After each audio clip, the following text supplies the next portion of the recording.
In the year 1815, the English colonial official Thomas Stamford Raffles would travel across the island of Java, in what is today Indonesia.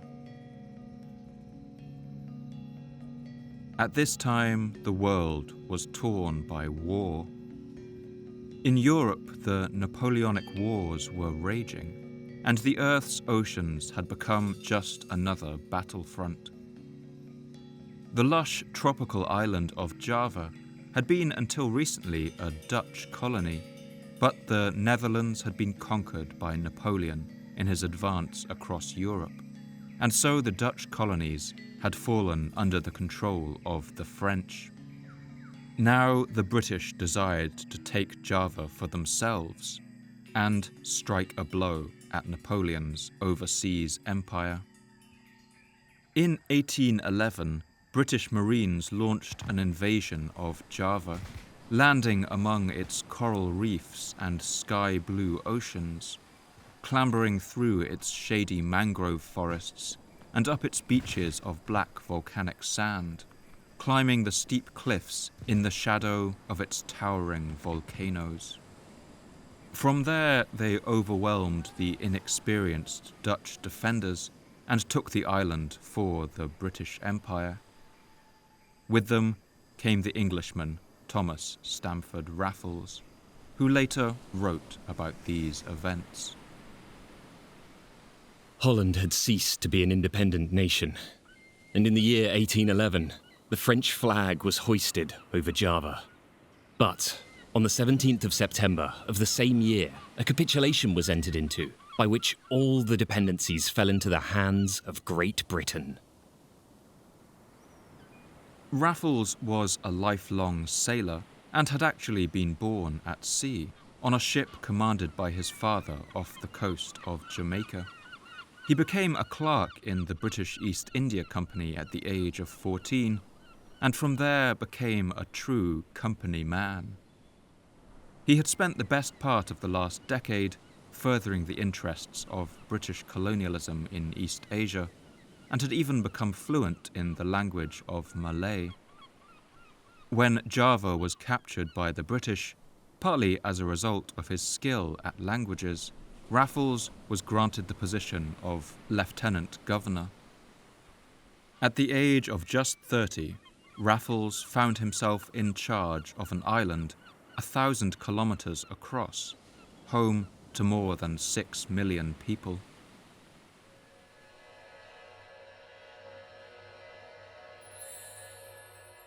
Raffles was fascinated by Java. He remarked on its dramatic landscape of soaring volcanoes and steamy rainforests, its fertile rice terraces and remarkable culture, as he wrote home to King George III. The gracious permission which I have received affords me an opportunity of interesting your Royal Highness in favour of the amiable and ingenious people whose country they describe. A chain of very high mountains runs along the whole length of Java. Even in July and August, the atmosphere is refreshed by occasional showers, and the landscape is at all times of the year covered with the brightest green. But most of all, he was fascinated by Java's antiquities. Everywhere among its forests and shaded rice terraces could be seen the remains of the countless temples, palaces, and even whole ancient cities left in ruins. A few years later, around 1815, he embarked on a journey around the island with the aim of surveying these ruins and writing a book. Although by then Java was an overwhelmingly Muslim land, Raffles found everywhere the remains of an older culture hiding just beneath the surface, as he writes in his work, The History of Java.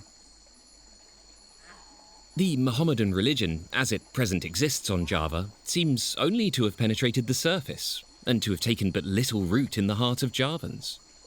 But the antiquities of Java consist of ruins of edifices, and in particular of temples sacred to the former worship.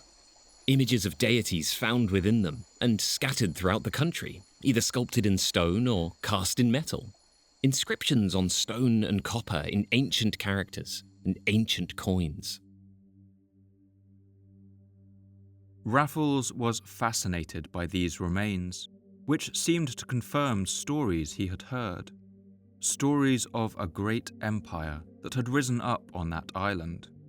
A thriving combination of Hinduism and Buddhism that had flourished for centuries, spread its influence across the sea to countless other islands in the Indonesian archipelago, and built what may have been one of the largest empires in Southeast Asia.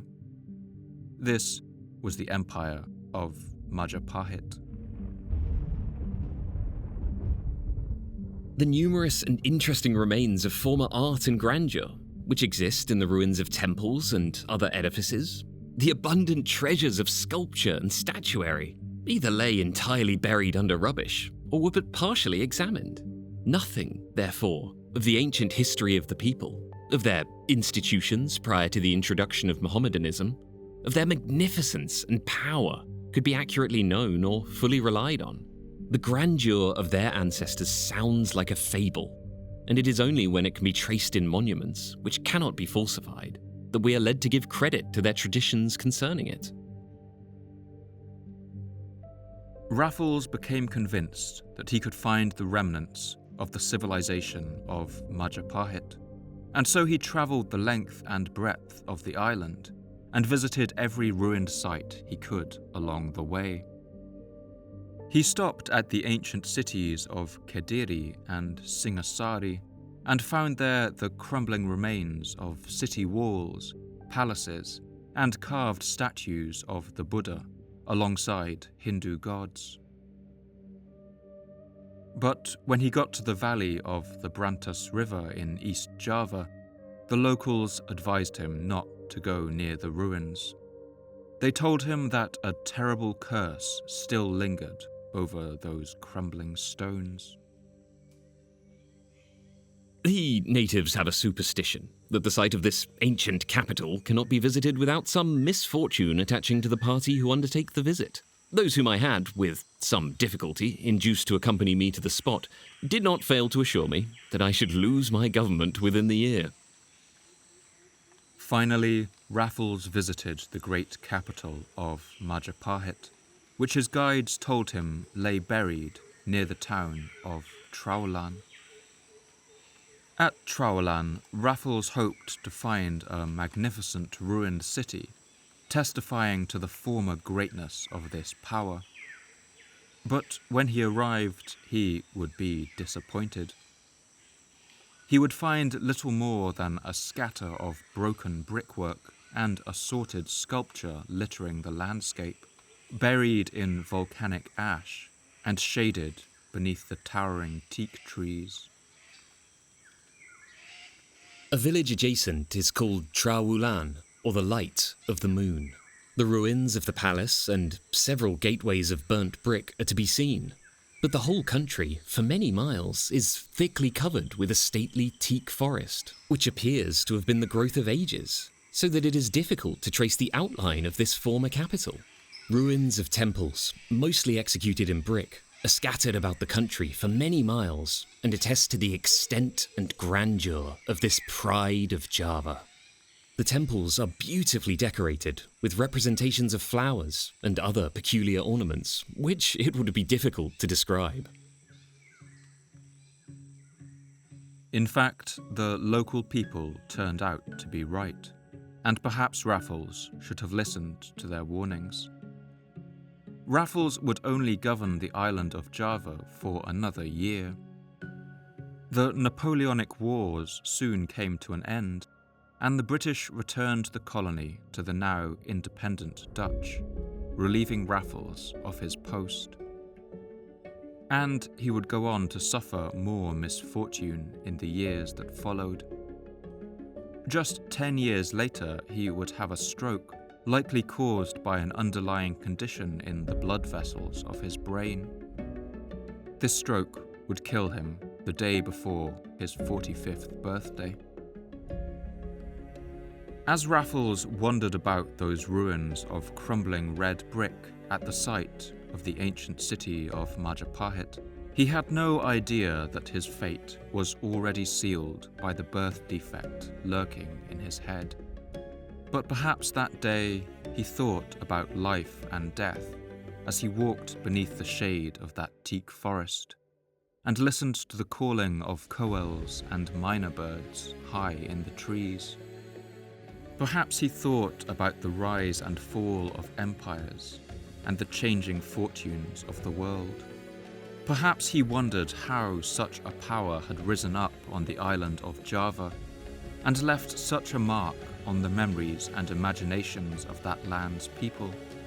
Perhaps he asked himself how its people had constructed these temples and palaces, these walls and reservoirs, carved such beautiful and haunting monuments, and then fallen all at once into ruin.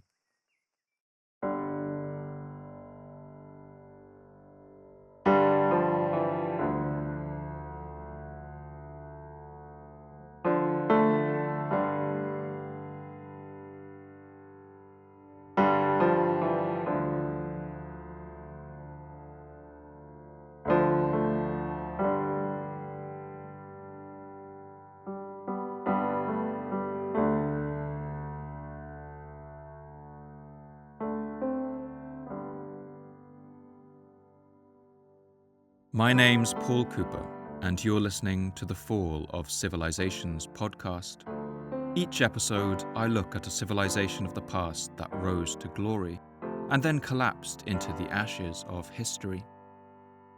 I want to ask, what did they have in common? What led to their fall? And what did it feel like to be a person alive at the time who witnessed the end of their world? In this episode, I want to tell the story of the Majapahit Empire of medieval Indonesia.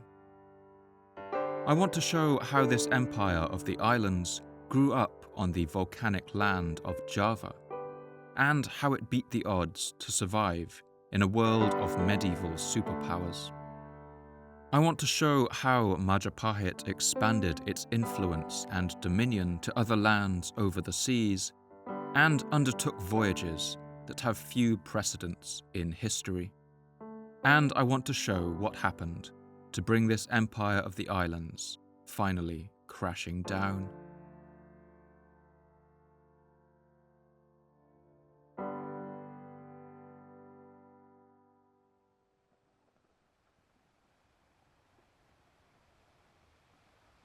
The surface of planet Earth is a thin crust of solid rock, which sits over the softer and much hotter mantle beneath it. This crust can be as much as 80 kilometers thick in places, and as thin as 10 kilometers in others, and it is divided into 7 major tectonic plates. The largest of these is the Pacific Plate. It is a vast sheet of solid rock, more than 100 million square kilometers in size, that makes up much of the floor of the Pacific Ocean, and which alone accounts for about a fifth of Earth's total surface. The Pacific Plate is made up almost entirely of oceanic crust, which is different to the continental crust that we all live on. Oceanic crust is typically much thinner, but made of denser basalt rock. For this reason, whenever it impacts with other tectonic plates, the Pacific Plate is pushed downwards into the Earth's upper mantle, creating a zone of subduction. And these subduction zones are renowned for their violent volcanic activity. Due to its immense size and density, the Pacific Plate has the most subduction zones of any tectonic plate, and as a result, its borders are the most volcanically active areas on Earth.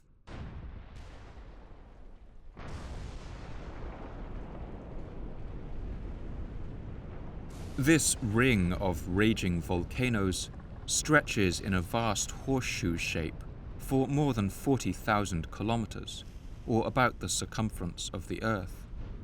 From the southern tip of South America, all around the western shore of the Americas, and then through the sea, down the eastern coast of Asia. To geologists, it is called the Circum-Pacific Belt, but in popular usage, it has come to be known by another name, the Pacific Ring of Fire.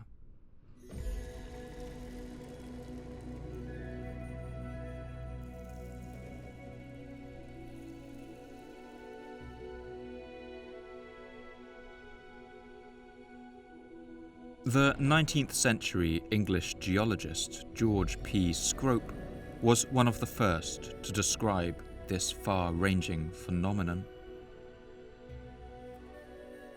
A striking and constant delineation of volcanic spiracles is displayed in the numerous archipelagos which border the eastern coast of Asia.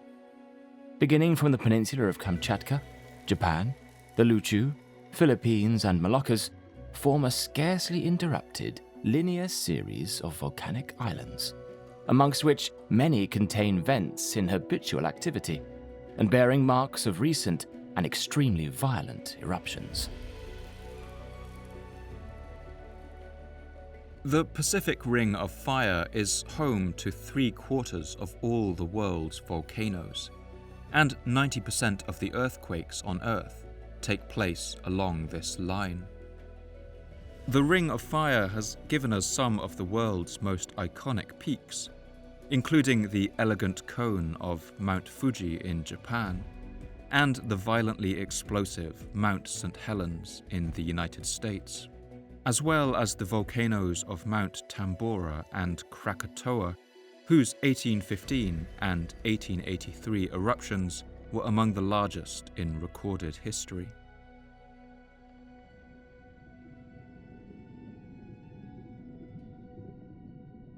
As it is dragged down into the depths of the planet, the subducting Pacific Plate has also created some of the lowest places on the Earth's surface, giving rise to a series of dramatic oceanic trenches. The deepest of these, known as the Mariana Trench, reaches a sea depth of 11 kilometers, deeper than Mount Everest is tall. And in the areas where the Ring of Fire passes through open ocean, it has also created a huge number of volcanic islands. As volcanoes erupt under the sea, magma spews out of the planet's mantle and cools on contact with cold seawater into solid rock. Over time, whole islands form around these volcanoes, and on these islands, the lives and deaths and dramas and tragedies of millions of human lives have played out throughout history. Perhaps the region where the Pacific Ring of Fire has had the most effect in sculpting the landscape is in the area of what is today Malaysia and Indonesia.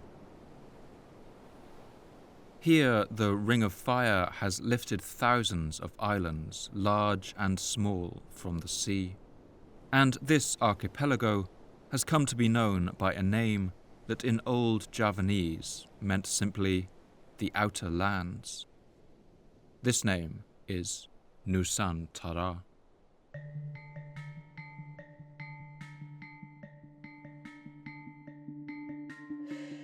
The archipelago, today called Nusantara, lies across an area of ocean wider than the continental United States, and laid over a map of Europe, would stretch from France as far east as northern India. The archipelago is today home to more than 700 languages, 6 major religions, and more than 300 ethnicities. And since modern humans first arrived on these islands, they have given rise to a huge variety of different peoples. One Chinese Buddhist monk named Fa Xian, who sailed to India in the 4th century in search of rare religious manuscripts, describes the perils and beauties of this ocean. In this sea there are many pirates. The sea is boundless in extent. It is impossible to know east or west, and one can only advance by observing the sun, moon, or stars. If it is dark, rainy weather, you have to follow the wind in perfect uncertainty.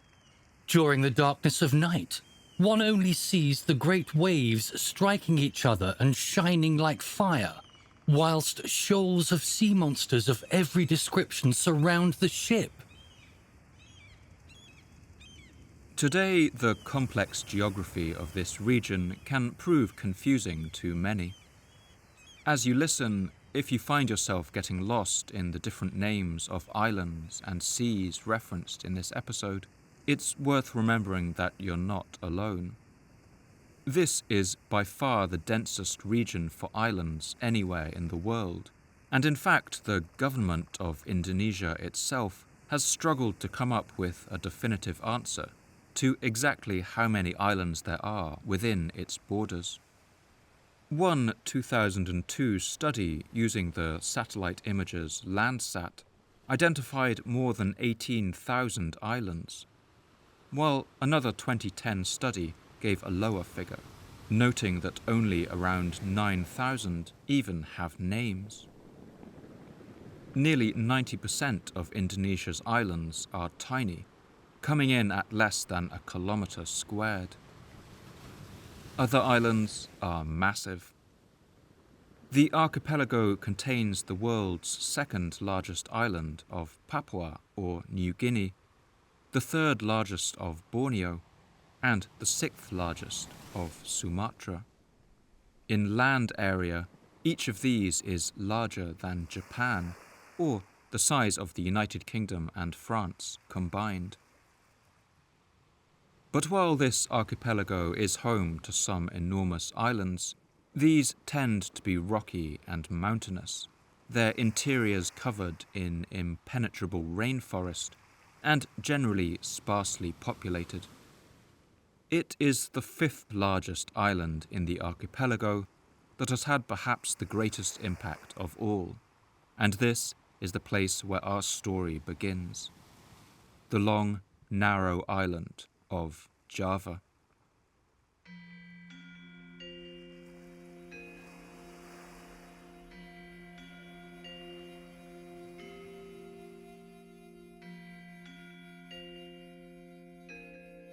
Java is a volcanic island shaped like a cigar, running just south of and roughly parallel to the equator. It's little over 100 kilometers wide north to south, but stretches for more than 1,000 kilometers east to west, and the center of the island is dominated by a rocky spine of conical volcanoes. A medieval Javanese creation myth called the Tantu Panggelaran describes how the island was once floating free in the ocean before the gods decided to nail it down. Yoto matangyan hengkang hengkung hengkang nusa Jawa sandekala molah. The island of Java was unsteady, constantly moving up and down, as it had no great mountains, not to mention human beings. For this reason, Lord Jagat Pramana arose and promptly performed yoga on the island of Java. The deity stood facing east. He churned the water, and it turned into foam, and turned into mountains. For this reason, we have what is called the land above the clouds now. Now the gods Brahma and Vishnu agreed and made human beings. They kneaded lumps of clay and formed them into humans of perfect beauty.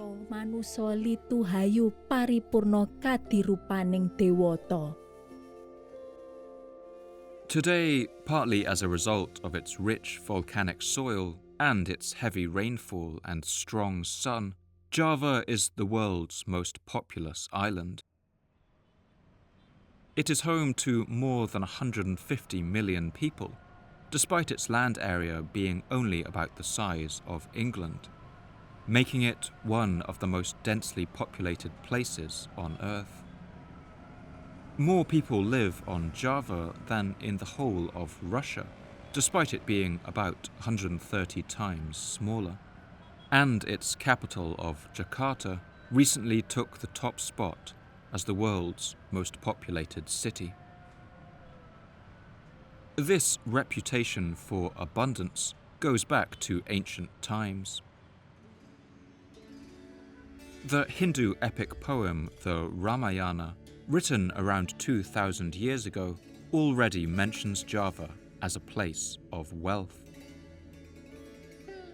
The island of Java is decorated with 7 kingdoms, gold and silver islands, rich in gold mines, and a cold mountain that touches the sky with its peak. Even in ancient times, the island had a global reputation. It was prominent enough in the 2nd century that the Greek writer and geographer Claudius Ptolemy included it in his work, Geographia, right at the farthest edge of the known world. He describes an island named Yabadiu, a name which he says means the island of barley, possibly referring to the hardy grain millet, which has been an important foodstuff there for centuries, before the introduction of rice. As a result of its inclusion in Ptolemy's work, the island would also appear in a number of medieval and early modern mappamundi, or maps of the world, although few Europeans could agree on where exactly the island was. In these maps, it usually appears somewhere wedged between Africa and Asia, and always as far away as it was possible to get.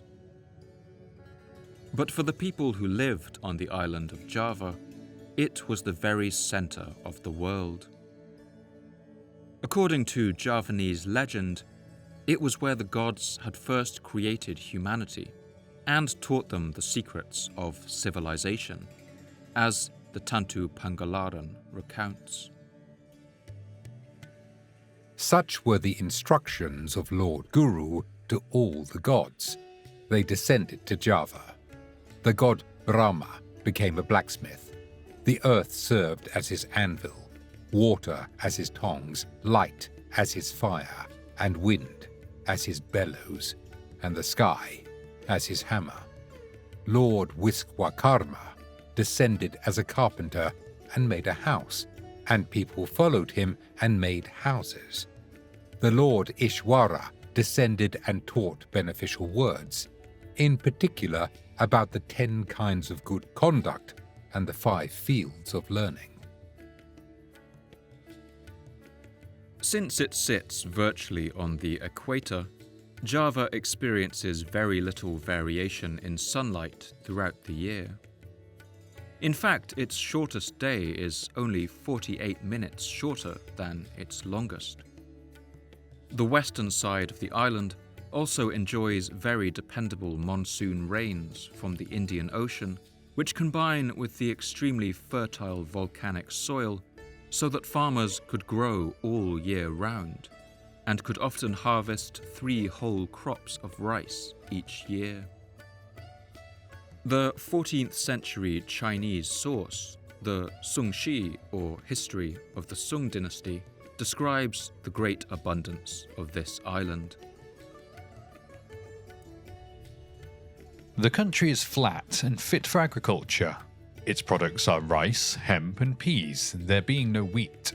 Salt is obtained by boiling seawater, and there is an abundance of fish, turtles, poultry, ducks, goats, and cattle, which they kill for the purpose of eating. Their fruit are papaya, coconuts, plantains, sugarcane, and taro. From about the 5th century on, this vast agricultural potential would give birth to thriving societies, and these would go on to construct elaborate, monumental architecture. For nearly the next 1,000 years, most of these societies would arise in the west of Java. One king of this time, named Purnavarman, left one of the earliest stone inscriptions, carved into a large boulder in the Chiaruten River. The powerful, illustrious and brave king, the famous Purnavarman of the Tirumanagar kingdom, whose print of the foot soles are the same as those of God Vishnu.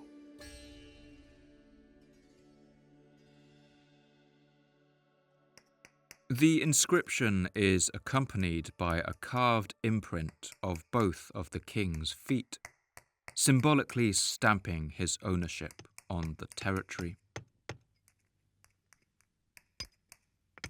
By the 6th or 7th century, a power known as Kaling seems to have risen up in central Java, and a description of it was included in the Chinese source known as the Xin Tang Shu, or the New History of the Tang Dynasty.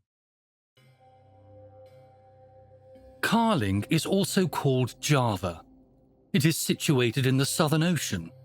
The people make fortifications of wood, and even the largest houses are covered with palm leaves. They have couches of ivory and mats of the outer skin of bamboo. The land produces tortoiseshell, gold and silver, rhinoceros horns and ivory. The country is very rich. They have letters and are acquainted with astronomy. These early kingdoms seem to have met with great success on the island of Java, but little has survived of their records, their literature or their architecture.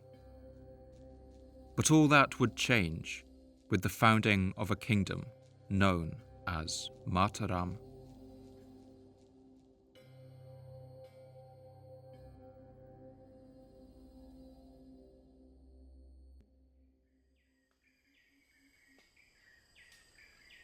The name Mataram comes from the Sanskrit word matar, meaning mother, and likely meant something like motherland. This kingdom grew up not in the west, but in the highlands of central Java, right in the shadow of the great volcanoes Merbabu and Merapi. The people of Mataram were the first to truly take advantage of this mountainous landscape and cultivated the steep slopes of this area using concentric terraces of rice fields, fed and drained by intricate systems of canals and stone-lined channels. This kingdom of the mountains was originally Hindu and worshipped primarily the god Shiva, the god of creation and destruction. Living as they did on a land constantly torn apart and remade by the destructive power of the volcanoes, it's no mystery why this god would have held sway in the kingdom of Mataram. But with the rise of a dynasty known as the Shailendras in the 8th century, Mataram began to drift further towards a new religion, Buddhism.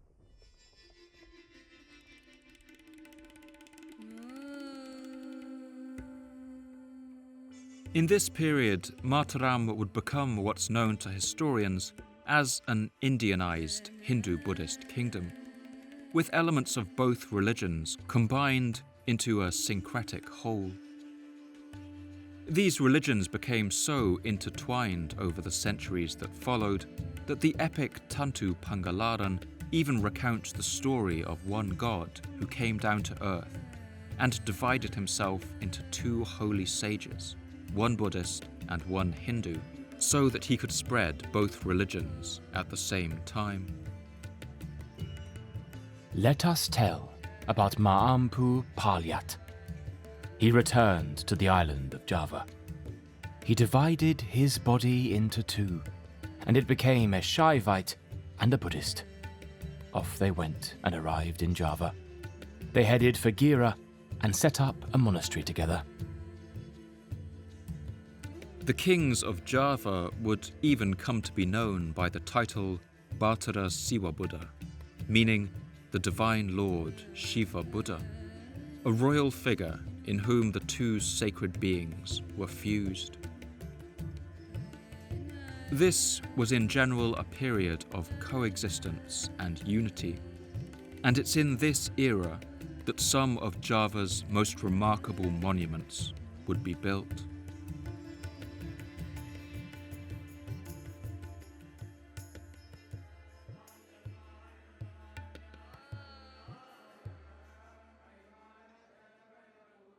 The kings of the mountain kingdom of Mataram were ambitious builders. Around the year 850, they completed construction of a great temple to Shiva, the towering Prambanan temple, which still sends its 8 sturdy spires up into the skies of southern Java. It is the second largest Hindu structure in Southeast Asia, behind only Angkor Wat in Cambodia, and it left its mark not just on the landscape, but in the name of the year in which its construction was completed. By this time, the Javanese had adopted a unique system of naming each year, giving them what are known as moon chronograms, or in Javanese, Chandra Senkala. This system used the Indian Shaka calendar, which assigned numbers to the years the way we do today, like 1066, 1939, or 2026. But the Javanese developed this Indian calendar with their own poetic flourish. They gave each number from 0 to 10 an array of possible symbols, like the sun, moon, fire, and other elements, which they could choose from to give the year a name that seemed the most fitting. For example, the 18th century Balinese chronicle, named the Babad Gumi, gives one year the name Gajah Api Anin Watu, or Elephant Fire Wind Stone, due to a particularly violent eruption of the volcano Mount Agung that took place in East Bali. Another year in which a fierce battle took place was named Paksha Shakara Babumi, or the force of violence moving upon the earth. Due to this system, we can sometimes get a sense from the names that years were given of the overriding mood in the kingdom. Sometimes a mood of joy and celebration, at others of despair and sorrow.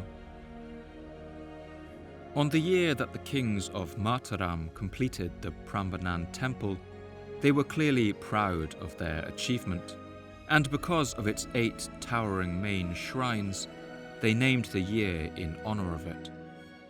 In our calendar it was 856, but in the Shaka calendar it was called 8 Mountains of the Holy Monks, as recorded in a text known as the Shavgra inscription. In the time of the Shaka year, 8 Mountains of the Holy Monks, the statue of the god was finished and inaugurated. After the Shiva sanctuary had been completed in its divine splendor, the course of the river was changed so that it rippled along the grounds. Then, the grounds were inaugurated as temple grounds with the gods. Other temples built by the kings of Mataram, such as the sprawling temple at Sewu, are thought to have been Buddhist, since they were built in the form of a mandala, an important geometrical concept in Buddhism that is used to conceptualize the shape of the universe. But chief among their works is the structure that would become what is still the largest Buddhist temple in the world. It's thought that the Javanese of the time called it Bhumi Shambhara Buddhara, or the mountain of combined virtues of the 10 stages of Buddhahood. But today it is known by a name meaning only the Great Buddha, or Borobudur. Borobudur rises like a mountain from the river plains, right in the shadow of the great volcano, Mount Merapi. This vast complex consists of 9 stacked platforms, rising like a wedding cake up to a height of 35 meters, and topped by a central dome. One heritage worker, Gerard Bolla, describes the appearance of this incredible temple. Borobudur, the mountain of the virtues, is first of all a landscape. The landscape which, over 1,000 years ago, met the eyes of those who came on pilgrimage here to seek inner peace. It has hardly changed. In the distance, 2 volcanoes, one ever menacing, glows red in the night. All around in the middle distance, a ring of mountains. Built on this same volcanic stone, Borobudur emerges from a delicate green background of tropical vegetation. The design of Borobudur, like the temple at Sewu, is an enormous mandala, visible from above. But this mandala covers the area of 2 football pitches and guides its pilgrims up through a series of concentric walkways and stairways carved out of black volcanic stone. These are all lined with nearly 3,000 carved friezes and 500 Buddha statues created by the finest craftsmen the kingdom could find. The archaeologist Professor Raden Sokmono, who was in charge of the project to restore the great temple in modern times, describes its spiritual function. For the ardent Buddhist, it is the highest wisdom that leads to the ultimate salvation, and for the technician, the highest degree of expertise that leads to the appropriate fulfillment of his duty. In both cases, Borobudur is the embodiment of such a deeply felt wish. It is a prayer in stone.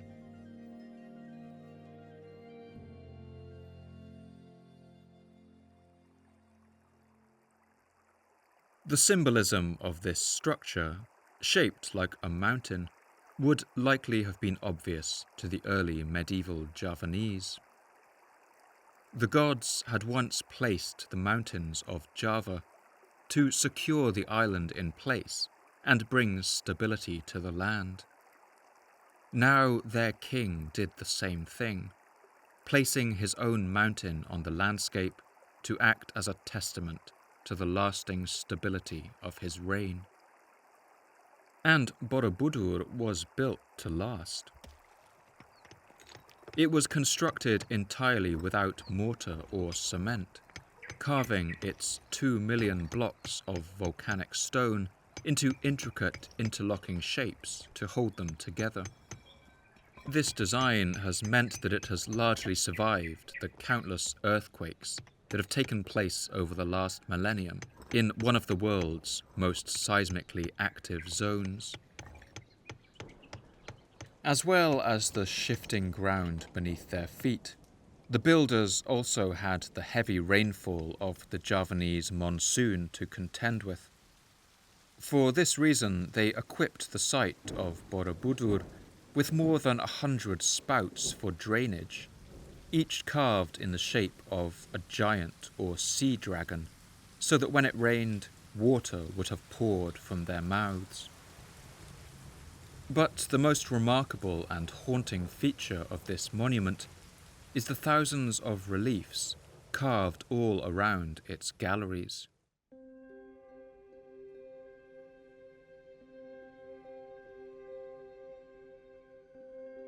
Many of these carvings show stories from the lives of the Buddha, ascending through kilometers of galleries, and in this way the monument is a story brought to life in stone. But alongside this religious narrative, others show scenes of simple daily life for all the different levels of Javanese society. In these carvings, we see people carrying woven baskets for winnowing and steaming rice, and stirring milk rice in pots. We see people working in the fields and shopping in a bustling urban marketplace. People carrying baskets of tropical fruit and nets full of fish, all of their faces looking out from the stone, frozen in a moment that passed by more than 1,000 years ago. The Chinese history of Liang describes the dress and appearance of the people of Java, which can be seen in the reliefs of Borobudur. Men and women have the upper part of the body naked. Their hair hangs loosely down, and around their lower limbs they only use a sarong of cotton. The king and the nobles have a thin flowered cloth for covering the upper part of their body. They wear a girdle of gold and golden rings in their ears. Young girls cover themselves with a cloth of cotton and wear an embroidered girdle. In these carvings, we also get a sense for courtly life. We see the king coming and going on his elephant, his courtiers and the palace women. In some carvings, we see the king and his nobles enjoying a splendid feast known as a mahamangsa. One 12th century Javanese epic poem known as the Bomantaka, or Death of Boma, describes the sumptuous sight of one of these feasts.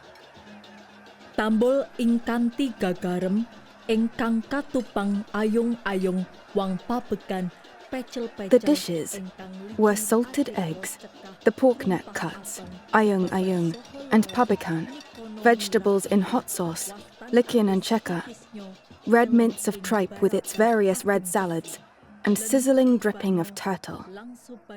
And the boiled vegetables, langsuban with marrow and tongue in rolls, mushrooms steamed in leaves, crisp flakes of jellyfish, liver with rump accompanied by roasted lungs, breastbone, intestines on skewers, with fat and hot kebabs. The banana heart was sweet, and there was no lack of prawns, crabs, salted fish and mussels. Pickled meats, grilled meats, wuku and various skewered meats, doves, pupuk birds, and wild pigeon made them clutch in all directions.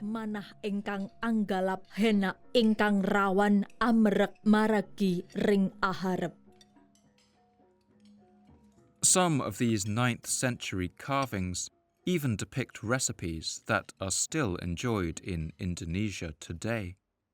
Among them a dish called tumpeng, a tall cone of rice surrounded by side dishes, which is still prepared for special occasions. But one particular feature of these carvings has always captured the imagination of those who visit the ruins. These are the so-called Borobudur Ships.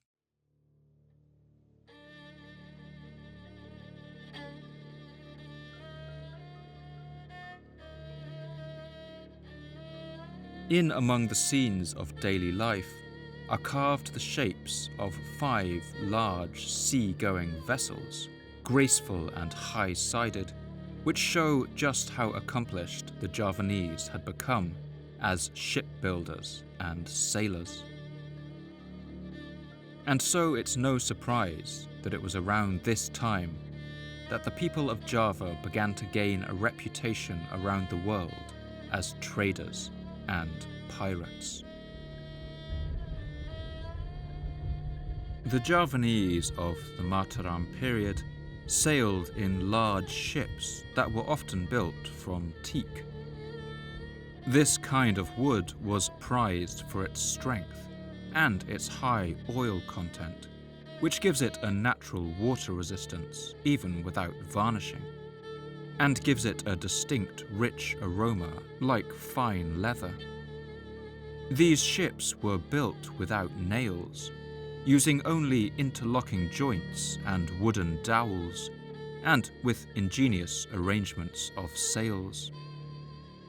The 3rd century Chinese writer Wan Chen, in his work Nanju Yiwu Zhe, or Strange Things of the Southern Lands, describes the sight of these majestic vessels.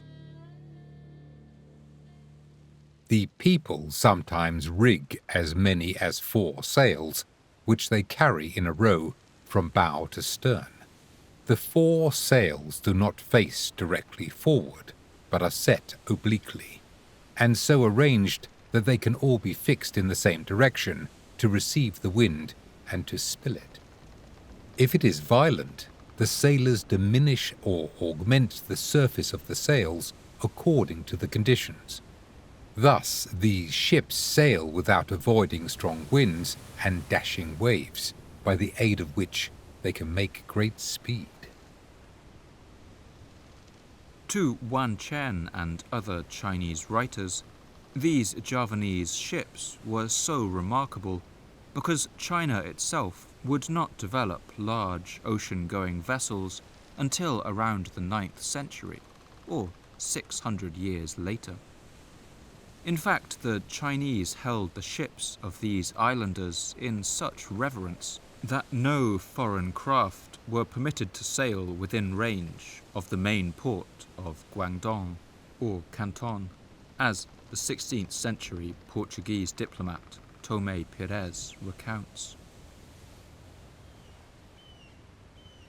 They say that the Chinese made this law about not being able to go to Canton for fear of the Javanese and Malays.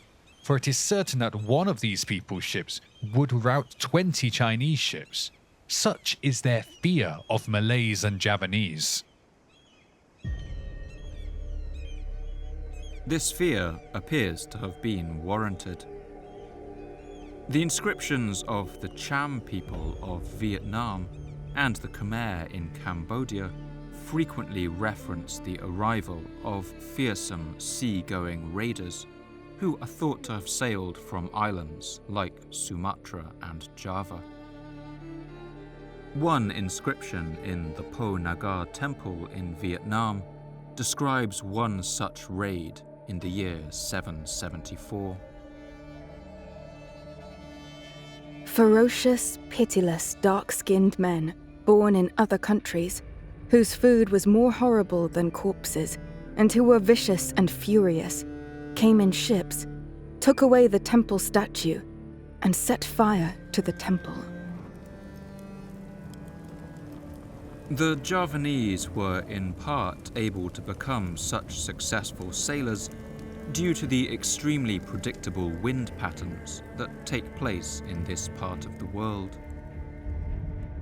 During the rainy season from December to March, the winds blow in over Java from the Asian mainland in the northwest, picking up moisture over the South China Sea and Pacific Ocean and bringing the monsoon.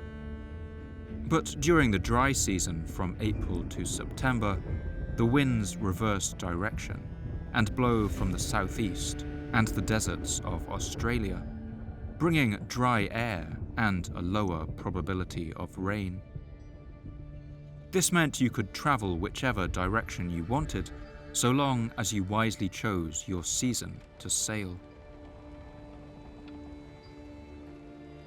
As their confidence grew on the waves, we have evidence that the Javanese also undertook some even more ambitious voyages.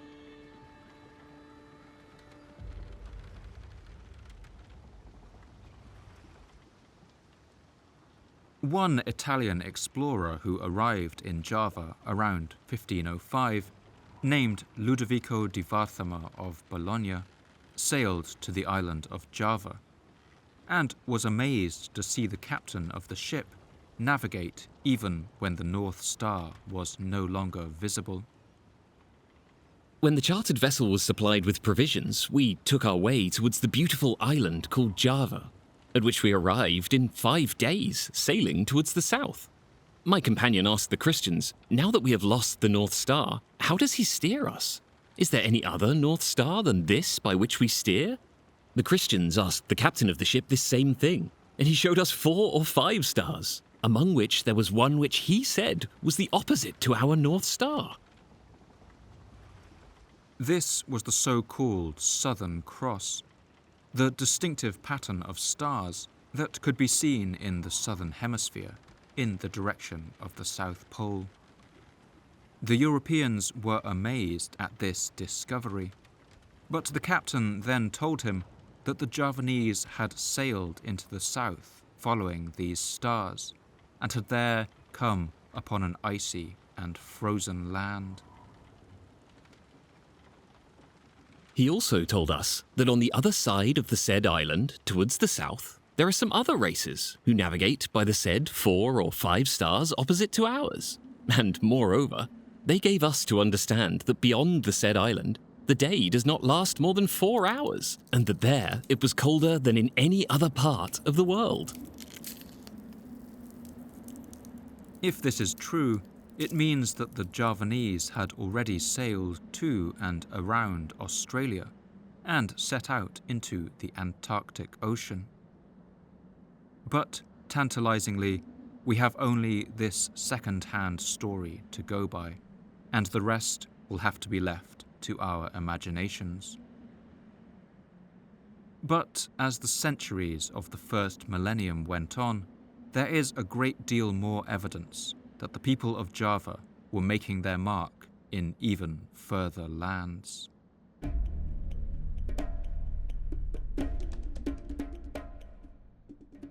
"7,000 kilometers away, on the shores of East Africa, the 10th century Persian writer Buzurg ibn Shahryar gives an account of a series of raids undertaken by a people from a faraway land that he calls the Wak-Wak.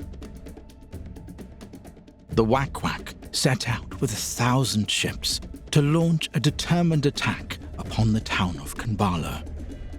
But they were unable to capture it, for the town was strongly fortified and was surrounded by an arm of the sea, in the midst of which Kambala rose like a fortress.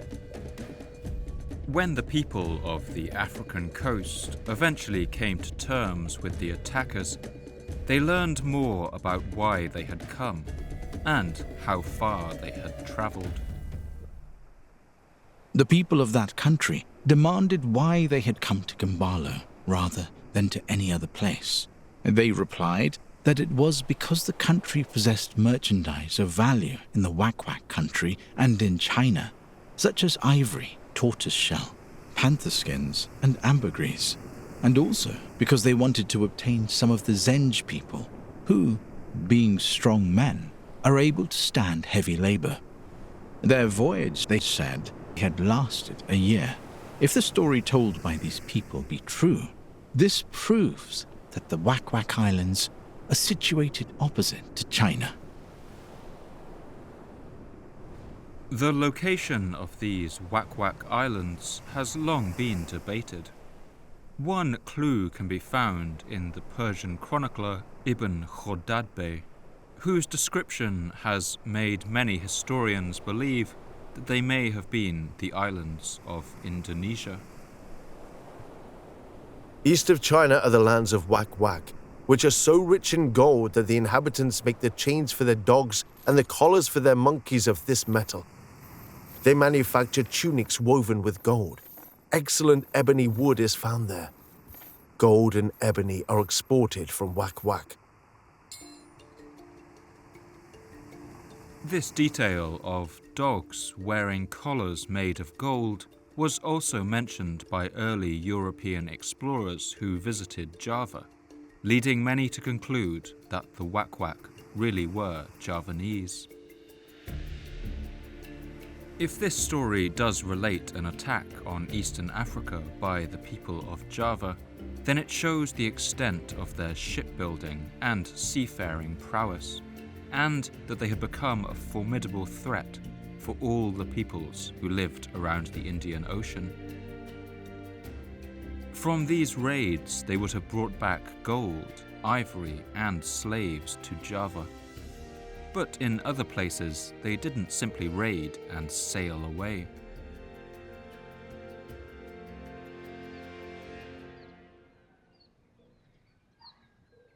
In the large island of Madagascar, just off the coast of eastern Africa, the people's language has always puzzled linguists.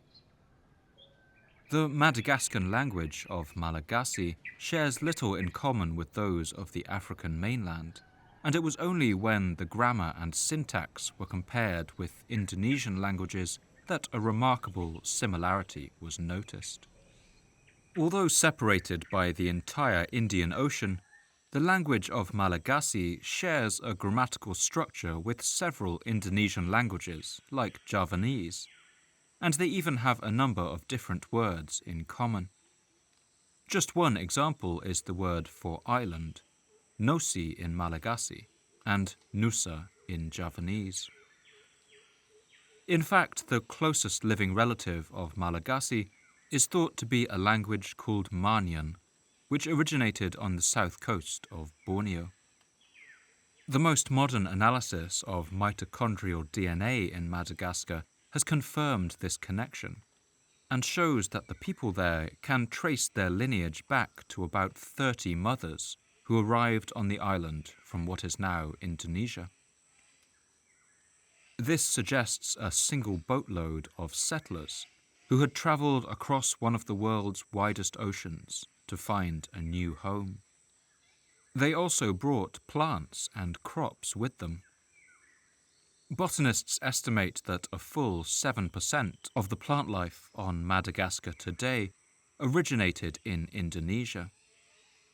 These include bananas, plantains, taro and yams, and all of these were already well established there by the medieval period. In 1602, another Portuguese explorer, Diogo do Couto, described these far-reaching journeys of the Javanese. The Javanese are all men very experienced in the art of navigation, to the point that they claim to be the most ancient of all. It is certain that they formerly navigated to Africa's Cape of Good Hope and were in communication with the east coast of the island of Madagascar, where there are many brown and Javanese-like natives who say they are descended from them. The Javanese of this period navigated using the stars, but also magnetic compasses and maps written on the bark of the paper mulberry tree.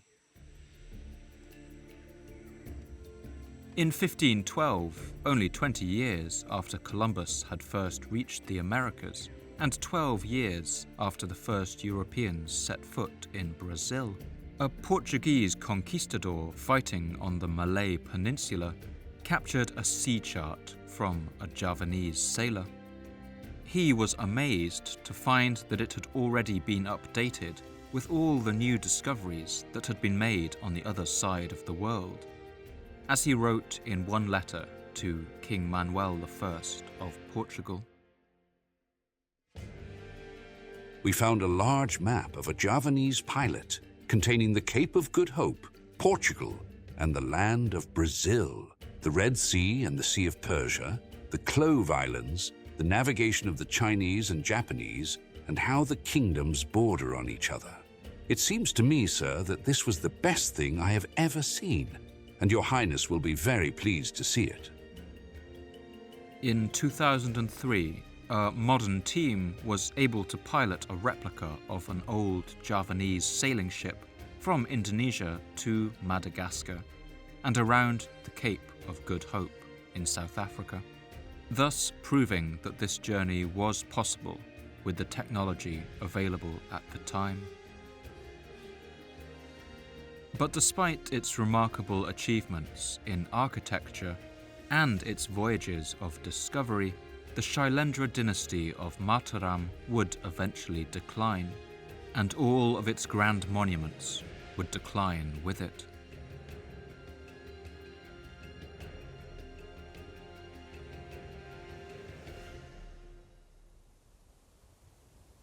The reasons for the fall of Mataram are unclear, since no true chronicles have survived from this time. but the kingdom's decline may have been related to a series of dramatic volcanic eruptions that occurred sometime in the 10th and early 11th centuries. The people of Java have always lived with a particular paradox, that the immense productivity of their land also comes from its most destructive force. Many landscapes that experience a monsoon season as heavy as Java can suffer from poor soil quality, as the seasonal rains wash away topsoil and leach nutrients away. But in much of Java, the hundreds of active volcanoes counteract this effect. Due to the island's particular geology, its volcanoes are especially beneficial for the soil, filling it with minerals like magnesium, potassium and phosphorus that plants thrive on, all blasted out of the depths of the earth itself. Volcanic soil is also uniquely porous and retains moisture exceptionally well, while allowing air circulation for plant roots. But of course, a volcano is a violent phenomenon. When they erupt, they scorch the earth with pyroclastic flows, spew lava, and rain huge boulders down from the sky across a large area.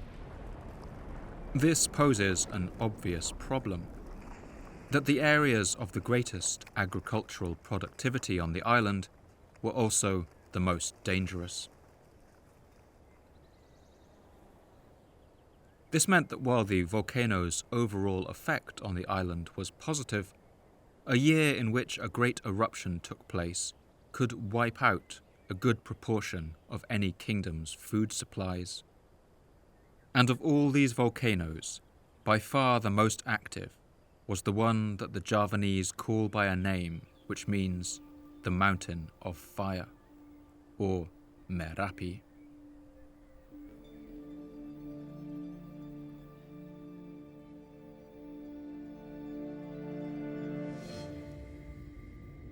Rising to nearly 3,000 meters or 10,000 feet, Mount Merapi is the most active volcano in the whole of Indonesia and is considered one of the most active and dangerous in the world. It has erupted regularly for at least the last 500 years, with small eruptions occurring every 2 to 3 years and larger ones every 10 to 15. Then, every few hundred years, the mountain explodes in a truly catastrophic fashion. The Javanese chronicle, the Babad Tanah Jawi, records the devastation caused by one eruption of the great Mount Merapi that took place in the 16th century. Then Mount Merapi erupted with fire. It made a terrifying, thundering noise. A rain of ash fell. A volcanic mudflow ran down the Ompak River. Big rocks rose from the flow and landed on the land. When the piles of wood on the Gunung Kidul mountains were set on fire, the mountains became a blaze of fire. The gong, Kiai, Bichak, was beaten ceaselessly. All tried to save their lives and ran in all directions. Added to this obvious physical destruction, the Javanese also held the volcanoes in great spiritual reverence and viewed eruptions as signs and portents from the gods. After the deaths of great kings, Javanese chronicles often describe the mountains rumbling in mourning. At the death of His Majesty, the wailing in the palace was as loud as thunder. Mount Merapi rumbled, joining in with the sound of a rainstorm. It was believed that the eruptions, earthquakes, and various rumblings of the land were not just seismic events, but actually one of the primary ways that the gods weighed in on the affairs of humanity. For this reason, their timing could have real life or death consequences. One chronicle recounts the story of a lucky prisoner held by a 17th century Javanese king. The king wanted to kill the prisoner Raden Masuya Kasuma, but this did not happen, because every time they wanted to kill him, Mount Merapi flared up with a terrifying noise. In the end, the man was set free and promoted and given the lordship of 1,000 rice fields.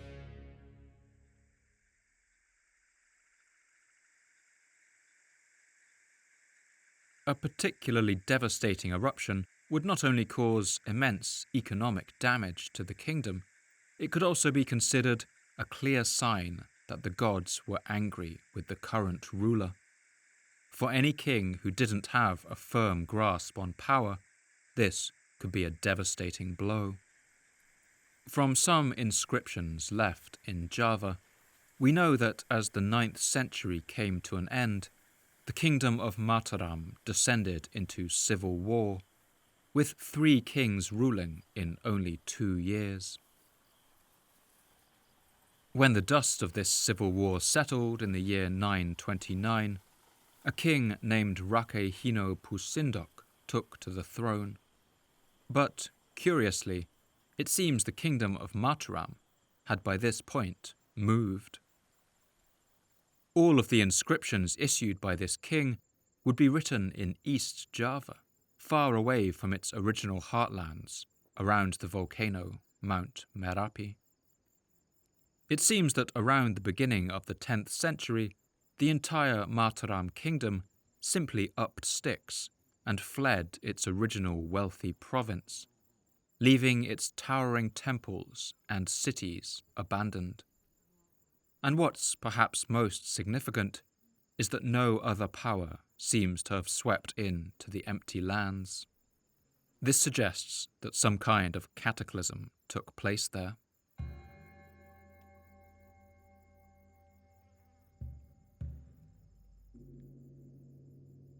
Archaeological evidence shows that the early 10th century layer of human occupation at the great temple of Borobudur, for instance, is sealed by up to half a meter of volcanic ash, suggesting a major eruption.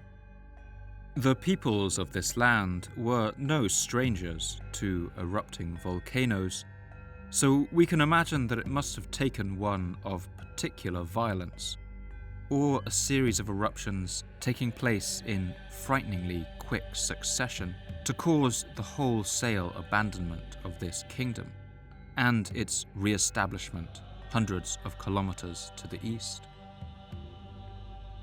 One inscription, known as the Puchangan Stone, describes a kind of disaster sweeping the land. In the time of the great catastrophe that overwhelmed the island of Java in the Saka year 928, when King Warawari came forth from Waram, the whole of Java seemed transformed into a single raging sea. Many of the foremost men of the realm perished. Chief among the dead was the divine king. Unfortunately, the exact dating of volcanic eruptions is difficult, and it's hard to say whether this was truly the cause of Mataram's downfall. But whether from volcanic causes or not, it's clear that for one reason or another, life had become unlivable for the people of Mataram in central Java. The kingdom eventually reached a level of stability in its new home in East Java, away from the destruction it had faced. But its confidence in itself and in the gods' approval of its rulers had been fatally reduced. Within a century, the remains of Mataram was facing destruction, now at the hands of human enemies. An invasion by a neighbouring king wiped out what was left of it, and the kingdom of Mataram disappeared, living on only in the stone carvings left lining the walls of its great temples. thousands of moments of everyday life, now sealed beneath a thick layer of volcanic ash.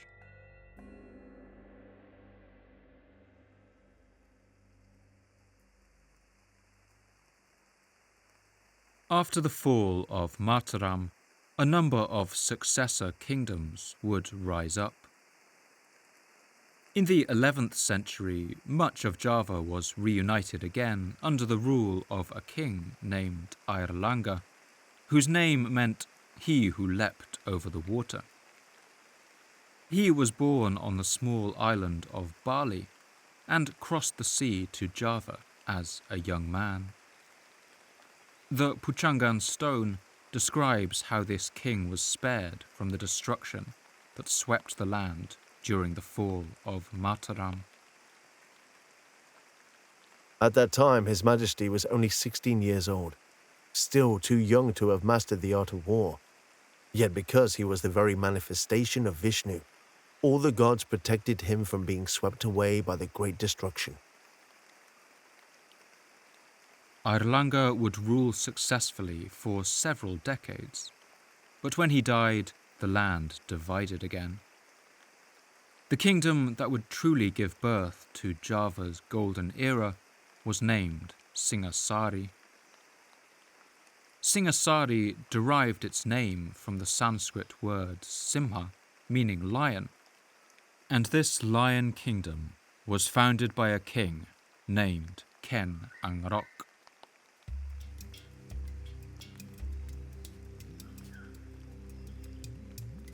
Ken Angrok's name means the man who overturned everything, and he was a revolutionary force on Java. In the centuries since he lived, the legend of Ken Angrok has grown to mythic proportions, and he has inspired theatre, song, and poetry in Indonesia. The story of his life is largely told in a fragmentary chronicle known as the Pararaton, or the Book of Kings, written sometime later in the 16th century. According to this chronicle, Ken Angrok was actually the son of the Hindu god Brahma, who appeared to his mother, a poor woman named Ken Endok, and informed her of her immaculate conception. Tumuran sira irika Bathara Brahma asanggama lawan Ken Endok. The god Brahma descended there and lay with Ken Endok. This meeting took place in the fields of Lalaten.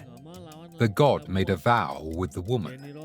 You must not go to your husband again. If you lie with him, he will die, and my child will be corrupted. That child is named Ken Angrok, and he will one day rule the land of Java. With that, Brahma vanished. Iku tembe kang amuter bumi Jawa. Moksoh sira Bathara Brahma. The woman held true to her word, and soon Ken Angrok was born. But the family was extremely poor and couldn't provide for the little boy.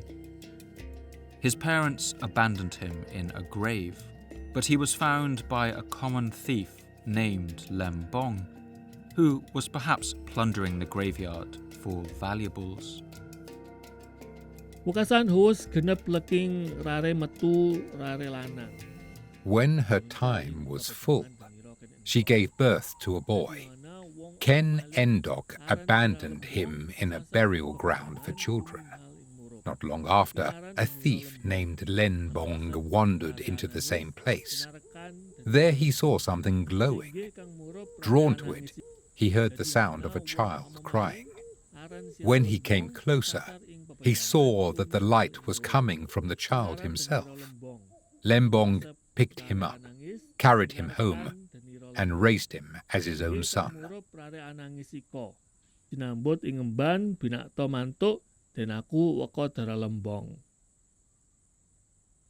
Brought up by this thief, Ken Angrok would learn all the tricks of his trade, until he was the most accomplished thief in Java. But one day he met an Indian holy man who identified him as the son of Brahma and an embodiment of the god Vishnu. This holy man convinced Ken Angrok to give up his sinful life. As a reward, Ken Angrok gained a magical weapon, a kind of Javanese knife known as a keris. These are long daggers, often created with a distinctive rippled blade, and they were worn by Javanese men as a sign of status, as a talisman against various evils, and of course, as a practical sidearm for self-defense. One Chinese visitor to Java at the start of the 15th century, named Ma Huan, writes about the importance of these blades. From little boys of 3 years to old men of 100 years, they all have these knives, which are all made of steel, with most intricate patterns drawn in very delicate lines. For the handles, they use gold, or rhinoceros horn, or elephant's teeth, engraved with representations of human forms or devils' faces, the craftsmanship being very fine and skillful. With this magical sword by his side, Ken Angrok rose to prominence in Java, and eventually, through the overwhelming force of his various virtues, became its king, as the Pararaton describes. Tumuli sira Keng Angrok inaswaken Prabu ring tumapel. Not long afterwards, Ken Angrok was acclaimed as king of Tamapel. His realm was called Singasari. His enthronement was witnessed by learned men of both the Shaivite and Buddhist traditions of Kediri. Those who had once shown Ken Angrok kindness in his days of hardship were summoned, granted protection, and generously rewarded for their loyalty. Dinulung deniro winales pawilasane. Not everyone easily accepted the rule of this commoner. In the nearby rival kingdom of Kediri, the king was named Dandang Gendis, and he refused to accept Ken Angrok as his king. Dandang Gendis gathered his armies and marched to fight Ken Angrok. But he was no match for the divine power of the god made man. Semangka tawaduk daha kapalayu apan kang pinakadine. He fell because he was attacked on all sides by the forces of Singasari, who came on like a flood pouring down from the mountains. The army of Kediri scattered like a swarm of bees, fleeing in panic, abandoning the field like startled goats, casting aside their parasols. King Dandang Gendis withdrew from the battle and fled into the realm of the gods, rising up into the air with his horse, his grooms, his parasol bearers, and those who carried his drinking vessels and his mats, all of them ascending into the sky. Thus, Kendiri was utterly defeated by Ken Angrok. Nanti samo milu angawang-awang. Prasidha kalah ring daha deniro Keng Angrok.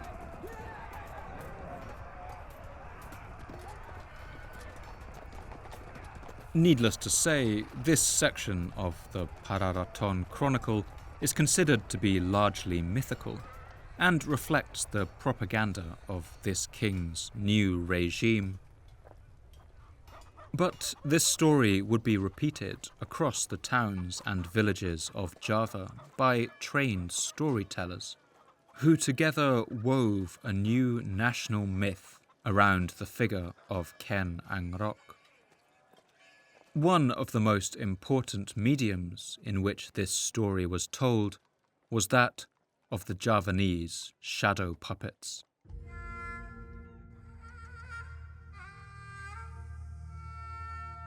The exact origin of Javanese shadow puppetry is a mystery, but it's clear from a number of oblique references in Javanese literature that it was already a well-established practice by at least the 10th century.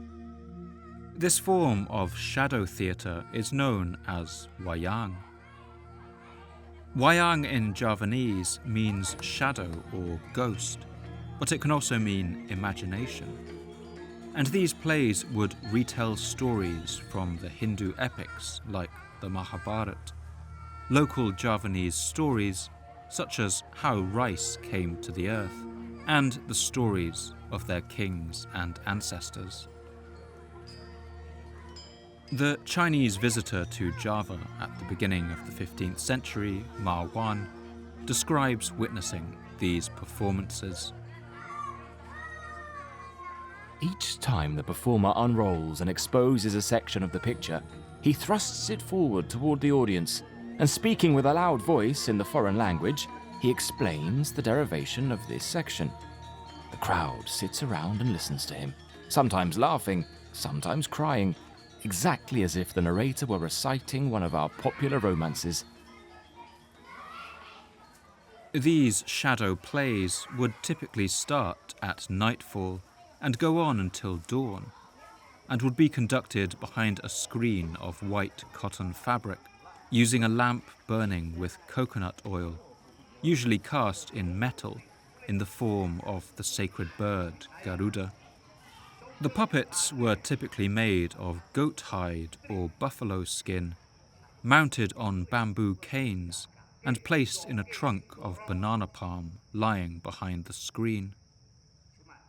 The puppets had jointed limbs and were punctured all over with intricate patterns of holes that allowed the light through, so that their shadows could then be cast onto a screen. These puppet shows were often accompanied by music. In small village performances, this could simply be the drumming of the puppeteer on the box where the puppets were kept.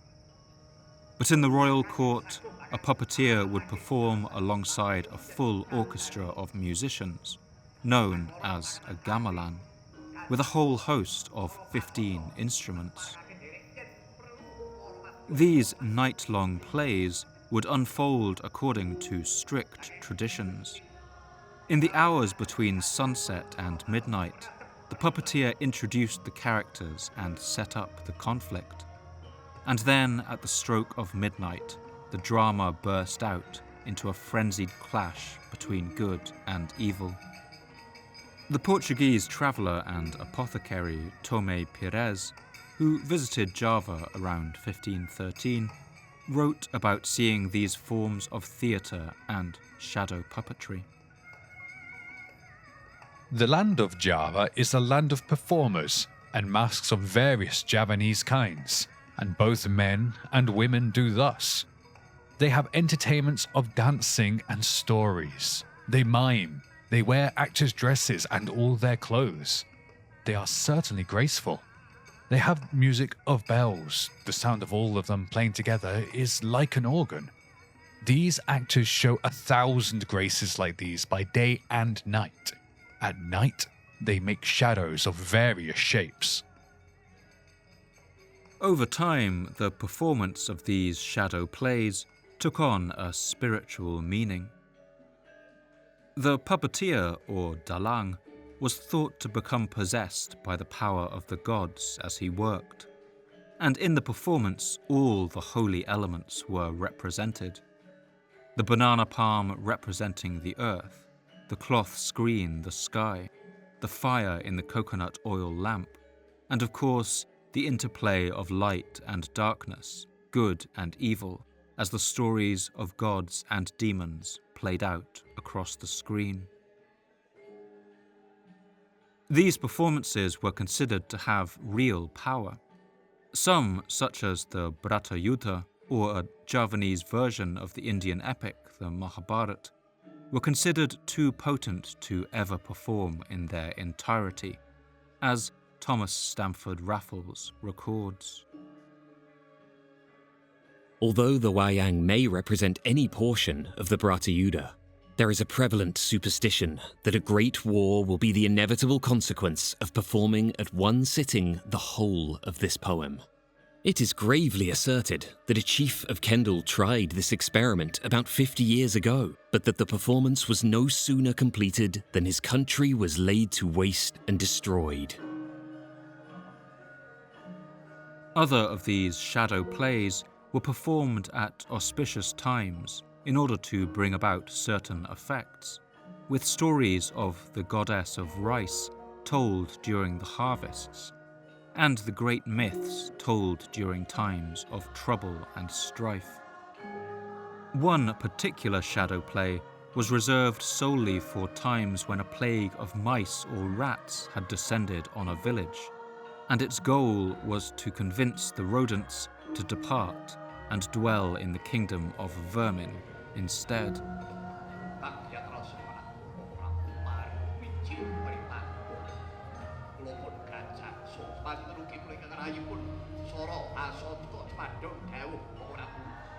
Over the next centuries, the story of Ken Angrok, the first king of Singasari, would be told again and again in these kinds of performances, and would take on more and more fantastical elements. And for that reason, it's impossible to say definitively which parts may have a grain of truth to them. But it's likely that some elements are true. That Ken Angrok was a common man of uncertain birth and lineage, that he had been a thief or brigand of some kind, that he rose to power in the kingdom in a violent upheaval, and crushed the nearby kingdom of Kediri in open battle. But after he comes to the throne, the tone of the chronicle shifts, and becomes more grounded in historical reality. Many events recorded during his reign are dated, and so this second half of the chronicle is considered to contain more historically verifiable information.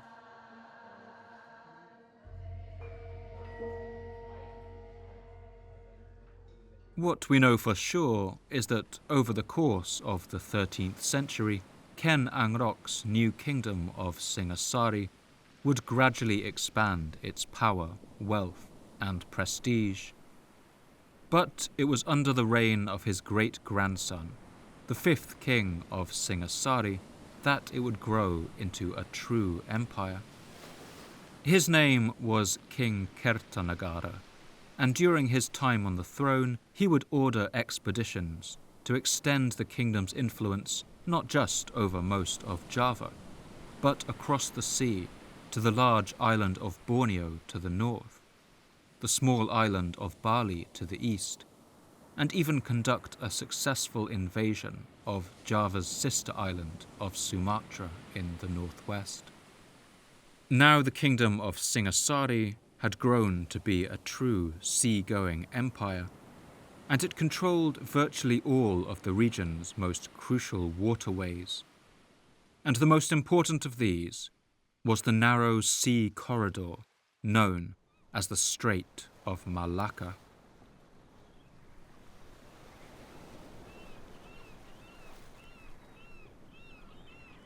The Malay Peninsula is a long body of land that stretches southeast from the southern edge of the Asian continent, where Thailand meets Malaysia. And just off its southernmost point, and following the line of the continental shelf, is the island of Sumatra, and then Java. Together, these form a sea wall of more than 3,000 kilometers that stands between the Indian Ocean and the South Pacific and South China Sea. In this massive wall, there are only two narrow gates. The southerly one, known as the Straits of Sunda, and the northern one, the Straits of Malacca. The American sailor and writer Herman Melville, writing in the mid-19th century, describes the site of these straits. Those narrow straits of Sunda stand midway in that vast rampart of islands, like the central gateway opening into some vast walled empire. The inexhaustible wealth of spices and silks and jewels and gold and ivory with which the 1,000 islands of that oriental sea are enriched, are thus guarded from the all-grasping Western world. For much of history, it has been the wider and deeper Strait of Malacca that has been used most heavily. In fact, today it is the busiest shipping channel in the world, seeing nearly 100,000 ships pass through it each year. Around a quarter of all global trade passes through this narrow waterway, where the massive cities of Singapore and Kuala Lumpur are today located. And in the 13th century, during the time of the Singasari Kingdom, this waterway was no less crucial or lucrative. Around the year 1515, the Portuguese diplomat Tomé Pires passed through the Yemeni port of Aden on the Red Sea and wrote that goods transported thousands of miles from Malacca featured prominently in the city's markets, where merchants would carry them on to Egypt and from there into Europe. The merchants from Cairo bring the merchandise which comes from Italy and Greece and Damascus to Aden, while the merchants of Aden take back with them all the products of Malacca: cloves, nutmeg, mace, sandalwood, Brazil wood, silks, seed pearls, musk, porcelain, and other things. Control of the narrow waterway of the Malacca Strait gave King Kertanegara immense power, despite the relatively small size of the kingdom of Singasari. Now anyone wishing to sail between China and India or the rest of the world either did so with Kertanegara's permission or had to take a detour of at least 2,000 kilometers through rough and stormy seas around this island wall. As a result of this control, the power and wealth of Singasari grew dramatically. But there were much larger empires in the region who had a strong interest in making sure that the flow of goods by sea could pass through these narrow straits. And as the 13th century came to an end, the kingdom of Singasari came into direct conflict with one of these much larger powers.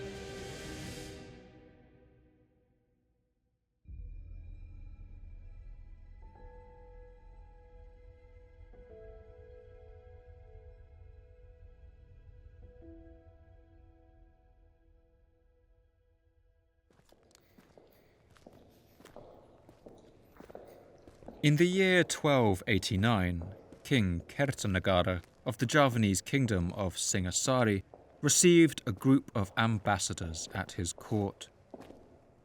They came finely dressed, haughty and proud, and said that they had come to speak on behalf of the world's most powerful man. That was the Mongol Emperor of China, Kublai Khan.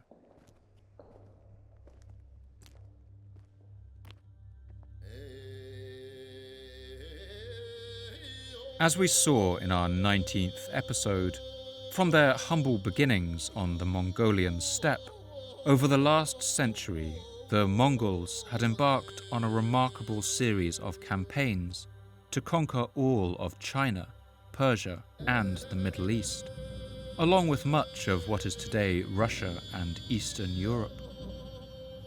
Founded by the warlord Chinggis Khan, the Mongol Empire was the largest contiguous land empire in history, and combined the speed and power of Mongol horsemen with the craftsmanship of Persia, and the ingenuity and manpower of China. By this point, the enormous Mongol Empire had split into 4 separate domains, but the largest of these was still the world's biggest empire at the time. That was the one ruled from China by the grandson of Chinggis Khan, the Emperor Kublai. This hybrid Chinese-Mongolian power was known as the Yuan dynasty. But by this time, the empire had begun to struggle. The Emperor Kublai was now well into his 70s, and his domain was plagued by political and economic problems. The Mongol Empire had been built on conquest, but now its terrifying engine seemed to have run out of fuel. 8 years earlier, Kublai's forces had, for the second time, failed to capture a foothold on the islands of Japan. His invasions of Burma and Vietnam had also fizzled out, with the Mongol forces struggling in the tropical heat. The aging Mongol emperor desperately needed a victory, and he had been increasingly casting his gaze southwards, across the sea, and towards the wealthy island of Java. The Chinese chronicle, the Yuanxi, or History of Yuan, describes this strange and faraway land. The customs and products of this land are not much known, but as a rule, the barbarian countries over the sea produce many rare and valuable things, which fetch a high price in China. The inhabitants are strange, and their nature and speech are not understood by the Chinese. By that time, Java's king Kertanegara had been defying Kublai Khan for nearly a decade. 2 previous ambassadorial visits to his court had been sent home without any tribute for the Mongol Khan, and the defiance of this small island was beginning to make the empire look weak.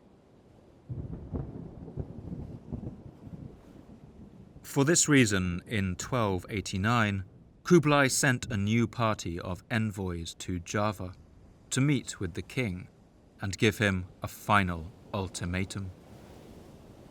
They demanded that King Kertanegara swear an oath of fealty to the Mongol emperor, pay him a hefty tribute, and send members of his royal family to the Mongol court in China to act as hostages. But when these ambassadors arrived, they would not find King Kertanegara in an agreeable mood. The Javanese of the time considered repeated requests of this kind to be exceedingly rude. Tomé Pérez writes about the proud nature of the Javanese people. The Javanese are men who, if they write once and do not get a reply, do not write again, although it may be of great importance to them. The Javanese are daring men and determined to die. They are gamblers and play for high stakes. King Kertanegara was no different, and he would now make a tremendous gamble for the highest stakes possible. He ordered that the Mongol ambassadors be punished. By some accounts, their faces were branded with hot irons and their ears cut off, a punishment typically reserved for bandits and pirates. We can only imagine the rage of the Mongol Emperor Kublai Khan upon hearing this news and seeing the mutilated faces of his ambassadors. The history of Yuan describes what happened next. In the second month of the 29th year of the Yuan dynasty, the emperor issued an order to the governor of Fujian, directing him to send an army to subdue Java, to collect soldiers to the number of 20,000, to send out 1,000 ships and to equip them with provisions for a year, and with 40,000 bars of silver. The emperor said to them, When you arrive at Java, you must clearly proclaim that they have lately cut the face of the imperial envoy, Mong Chi, and that you have come to punish them. This expedition set sail 3 years later, in the year 1292. But it was to be a difficult voyage. The history of Yuan describes the troubles they encountered on the Java Sea. The wind was strong and the sea very rough, so that the ships rolled heavily and the soldiers could not eat for many days. The forces to attack Java were driven by the wind to one island, and many ships were wrecked. Over 100 men who were ill from the long beating about in the storm were unable to leave with the rest of the expedition and were left there. And today the Chinese live mixed up with the native families.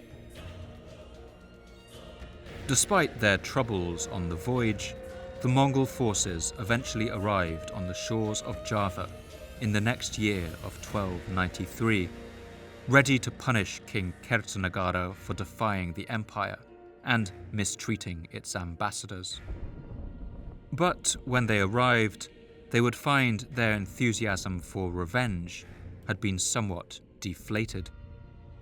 In fact, in the preceding year, the defiant King Kertanegara had been overthrown and killed by a usurper named Dyah Gayatri.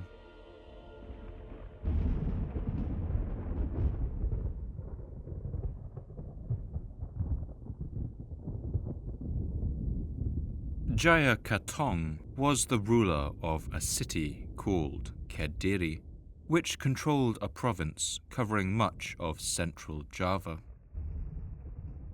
For a long time, Kediri had actually been the predominant power on the island, but after its king Dandan Gendis had been defeated in battle by the hero Ken Angrok, Kediri had been eclipsed by the rise of Singasari. Now Kediri was a vassal of King Kertanegara, but it was by far the most powerful of his subjects, and as a result, never sat comfortably within his kingdom. The epic poem, the Deshavarnana, describes the new ruler of Kediri, Dyah Gayatri, as cunning and malevolent. Wonten samantaraja prakacita Jayakatwan nama Kuhaka. There was a vassal king, a villain known by the name of Dyah Gayatri, who there, in the land of Kediri, desired to replace the king and was outstandingly clever at laying schemes. Nakan bumi kadriopti sumiliha wicesamreh kira-kira. At the time, the majority of King Kertanegara's forces were away from Java, fighting to increase his territory across the sea in Sumatra. And so Dyah Gayatri saw his chance. According to the Pararaton, or Book of Kings, Dyah Gayatri was encouraged to seize the opportunity by one of his allies, who sent him a thinly veiled message. Unining sawalan, pukulan, pate aji matur ing paduka aji. Ananggah paduka aji. The secret letter said, "My lord, I respectfully tell you, if His Majesty has any consideration and desire to hunt, now His Majesty has the chance to so hunt. It will be the best and the most opportune moment. There is no danger. There are no tigers, wild buffaloes, nor snakes or even thorns. There is only one tiger, but it has no teeth." Muwah ulanipun, rinipun, wonten mancanipun, angin guguh. Urged on by this coded message, King Dyah Gayatri rose in rebellion. His city of Kediri was not far from the capital of Singasari, but it was on the other side of a number of towering volcanic cones, Mounts Kelud, Arjuna and Kawi. To strike at Singasari and depose the king, He could either march north through the easier territory of the northern plains, or south through the rugged hill country, riven by gorges and ravines. The cunning Jaya Katong considered his options and came up with a plan. In 1292, alarming news reached King Kertanegara's court. Messengers would have burst into his throne room and breathlessly told him that an army had been seen rampaging through the farmlands to the north, flying the distinctive white and red banners of Kediri. They had taken the toothless tiger, King Kertanegara, completely by surprise.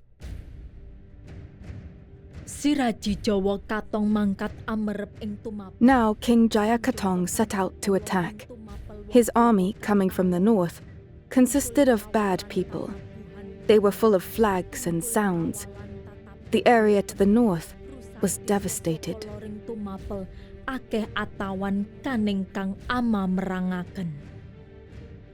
Dismayed at the destruction, the king appointed one of his son-in-laws to lead what forces he had remaining in Java, a man named Raden Wijaya.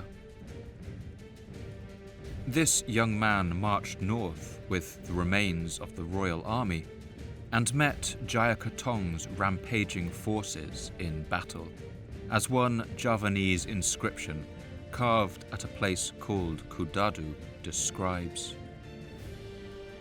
When King Jaya Katong's troops reached the village of Jasun Wungkal, King Kertanegara sent his son-in-law, Raden Wijaya, to fight the enemy. After the battle, the enemy fled while suffering a great loss. Seemingly, they disappeared forever. Raden Wijaya had succeeded in the north and defended his father-in-law's kingdom, which he was set to one day inherit. But now the true strategy of Jaya Katong was revealed. While this loud northern force had been burning and sacking their way through the north of the kingdom, a much larger second force had also advanced in the south. This army moved much more stealthily through the ravines and valleys of the central highlands, as the Pararaton describes.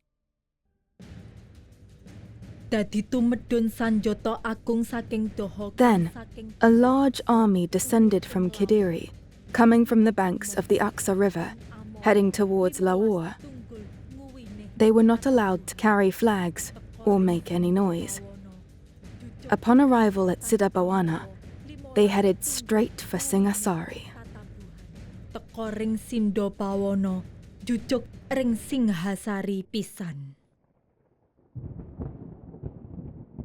This force would go completely unnoticed, and they apparently arrived at the kingdom's capital of Kutaraja while King Kertanegara was drunk. Drinking in Java was a serious business, and a large number of alcoholic beverages were consumed for pleasure, especially on special occasions. One Javanese poem, known as the Sumana Santaka, describes the drinks available at an idealized wedding. The drinks poured continuously from rock crystal pitchers, like fountains of palm syrup. Sugarcane, wine, and rice beer were drunk one after the other, like holy water and mead welling up from glass vessels. But the influence of Tantric Buddhism meant that drinking was more than just for fun. In fact, it was at times a spiritual practice, and even a royal duty. The king was required to take part in ceremonies known as Chakra Puja, which involved the drawing of geometric designs on the earth with coloured powder, after which the ritual could take place. The historian Miranda Shaw describes the unfolding of one of these rituals. An elaborate array of offerings and foods are laid out. The participants don special insignia like bone ornaments and crowns, and use musical instruments of archaic design, such as skull drums, thigh-bone trumpets, and conch horns, for inducing heightened awareness. Practitioners sit in a circle and partake of sacramental meat and wine served in skull cups. The feast culminates in the performance of tantric dances and music that must never be disclosed to outsiders. While this ceremony was a crucial part of King Kertanegara's royal calendar, the timing couldn't have been worse. Jaya Katong's concealed force arrived outside the city walls without warning. They took the garrison by surprise and poured over the walls of the city while the king was thus engaged. The city was taken, and King Kertanegara was killed.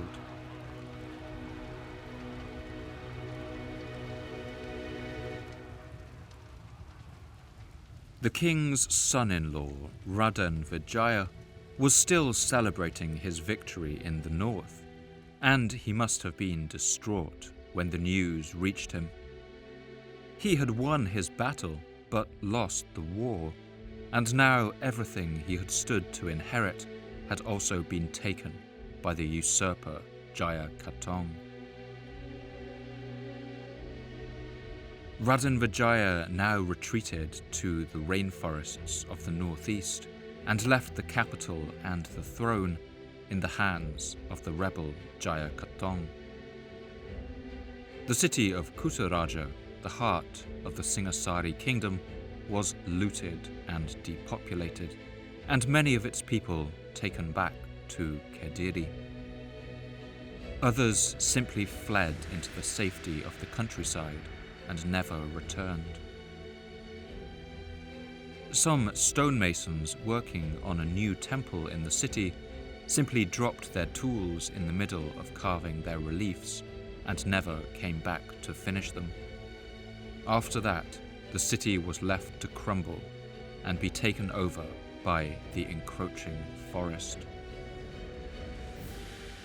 Now the dispossessed prince Raden Wijaya and the rebel usurper Jaya Katong faced off against one another. But it seems neither side of this civil war was confident in victory. Raden Wijaya wasn't strong enough to march south and take his enemy's capital of Kediri. And meanwhile, Jaya Katong couldn't leave his city and risk losing his shaky grasp on the throne. Both parties entered into an uneasy negotiation, and eventually the rebel king settled for buying off Raden Wijaya. In exchange for laying down his arms, the prince would be granted a piece of land, and there he would be allowed to build a city. Raden Wijaya, now completely out of other options and stranded in the wild rainforest, had no choice but to agree. But it must have been with no small amount of bitterness. The prince must have felt bitter too when he reached the piece of land that Jaya Katong had granted him. It was a wild, overgrown jungle in the middle of a sparsely inhabited area known as the Tarik Forest. But his fate was sealed, and he swallowed his bitterness and ordered his people to begin clearing the land for construction and farming. The old-growth forests of Java were dense and wild, fed by the volcanic soil. Colourful hornbills roosted in the treetops, while hidden high among the branches, gibbons greeted the rising sun with their long, mournful songs. Troops of long-tailed macaque monkeys leapt through the trees, while sambar deer crept through the shade of the forest. Great pythons lay coiled in the trees, and dangerous animals like the Javan leopard and wild boar lurked hidden in the green undergrowth. Everywhere could be heard the creaking of cicadas and frogs calling to one another from hidden pools. At sunset, fruit bats rose in their thousands from their hidden caves, while fireflies would have been visible at night. The trees were the most ancient life of the forest. Towering hardwoods like teak, ebony, and tamarind would have risen here, interspersed with bamboo groves, strangler figs, palms, and tangled liana vines, all competing for every shaft of sunlight. But when they began cutting down this forest, Raden Wijaya's men found that a particular kind of tree grew there in great quantities. This was the tree that grows a fruit which in Indonesia is called maja, and is known elsewhere as a wood apple, elephant apple, or Indian quince. These maja fruits are pear-shaped and the size of a large grapefruit, with a thick, hard, woody rind that needs to be cracked with a hammer. Inside is an orangey-yellow pulp that gives off the scent of roses, but tastes sweet and bitter, a little like marmalade. The word for bitter in Javanese is pahit, and due to the large numbers of these maja fruits growing in this region, the people named this place Majapahit, or bitter wood apple, as the Pararaton describes.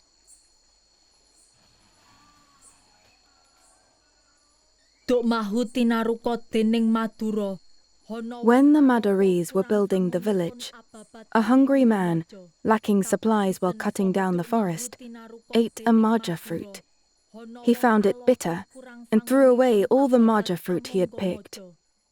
The maja fruit there became known for its bitter taste, and the place was then named Majapahit.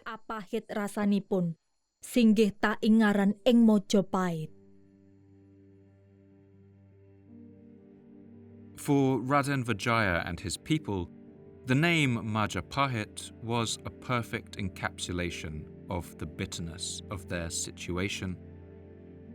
They had lost a kingdom and gained a plot of wild jungle in return, and all because of the treachery of Jaya Katong. They all must have shared a single desire: to throw out the rebel king and unite Java once more.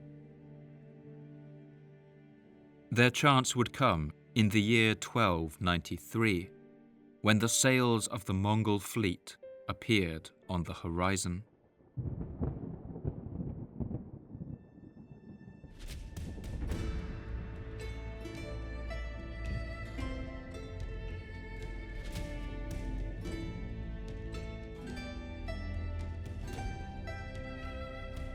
The Mongol fleet that had been sent to punish the people of Java was led by a commander named Shi.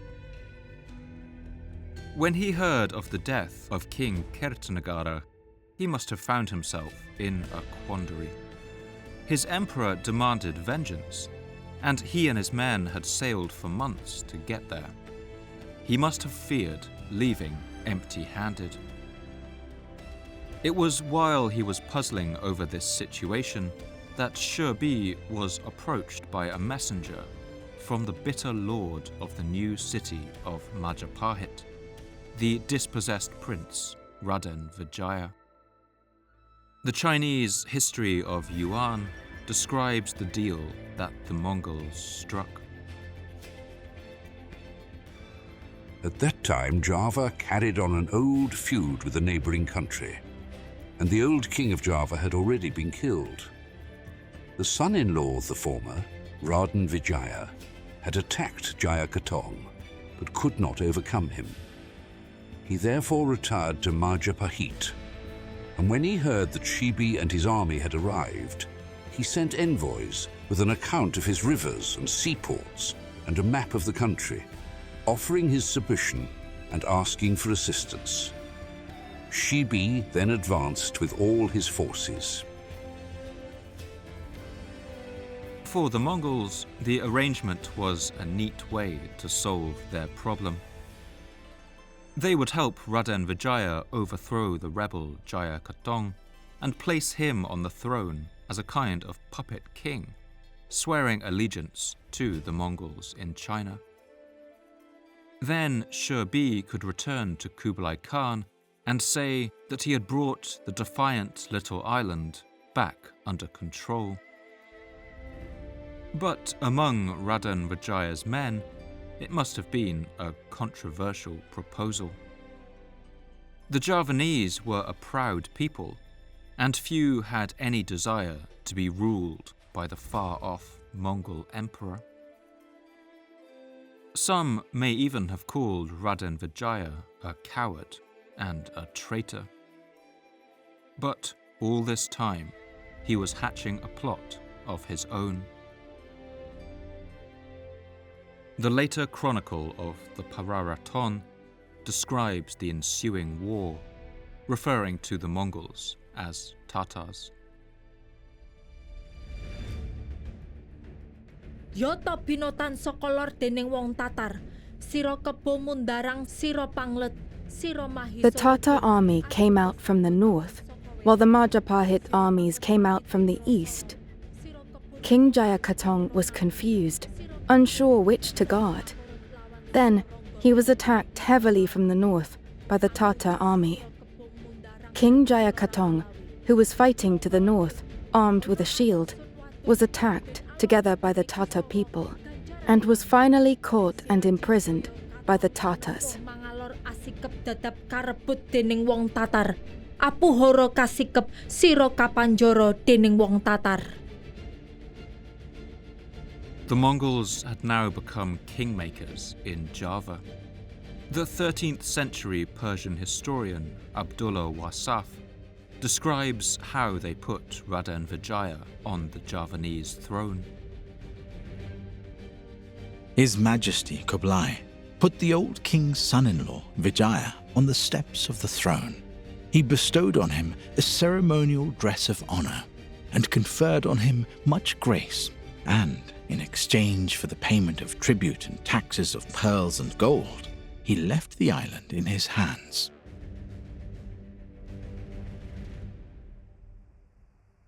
The Mongol Emperor Kublai must have been ecstatic when he heard the news.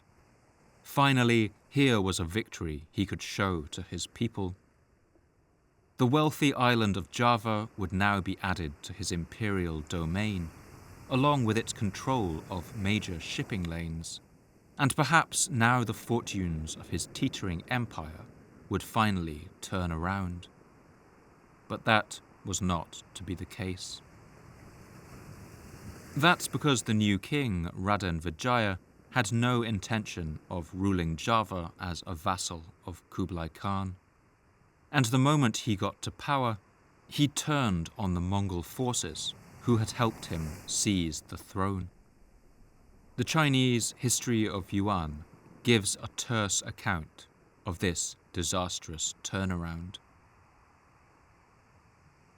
Raden Wijaya asked permission to return to his country in order to prepare a new letter of submission to the emperor and to take the precious articles in his possession back to court.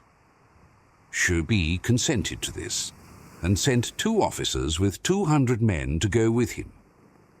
But on the way, Raden Wijaya killed the 2 officers and revolted again, after which he availed himself of the circumstance that the main army was returning to attack it from both sides. The Mongol army believed their mission to be complete and were already packing their ships to leave. The seasonal winds were about to change direction, and if they didn't move fast, they might become stranded on Java for another 6 months. When Raden Wijaya's soldiers burst out of the forest in ambush, firing arrows and darts from their blowguns, the Mongol Yuan troops were taken completely by surprise. The Javanese epic poem Bomantaka describes a battle of this kind. They were thrown into disarray, and in fear the demon army fled, and many of the demons and their leaders were struck dead. They withdrew in haste to the shelter of the fort, but were pursued. Others, shuddering, sought a way of resisting, but lacked the strength and, hit by arrows, floundered about, and all of them left in fear and ran away. The whole fort was in uproar, and all shouted in confusion. The fires glowed and blazed up frightfully like an erupting volcano.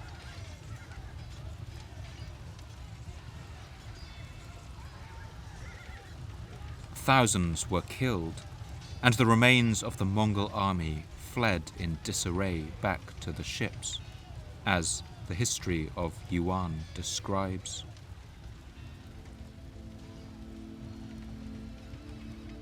Shi Pi was left behind and was cut off from the rest of the army. He was forced to fight his way back to the ships for a distance of more than 100 miles. At last he embarked again, and reached China on a voyage of 68 days. Of his soldiers, more than 3,000 men had died.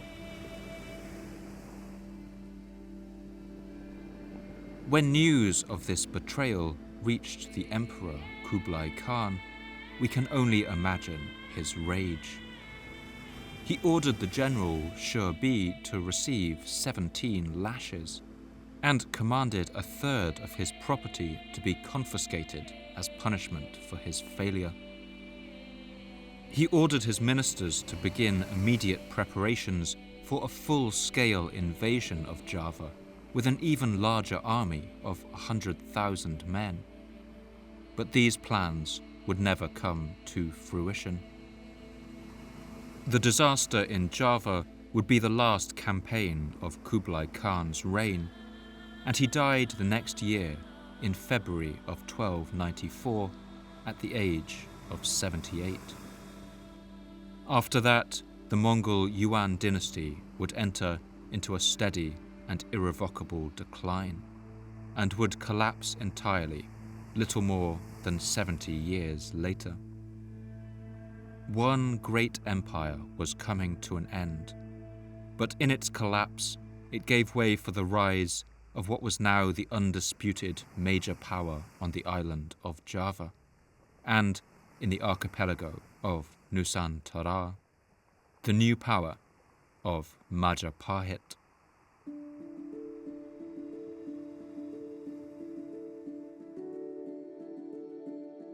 On the 15th day of the month of Kartika, the 8th month of the Hindu calendar, Raden Wijaya was crowned king in the palace of Majapahit. What had once been a stretch of wild jungle was now the beating heart of Java's most powerful kingdom.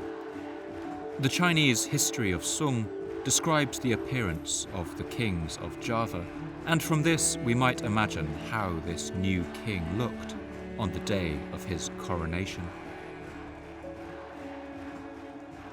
The king has hair in a knot upon the top of his head. He wears golden bells, a silk robe, and shoes of leather. He sits on a square couch, and his functionaries, who see him daily, salute him 3 times on going away.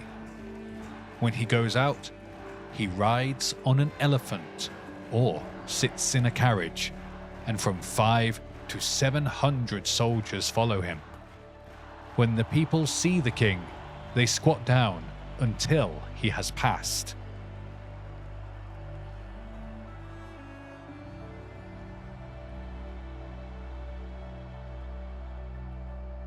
Raden Wijaya would rule as the king of Majapahit for 16 years, but his reign would be a troubled one.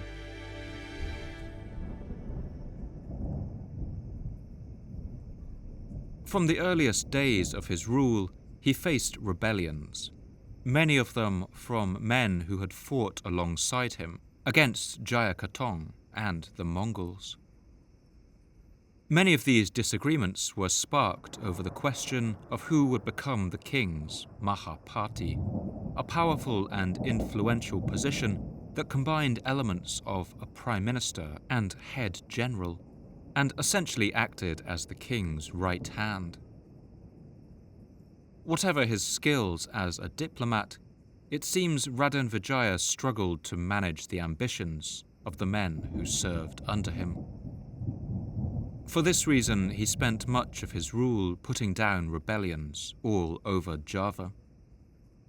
In an effort to cement the legitimacy of his new dynasty, he would marry the remaining 3 daughters of his dead father-in-law, Kertanegara, and ensure that the royal line of succession would pass entirely through him. But still the problems persisted, and the new kingdom teetered on the brink of destruction. When Raden Wijaya died in the year 1309, he must have hoped that his only son, Jayanegara, would set things right. But due to the apparently deficient nature of Jayanegara's character, this would not be the case.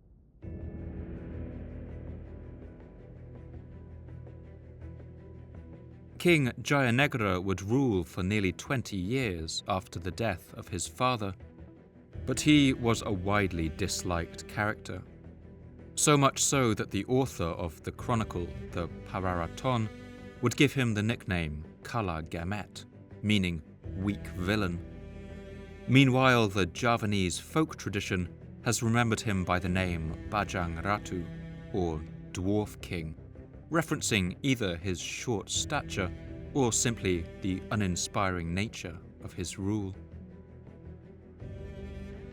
Jayanegara faced multiple attempts on his life, and widespread rebellions even worse than his father's, the most serious of which was led by a man named Kuti.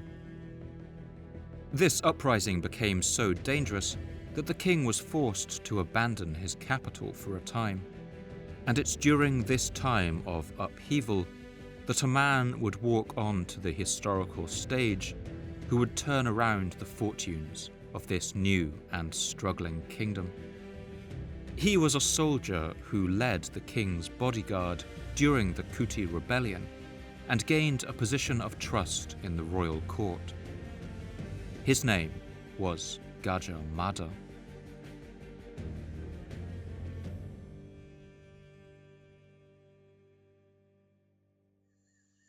Gajah Mada's name came from the old Javanese word Gajah, meaning elephant, and Mada, which is a difficult to translate word describing a state of furious intoxication.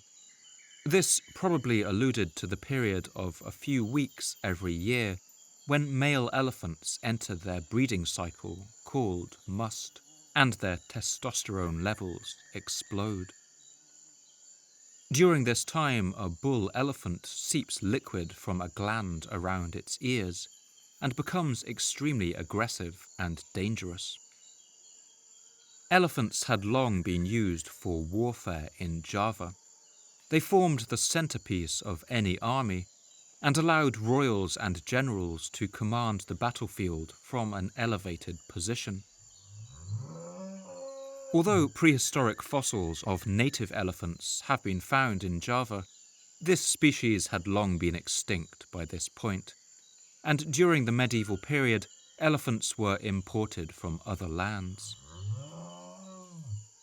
They were enormous, expensive, and prestigious, their tusks sometimes adorned with metal implements to make them even more deadly, and their sides often oiled before going into battle to prevent the enemy from climbing on their backs. So this commander's name would have generated images of strength, vitality, and an unstoppable force. And by all accounts, it would be a good fit.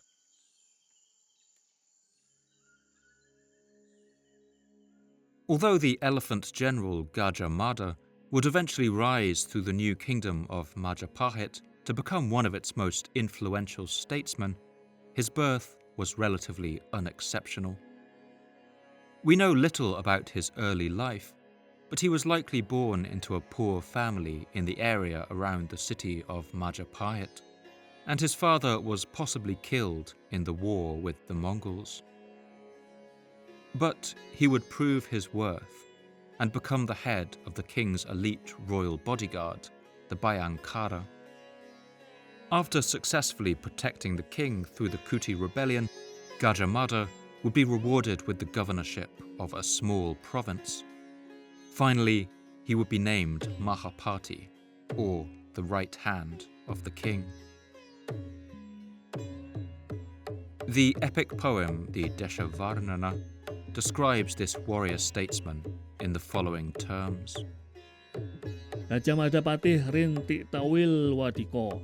Mantri Wirawicaksanen Noyonatangwa. Gajah Mada is the excellent party of Majapahit, an officer valiant, discerning in tactics, with a firm foundation in loyalty and devotion to the king, eloquent and skilled in speech, polite and patient, constantly exerting himself, unremitting.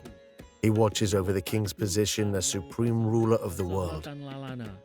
Rojo Dyaksa Rumaksa Risriti Narendran Chakrawartin Jagat. King Jayanegara was clearly a man ill-suited to rule, but with Gajah Mada's help, he was able to keep hold of his kingdom by his fingernails. And it's in the last decade of his reign that a visitor from a far-off land arrived on the shores of Java.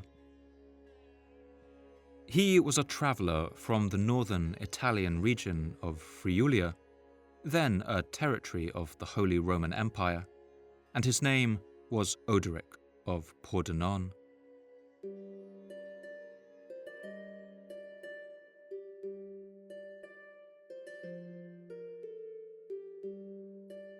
Around the year 1318, Odoric had departed from Venice and spent the next decade or so travelling all over Asia, passing through Persia and seeing the ruins of the ancient city of Persepolis. He then sailed through the Strait of Hormuz to India, and from there through the Straits of Malacca to Borneo, Sumatra, and Java. When he returned home, he dictated the memoirs of his travels in a work entitled The Relatio de Mirabilibus Orientalium Tartarorum, or The Account of the Marvels of the Eastern Tartars. In this text, he provides a remarkable snapshot of life in Java around the year 1320.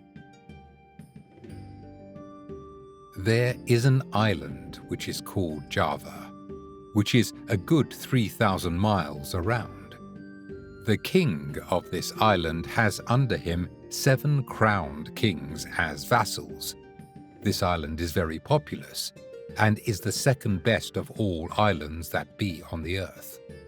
One finds there cloves, pepper, nutmegs, and many other precious spices that they grind there, and all manner of necessities in great quantity. Odoric was particularly impressed by the royal palace of Jayanegara, which was richly decorated in gold, mined from the volcanic mountain ranges. The king of this island lives in a marvelous and very large palace. Its steps are of gold and silver alternately. The paving tiles are likewise one gold and the next silver. The walls are covered with plates of gold, and there are mounted men sculpted out of gold on them with golden circles round their heads, like the diadems we make for the figures of saints. And these circles are full of precious stones. To put it briefly, this is the richest and loveliest palace that there be in the whole world. Odoric also records that many still remembered the war with the Mongol Yuan dynasty of China, now nearly 30 years in the past. the great Khan of Cathay, who is the sovereign emperor of all the Tartars, has often made war with this king and often brought battle to him, but this king has always defeated him. But despite the glowing report of Odoric and the ongoing help of the elephant general Gajah Mada, Jayanegara's reign was a poor one. He was so insecure in his rule that he at one point seems to have considered marrying two of his own sisters, named Dyah Gayatri and Dyah Gayatri, to ensure that no rivals could arise from the royal line. When opposition to this plan exploded in the court and their mother loudly protested, King Jayanegara gave up on this idea, but he still forbade his sisters from marrying anyone else. Si Raji Jayanegara asanak istri kakalih, saos ibu samitan sinung akramohor. King Jayanegara had two sisters born of the same mother. He did not permit them to be married to others, wishing to keep them for himself. Therefore, no prince dared remain openly at Majapahit. Any man who appeared was driven away, lest he seek their hands, and the other nobles kept themselves hidden in fear. Siropaka Satrio angekep ahetetan. Jayanegara confined these two princesses for years in the women's quarters of the palace and prevented anyone from seeing them. It was a microcosm of a rule that seems to have been at every turn paranoid, petty, and authoritarian. Over the course of his reign, the kingdom of Majapahit would falter. The island of Bali, just a short hop over the Sunda Strait, slipped out of his control around this time, and people must have feared that the whole kingdom would now disintegrate, and the land would return to destructive civil war. But that was not to be the case. That's because of a woman who had made her name standing up to King Jayanegara, the mother of the two imprisoned princesses, a woman named Dyah Gayatri.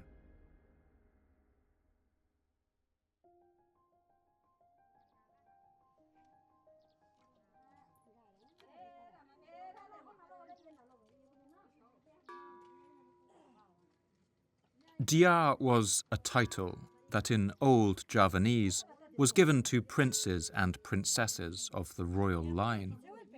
And Dyah Gayatri had been the youngest daughter of King Kertanegara, the last king of Singasari. She had also been the most senior wife of the founder of Majapahit, Raden Wijaya, and all her life she had been a quiet force behind the lives of these great men. As a girl, she had watched her father brand the face of the Mongol envoys, and then saw her home of Singasari destroyed by the rebellion of Jayakatong. She had fled through the rice fields to safety, while her home burned behind her. As a young woman, she had watched the war with the Mongols unfold, then seen her husband found the kingdom of Majapahit, which now stood as his lasting legacy. By now, she was a widow in her 50s and had retired to become a Buddhist nun in a forest monastery on the slope of a nearby mountain. But she was still known by the title Raja Patni, a word which means wife of kings, and which gave her the prestige of a royal matriarch. The bumbling king Jayanegara was her late husband's son by another, less senior wife, and we can only imagine how Dyah Gayatri felt now, watching from her monastery as he veered the empire from crisis to crisis and kept her two daughters under lock and key. She must have feared that the legacy that she and Raden Wijaya had built was about to be destroyed. But she refused to let that happen. To help her free her daughters, reclaim the kingdom and put it back on course, this royal matriarch would enlist the help of the man who had recently been rising in prominence in the kingdom of Majapahit, the raging elephant who had become indispensable to the feckless king, the soldier and statesman who went by the name Gajah Mada. In the year 1328, it seems they took their chance.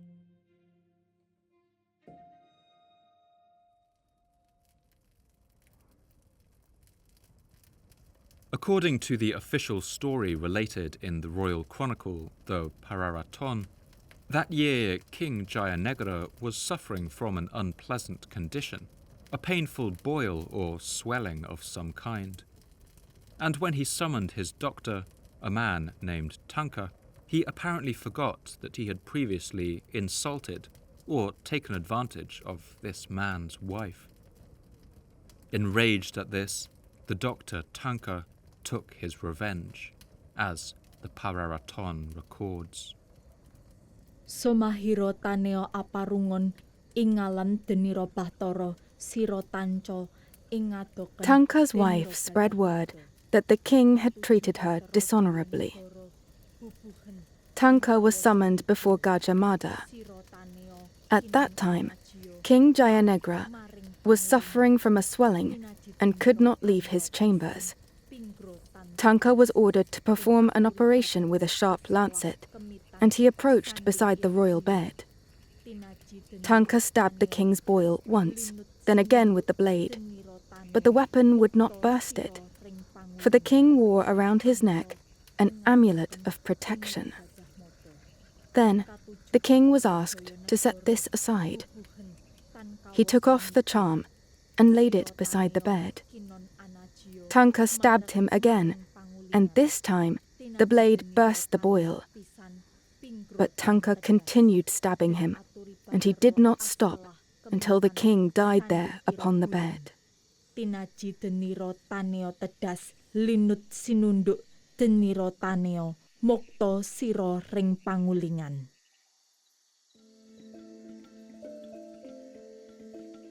The doctor-turned-assassin, Tanka, was swiftly killed by Gajah Mada, which meant, perhaps conveniently, that his side of the story could never be told.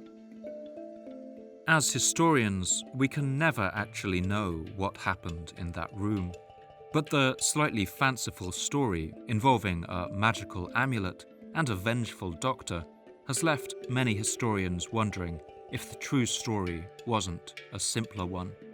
That Gajah Mada and the Dowager Queen, Dyah Gayatri, had simply plotted together to kill the king, framing the poor doctor. Whether they had planned the whole thing or just seized the opportunity on a stroke of good luck, Gajah Mada and the Dowager Matriarch, Dyah Gayatri, went on to seize control of the kingdom. And it seems King Jayanegara was sufficiently disliked that few people were all that concerned about what might actually have happened to him. But the royal matriarch and the general prime minister faced a problem. Gajah Mada himself had risen from humble beginnings, and as a commoner he had absolutely no legitimacy to rule under Javanese law. And while Dyah Gayatri was officially the next in line to the throne, she had already taken a vow to become a Buddhist nun, a position that prevented her from holding any positions of earthly power. And she had no sons who might take the throne. In fact, the histories record that she had only given birth to her 2 daughters, who were now allowed to leave the palace for the first time in years. The Deshavarnana describes these women in conventionally poetic terms.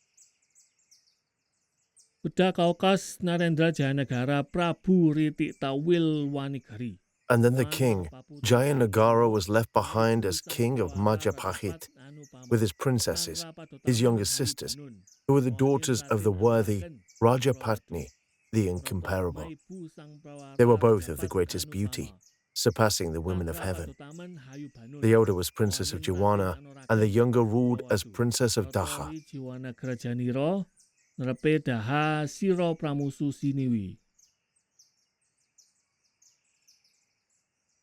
The Rajapatni, Dyah Gayatri, soon appointed her young daughter, Dyah Gayatri, to rule as queen in her place.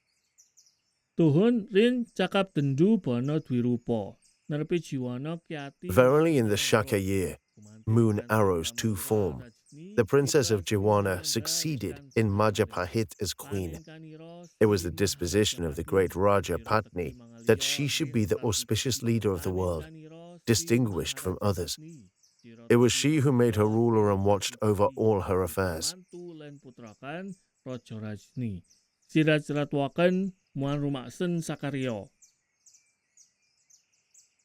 The princess soon took to the throne, and with her mother watching over her, she would be a far more capable ruler than her feckless brother.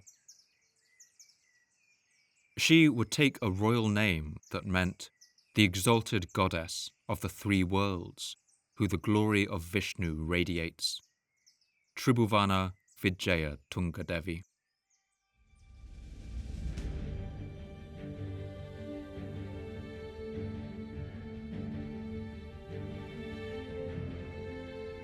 Tribhuwana was her mother's daughter.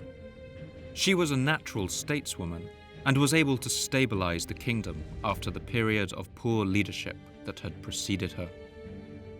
And she seems to have learned from the mistakes of both her father and brother. Early in her reign, she faced a rebellion by two men named Sadang and Keta, and a conflict arose in her court over which of her generals would lead her army into battle. These kinds of political disputes had plagued the last two kings, but Tribhuwana resolved it in a simple way. Rather than show favor to one general over the other, she simply led the army herself, as the Deshavarnana describes. Rin Agnipwari Coko Tan Catru Cirno. In Shaka year, Fire's arrows' sons, their enemies were destroyed. Sadeng and Kita were defeated, overcome by her personal retinue. Further in the Shaka year, Arrow's seasons, eyes, navel, the king of Bali was evil and base. He was attacked with an army, broken and completely crushed. Every kind of evildoer was fearful and made off quickly.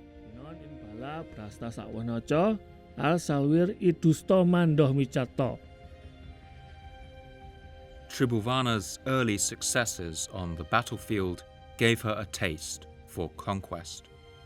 And over her rule, this Queen of Java would embark on a massive expansion of Majapahit to spread its influence all over the archipelago.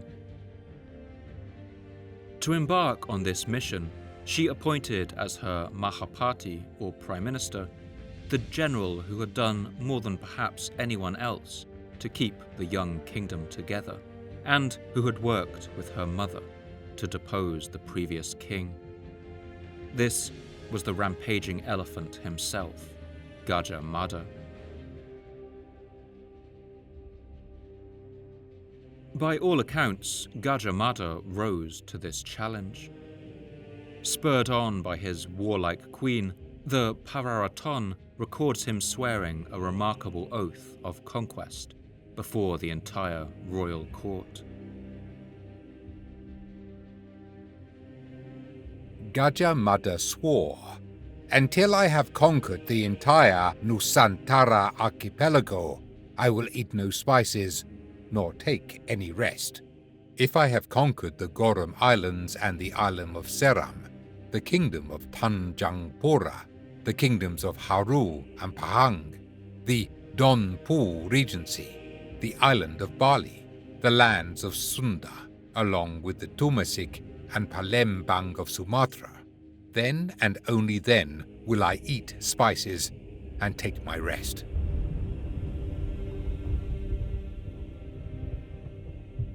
Over the next 3 decades, Gajah Mada would lead the armies of Majapahit across the seas and would bring ever more lands under the influence and control of the empire.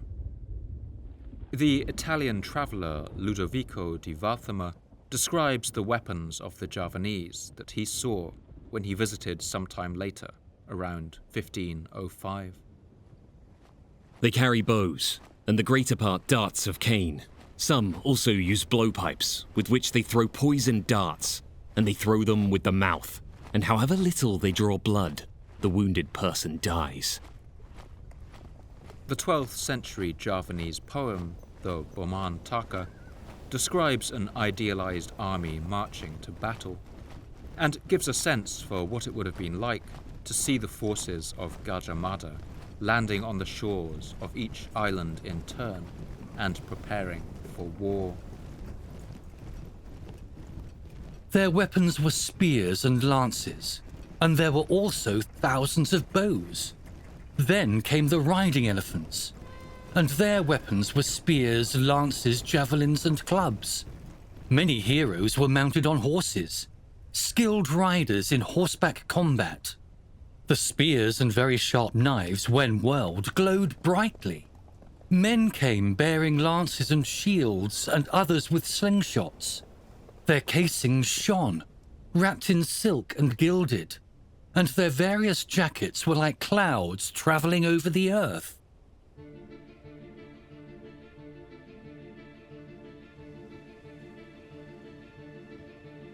The Majapahit forces of Queen Tribhuwana Wijayatunggadewi crossed the sea to the east and reconquered the small island of Bali in 1343.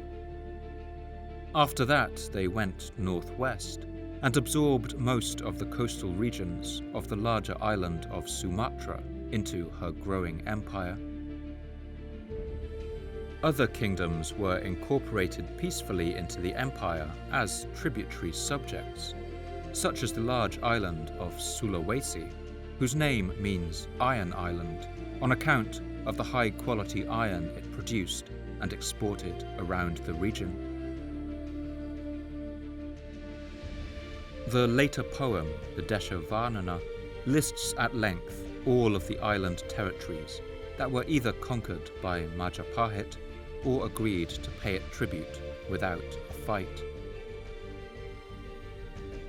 The islands and lesser islands in the first place coming under the territory of the Malay Islands are Jambi and Palembang, Karitang, Tiba, and Dharmasraya following them.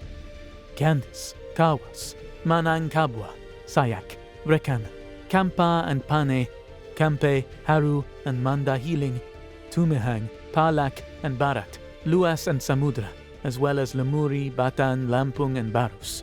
Those are the main ones among the Malay Islands. All these countries are subject and obedient. The great queen Tribhuwana Wijayatunggadewi would rule for 22 years, and her reign saw the rise of Majapahit to a true thalassocracy, or an empire of the sea. But she must have known that her reign couldn't last forever.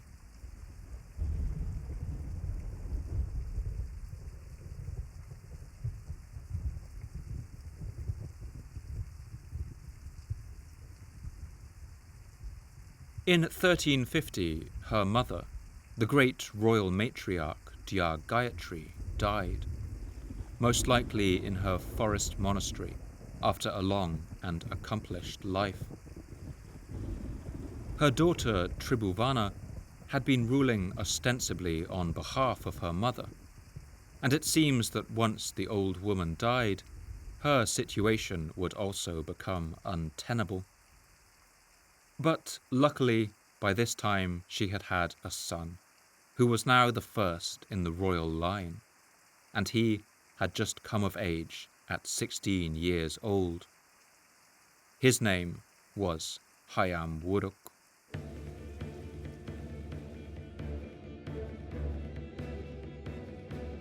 When this young prince, Hayam Wuruk, came to the throne, he would have been crowned with enormous ceremony and celebration. The historian Harold van der Linde describes the rituals associated with a Javanese coronation. At sunset on the eve of the first day of the first month of the year, priests entered the inner pavilion of the royal palace, followed by acolytes chanting sacred Sanskrit texts. King Hayam Wuruk sat on a throne in the amazing pavilion, where matted-haired rishi hermits and religious leaders sprinkled holy water over him to wash away the evils of the past. As darkness descended, oil lamps were lit around the palace, a spectacular sight. At the striking of a gong, Gajah Mada led the senior ministers to a large pavilion in front of the palace gates before a growing crowd.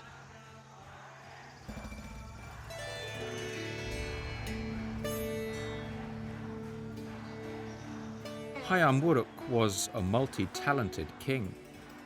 He was apparently an accomplished singer and dancer, and a lover of shadow puppet plays. The poet of the Deshawarnana describes the auspicious omens that took place upon the birth of this prince, as the island's great volcanoes rumbled their approval. At his birth in the Shaka year, season's arrow suns, the prince was already destined to be king. The signs of his miraculous and extraordinary nature were that the earth quaked and rumbled. There was a rain of ash. Thunder and lightning zigzagged through the sky. Mount Kampud erupted, and the wretched evildoers around it were annihilated and died without a gasp. Such is the nature of his reign, that the whole of the land of Java has been humbled and bows down in submission. Like her mother before her, Tribhuwana did not completely vanish from political life when she stepped away from her throne. Throughout the rest of her life, she would act as a counselor and advisor for her son, and together they would usher in what is widely regarded as the golden age of the Empire of Majapahit. When Hayam Wuruk came to the throne, he inherited a capital city of no little magnificence. Over the preceding decades, it had been the site of constant construction, and now bloomed with palaces and temples, complete with pillared audience halls and pavilions.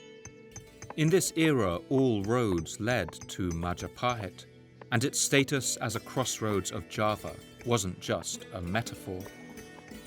The epic poem Deshawarnana describes the royal palace. Let us describe the layout of the awe-inspiring royal palace. Its wall is of red brick. It goes right around and is thick and high. On the western side, the palace mouth faces onto the great square in the midst of deep encircling with Bodhi trees in rows and neatly shaped, all thick with festoons. On the north is the ceremonial gate, splendid and extraordinary, its doors of iron adorned with countless designs. To the south of this is the crossroads, otherworldly in its elegance. From these crossroads, great highways snaked off into the country in all directions. It was part of the usual ceremony of kingship that the king of Majapahit would routinely make journeys around the whole of Java, meeting his citizens and seeing the sights of the land, visiting villages, holy shrines, and reminding vassal kingdoms about who was in charge. It was on one of these journeys that King Hayam Wuruk brought his court poet, a man named Prapanka, who would go on to be the author of the poem Deshawarnana. Prapanka speaks of the honor in his poem, describing himself in the third person. In the Shaka year moon snake sun, in the month of Bhadrapada, at the fullness of the moon, King Hayam Wuruk went on a journey to Lamajan to take note of all there was to see. All the princes of Java, with their wives again, went with the king, with servants and vehicles. Officials and officers from the whole of Majapahit, and in particular the king's priests and court poets, accompanied him. So this man, by the pen name of Prapanka, joined in the pursuit of beauty, attending at the feet of the king. According to his own account, Prapanka seems to have embarked on writing the Deshavarnana because he felt unable to write the kind of poetry that the more senior court poets were producing, usually heroic epics about the Hindu gods, as he describes in the following extract. His motive was, after all, to follow the king wherever he went in the hope of being favoured. But he still does not know how to achieve poetic effects, and is most unlikely to succeed in composing a song on the writing tablet. And this is the reason why he describes all the places passed through and sets out their names in order along the road. Ironically, the Deshavarnana is today one of the most famous pieces of literature to survive from the Javanese Golden Era, and it is by far the most useful to historians. Today, the poem is a remarkable source that captures a snapshot of life on Java during the reign of Hayam Wuruk.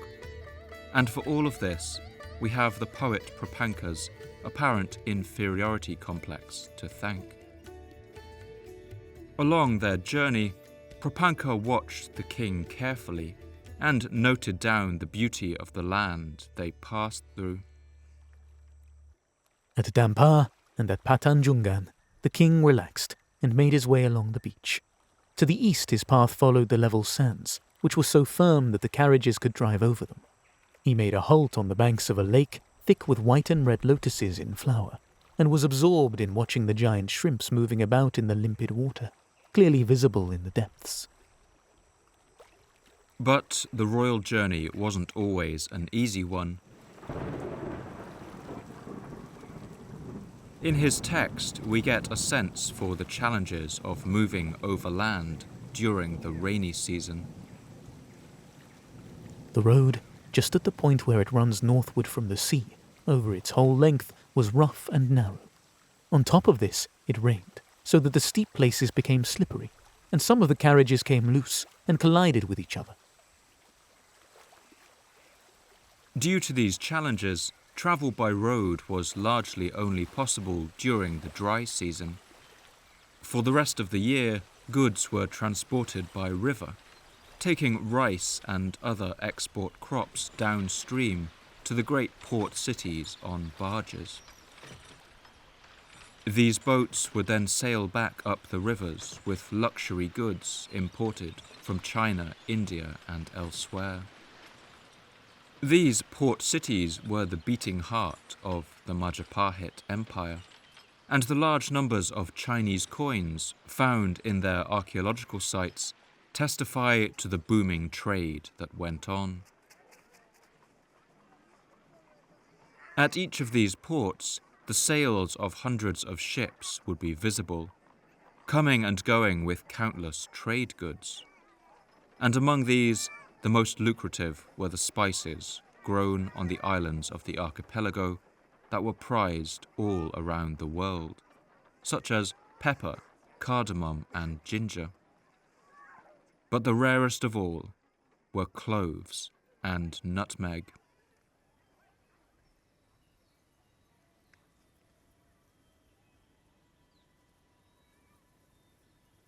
Cloves and nutmeg were brought to Majapahit on large ships that sailed from a small group of islands, which are called the Islands of Maluku, and would come to be known as the Spice Islands.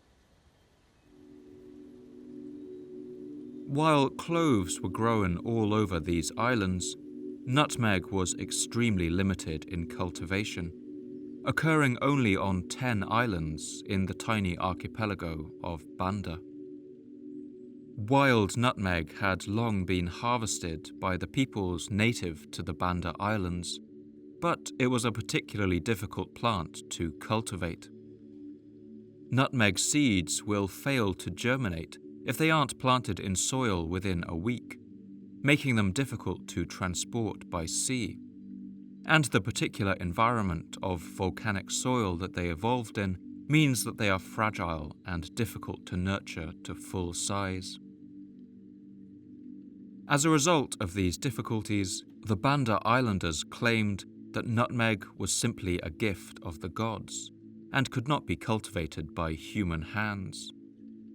Instead, they would travel to the parts of the forest where it grew wild to collect its prized seeds, and they kept the location of these groves a carefully guarded secret. But despite its extreme rarity, the fragrant nutmeg seeds that these islanders harvested travelled all around the world. The spice would reach Constantinople in the 6th century and instantly became a sought-after commodity and mark of luxury. Nutmeg would even be mentioned as a spice to flavour English ale in Chaucer's Canterbury Tales, which was written during the time of the Majapahit Empire. At times, nutmeg would sell on the other side of the world for more than an equivalent weight of gold.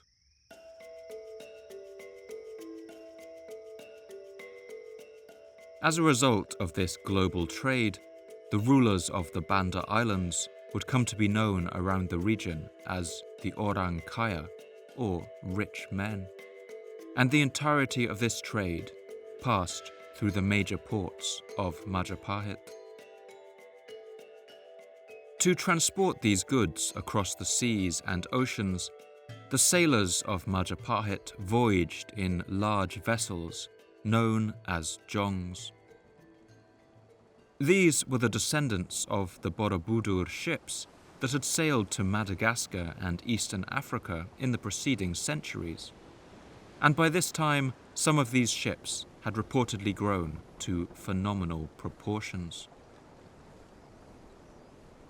Reports on the true size of these vessels vary, but some sources record Djongs that reached a size of 80 meters long. They were built with layered hulls that made them exceptionally strong, and were able to transport 1,000 soldiers and more than 1,000 tons of cargo. The sight of these massive Djongs astonished European explorers when they arrived in the archipelago in the 16th century. One Portuguese admiral and explorer, Afonso de Albuquerque, wrote about encountering one of these enormous vessels in 1511. The whole fleet went back along the coast in the same order as they had first come. And when they were in the latitude of the Powder Island, they sighted 2 very large junks and gave chase to them. One of these, which was from India, surrendered immediately, but the other junk would not do so.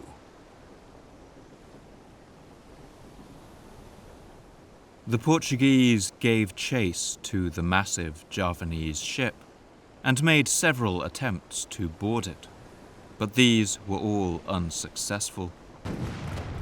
The Europeans even opened fire on the Djong with their cannons, but found that the 3 or 4 layers of wood with which the Javanese built their ships simply absorbed the cannon fire, and the vast vessel sailed on.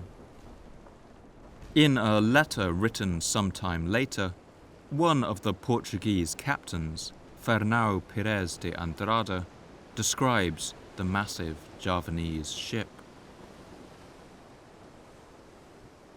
The junk was the largest seen by men of these parts so far.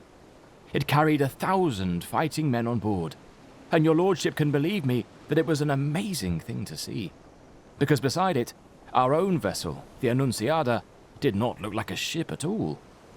We attacked it with bombards, but even the shots of the largest cannon did not pierce it below the waterline. It was so monstrous that no man had ever seen the like. Eventually, the smaller and more maneuverable Portuguese ships were able to disable the larger Djong by breaking its two massive rudders. This finally brought the men on board to surrender. The Europeans were so impressed with the size of these Javanese Djongs that they sailed one of them all the way back home, where it was used for a time as a warship in the fleet guarding the Gibraltar Strait. Although we have little reliable data on when the ships of the Javanese reached such a massive scale, it is reasonable to assume that they were at least approaching that size during the reign of Hayam Wuruk, when the power of Majapahit was at its peak. These enormous ships would have been the crucial backbone of the Majapahit Empire, with their enormous capacity for cargo and their ability to transport thousands of men, horses, and even elephants from island to island, wherever they were needed. And of course, they would have made a powerful statement about the power and prestige of the Empire of Majapahit. By now, the Majapahit sphere of influence stretched over the sea for thousands of kilometers, and they had monopolized the lucrative spice routes from the Malacca Islands so that their wealth would have swelled to previously unimagined heights. Over this period, Majapahit began to take on the form of what has been called a Mandala Empire.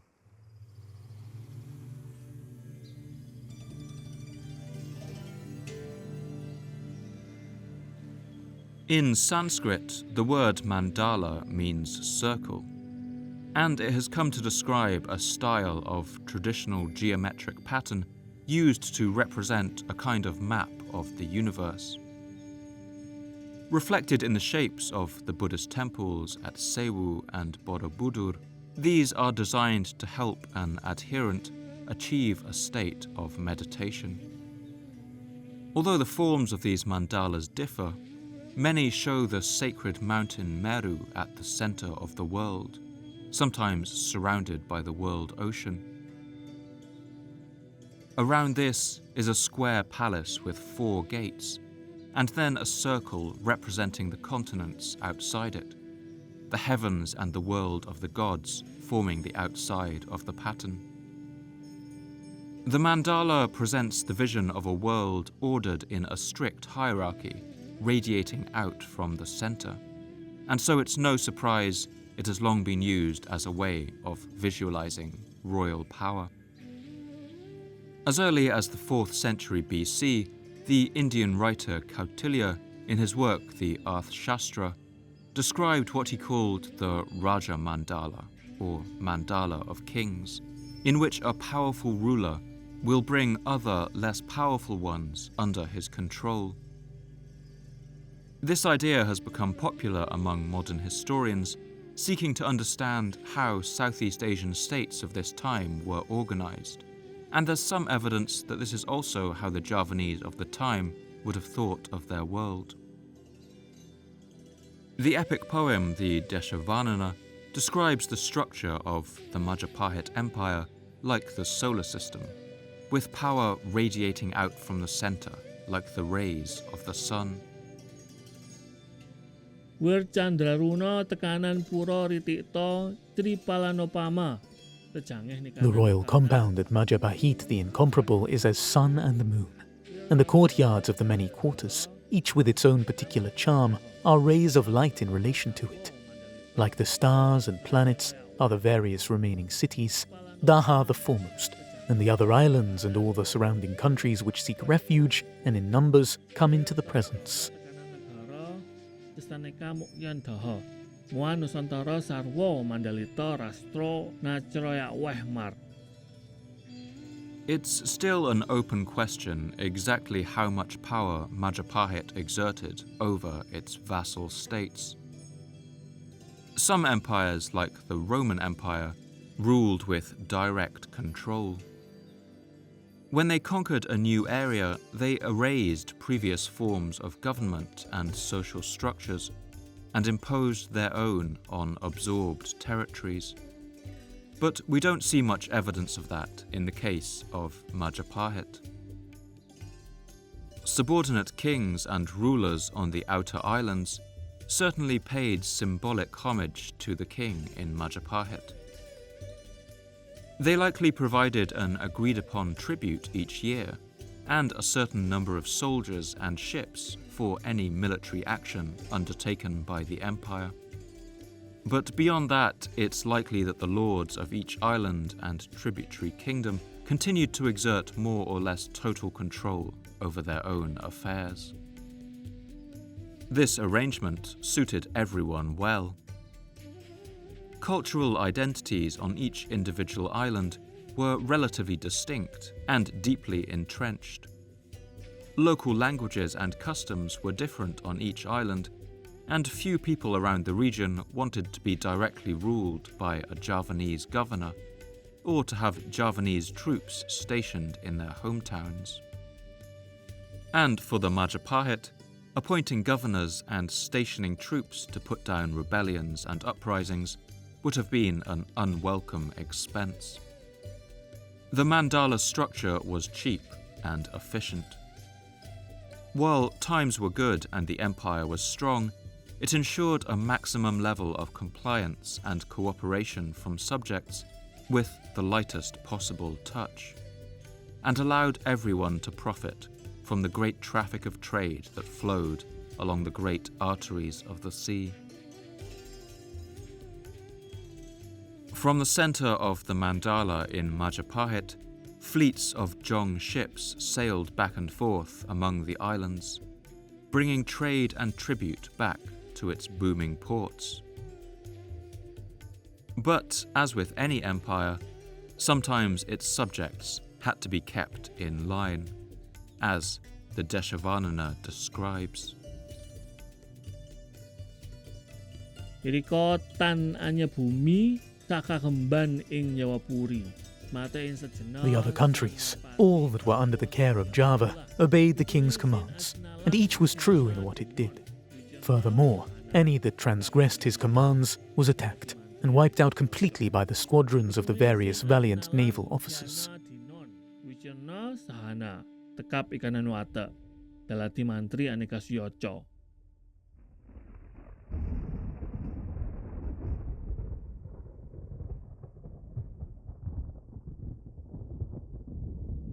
One such example occurred in the year 1375, when one of the subject kings of the empire seemed to get ideas above his station.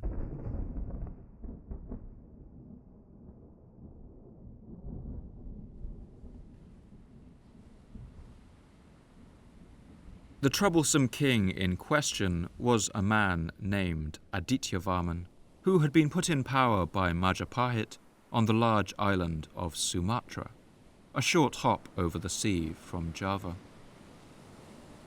Adityavarman was something of a narcissist. He was fond of commissioning massive statues of himself, larger than any that have been uncovered of other kings in the region, and over the preceding years he had begun to act in an insubordinate manner. At one point he had a stone tablet inscribed that showed a list of kings, and he had the insolence to place his own name above King Hayam Wuruk's. This all would have caused rumbles of consternation at the court of Majapahit. But Adityavarman would go too far when he sent his own envoys to the court of the Emperor of China, bypassing his king completely. One Javanese epic poem, the Bratayuddha, describes the rage of the demon king Ravana upon getting news of the death of his sons, but we might imagine it a fitting description of Hayam Wuruk's reaction when he heard that Adityavarman had been going over his head and making overtures to China without consulting him. The monarch was furiously enraged. He gnawed his moustaches, his countenance was inflamed, and his bosom red as the warawari flower. Sweat exuded from every pore. The angles of his mouth trembled. His eyelashes stuck together. He vaunted. He called aloud. He challenged all his enemies to meet him at once. Hayam Wuruk summoned the Chinese ambassador to Sumatra, and after lambasting him, apparently had the man beheaded and his head sent back to China in a bag. In perhaps a sign of the power of Majapahit at this time, the Chinese didn't respond in kind.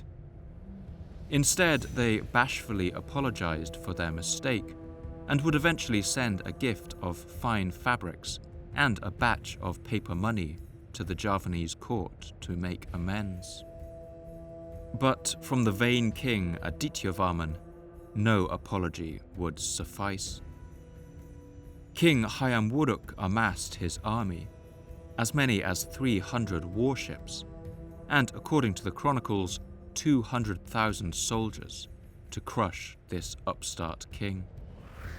And although we don't hear what happened to him, Adityavarman never appears in any other written records or inscriptions again. Now Hayam Wuruk was on the warpath. After crushing Adityavarman, the Majapahit fleet rounded on another problematic vassal. This man ruled the walled settlement of Singapura, now the modern city of Singapore, and his name was Parameswara. After a month-long siege, the Majapahit forces broke through the walls and slaughtered the inhabitants. To this day, legend has it that the iron-rich, reddish clay soil of Singapore was stained that colour by the blood spilled during this massacre. Parameswara, the king of Singapura, fled north to the area of the Malacca Strait. But he would remain a thorn in the side of Majapahit for some time to come.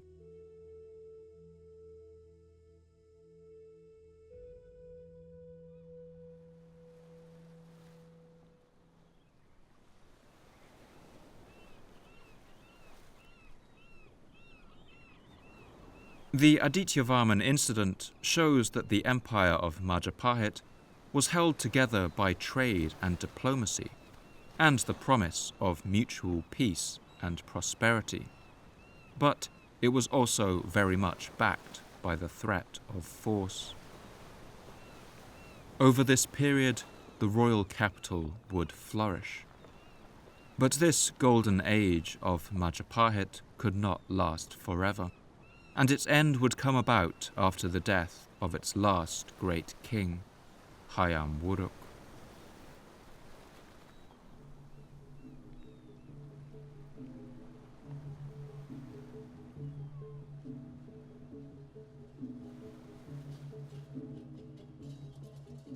King Hayam Wuruk died likely in the year 1389, and with him the light began to leave the court of Majapahit. The great statesman and general Gajah Mada had died 25 years earlier, and Hayam Wuruk's mother, Queen Tribhuwana Wijayatunggadewi, had also died a decade or so after that. There now seems to have been something of a vacuum of talent in the Majapahit court. Exacerbating the problem was the complexity of Javanese succession laws, which had developed to deal with the fact that kings of this time always had multiple wives. In ideal circumstances, the law would unambiguously favour one successor over another, and there would be no confusion about who would take the throne. But fate had dealt Hayam Wuruk a bad hand when it came to his succession.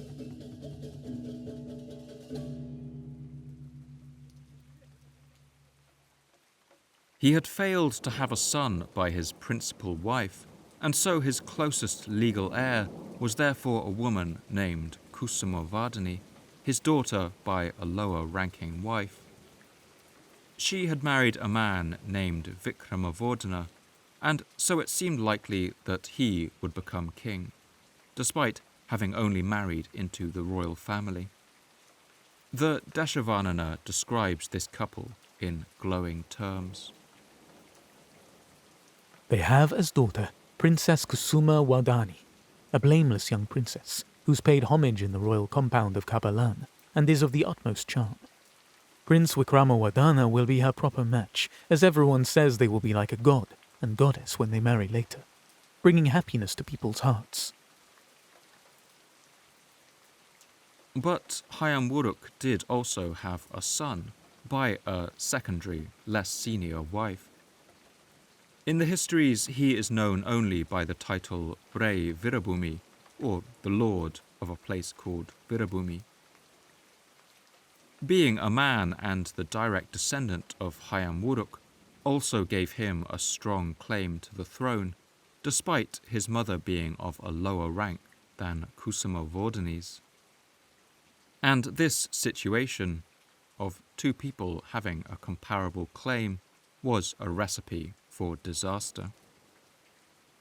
Hayam Wuruk seems to have sensed the danger while he was still alive. In an attempt to remedy the situation and cool off the rivalry between these two men, he divided the empire into the Western Court, the capital of Majapahit, and the Eastern Court, where the lord of Virabhumi held sway. The exact details of this arrangement are unknown, but it was a clear and obvious rift, now splitting the kingdom's Javanese heartlands in two. The situation seems to have gotten so bad that at one point the Chinese chronicle, the Ming Shi Lu, notes that the two different courts were each sending their envoys to meet independently with the emperor's ambassadors.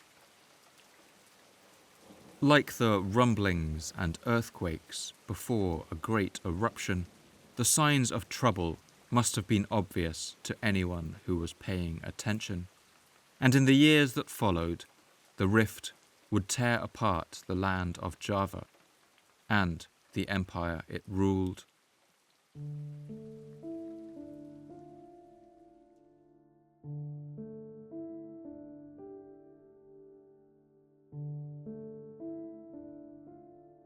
The name for the conflict that follows is found in the chronicle of the Pararaton.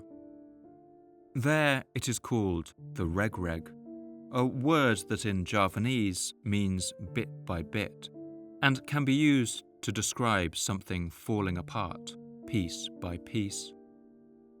As we will see, this was a fitting name, as the conflict would bring about the steady coming apart of the Mandala Empire of Majapahit that had held together over the last century.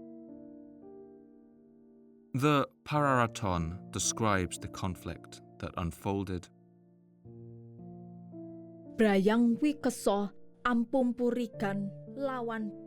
They came to blows. There was division, and men died in the division. After 3 years, there then arose again the Reg-Reg War. Both sides prepared themselves. All the lords asked themselves, "Whom shall I follow?" Then the fighting began.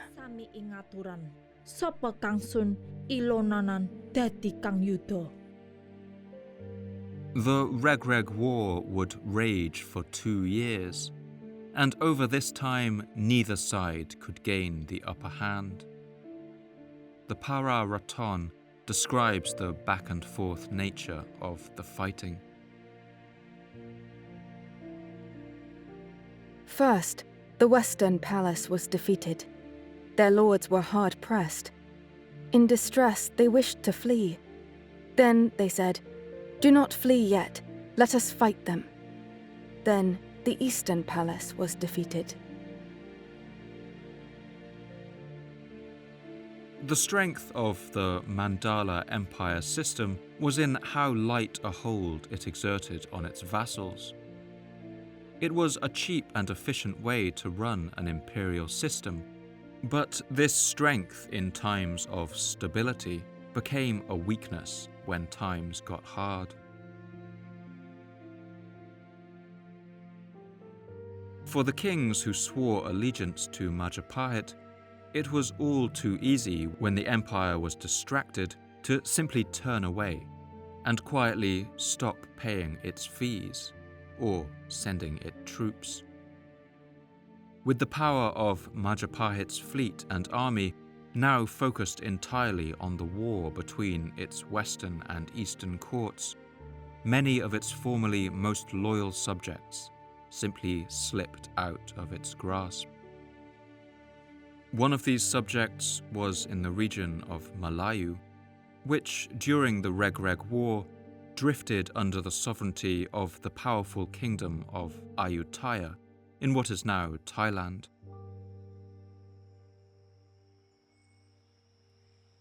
On the island of Sumatra, a Chinese pirate named Chen Zui from Guangdong even took advantage of the chaos caused by the Reg-Reg War to seize control of the wealthy port city of Palembang.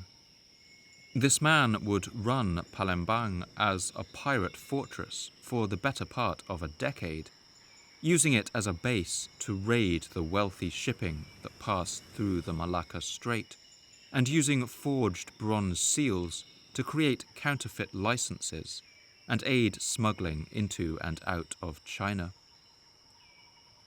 The Chinese Muslim writer Ma Huan wrote about the situation in his work, A Survey of the Ocean Shores. Chen Zui plundered ships and preyed on both native and foreign merchants for several years. On the northern coast of Borneo, the Brunei Kingdom had also begun to ignore the overlordship of Majapahit, and by 1405 Western Borneo had also drifted away. These small kingdoms would instead seek protection under the influence of another power that was now flexing its muscles with increasing confidence on the waves. That was the rising Ming dynasty of China.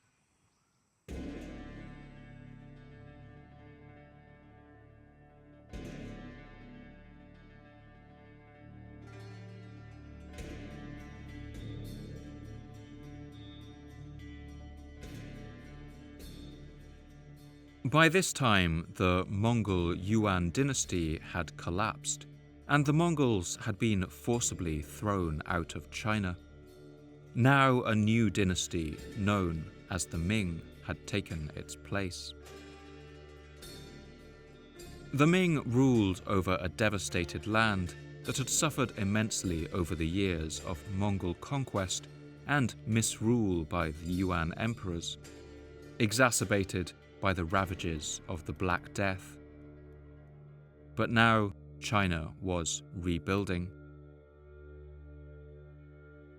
Ultimately, the Ming dynasty has been remembered as a paranoid and inward-looking state, which virtually bankrupted itself with the construction of its vast Great Wall in the north, sealing itself off from the world. But at the start of the 15th century, Ming China looked quite different.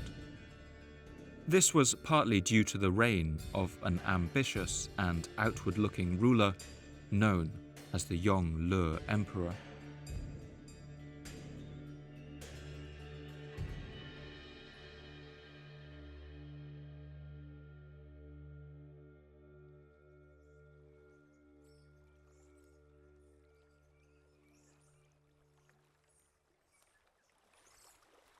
The Yongle Emperor was a patron of learning and sponsored the writing of a great encyclopedia made up of 23,000 written scrolls in an attempt to record all the world's knowledge. He was fascinated by everything, and especially the world outside of China, as he recorded in his work Ming Taizong Bao Shun, or The Valuable Teachings of Emperor Yongle. Whenever I can find the time, I read history books and the classics so as to avoid idle living. I constantly remind myself that the world is so vast and state affairs so important that I cannot succumb to laziness and complacency for even a moment. Once one has succumbed to laziness and complacency, everything will become stagnant.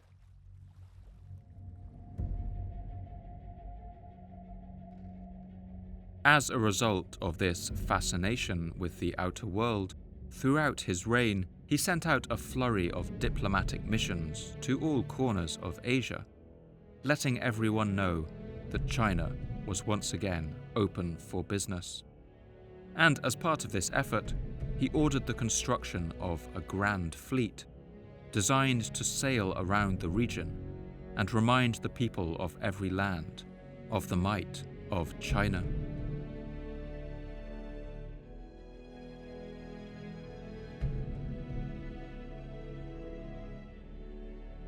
To build his fleet, the Yongle Emperor ordered the construction of a vast shipyard at a place called Longjiang, or Dragon River. This sprawling industrial complex was built at the point where the Yangtze River is met by the smaller Qinhuai in the Ming capital of Nanjing. And it would be the largest shipyard anywhere in the world. On its 7 long, large docks, at least 100 ships could be built at any one time.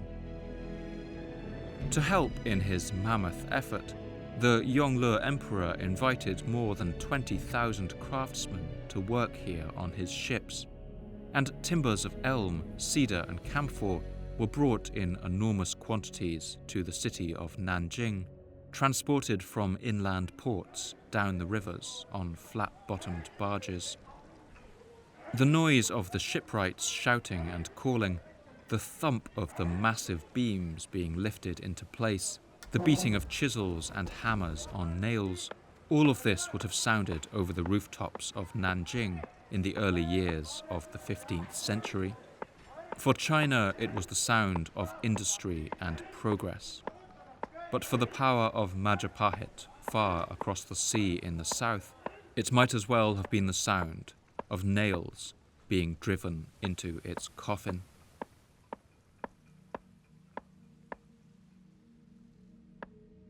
By the year 1405, as the Reg-Reg civil war dragged on in Majapahit, the Yongle Emperor had completed his grand fleet, and now all he needed was an admiral to lead it.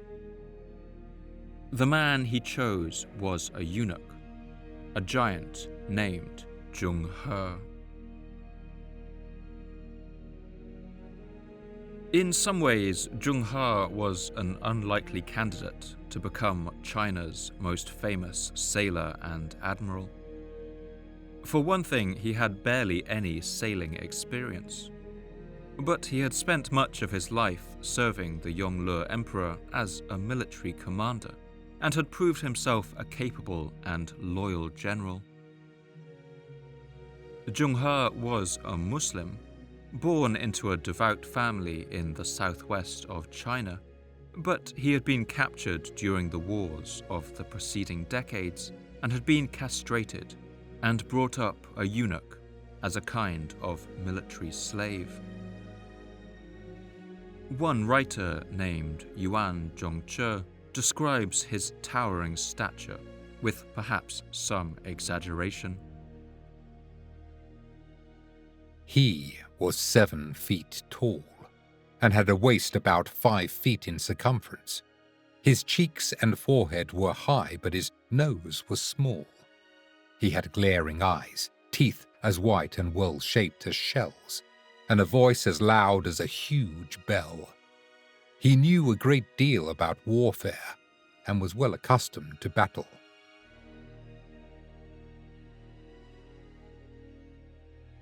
On the 11th of July 1405, under the command of Admiral Zheng He, this vast fleet set sail.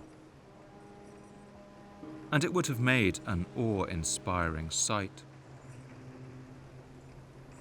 It comprised a total of 317 vessels of the latest design, including at least 60 vast treasure ships that were among the largest in the world.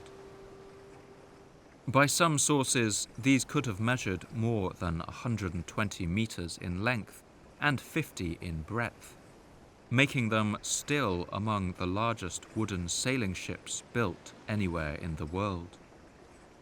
These vessels were each fitted with 24 cast bronze cannons and were beautifully decorated too, with their prows carved with animal heads, dragons, phoenixes and eagles, all painted in bright colors.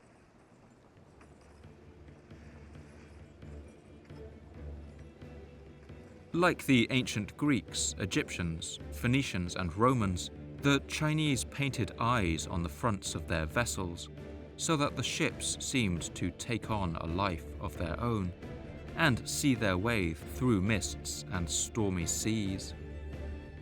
On board these hundreds of ships were a total of 28,000 men, including sailors and soldiers, but also diplomats, astronomers, linguists, interpreters and doctors, as well as carpenters and shipbuilders, for if the vessels needed repairing while at sea. On one stone tablet that the admiral later erected in Fujian, he describes this great voyage. We have traversed more than 100,000 li of immense water spaces, and have beheld in the ocean huge waves like mountains rising sky high, and we have set eyes on barbarian regions far away, hidden in a blue transparency of light vapors, while our sails, loftily unfurled like clouds, day and night, continued their course as rapidly as a star, traversing those savage waves.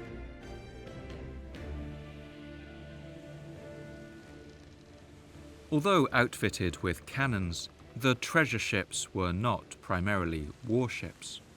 They were in fact vast cargo vessels, their holds filled to the brim with Chinese silks, cotton, tea, wine, oil, iron and candles, along with other luxuries, all intended for trade with the strange lands they would encounter along the way. From these lands they brought back spices, gemstones, and even in the year 1414, a live giraffe, which had been brought to Bengal by some African delegates from Malindi. Impressed at the sight of the treasure fleet, these men had gifted one of these animals to the Chinese, who brought it home to no little amazement. The Yongle Emperor was no stranger to receiving exotic animals as gifts, and there was even a part of his palace devoted to keeping and caring for them. Elephants and rhinoceroses from Champa, bears from Siam, parrots and peacocks from Java, and ostriches from Aden. But of all these, it was the giraffe that he asked his court artists to paint.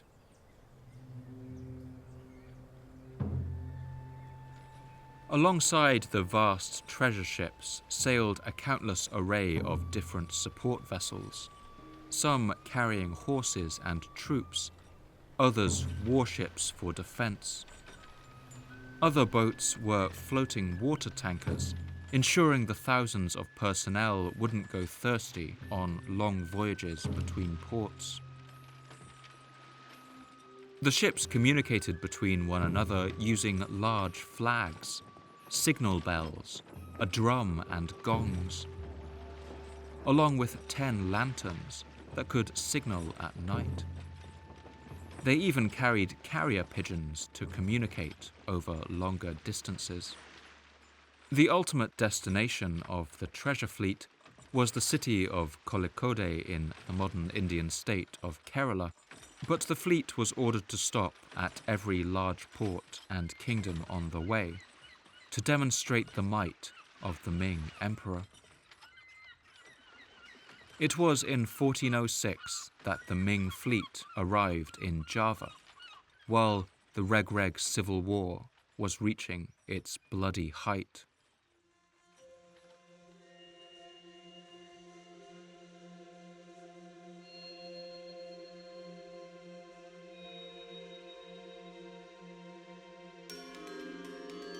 When the Chinese treasure fleet arrived in Java, they might have expected to encounter the scenes of wealth and prosperity that had been recorded by previous visitors. But they would find instead a troubled land, devastated by civil war. The treasure ships anchored off the coast, and a group of Chinese soldiers and merchants came ashore in western Java, hoping to trade. But the Western king, Vikramavardhana, the husband of Hayam Wuruk's daughter, believed that his rival in the east had brought the Chinese to intervene in the civil war. While the Chinese visitors were trading in the marketplace, King Vikramavardhana's soldiers swept down on them from all sides. The cries of the Javanese warriors and the screams of the dying would have joined the pops and bangs of cannons that would have sounded all around the marketplace. The acrid smell of gunpowder and blood would have lingered on the air.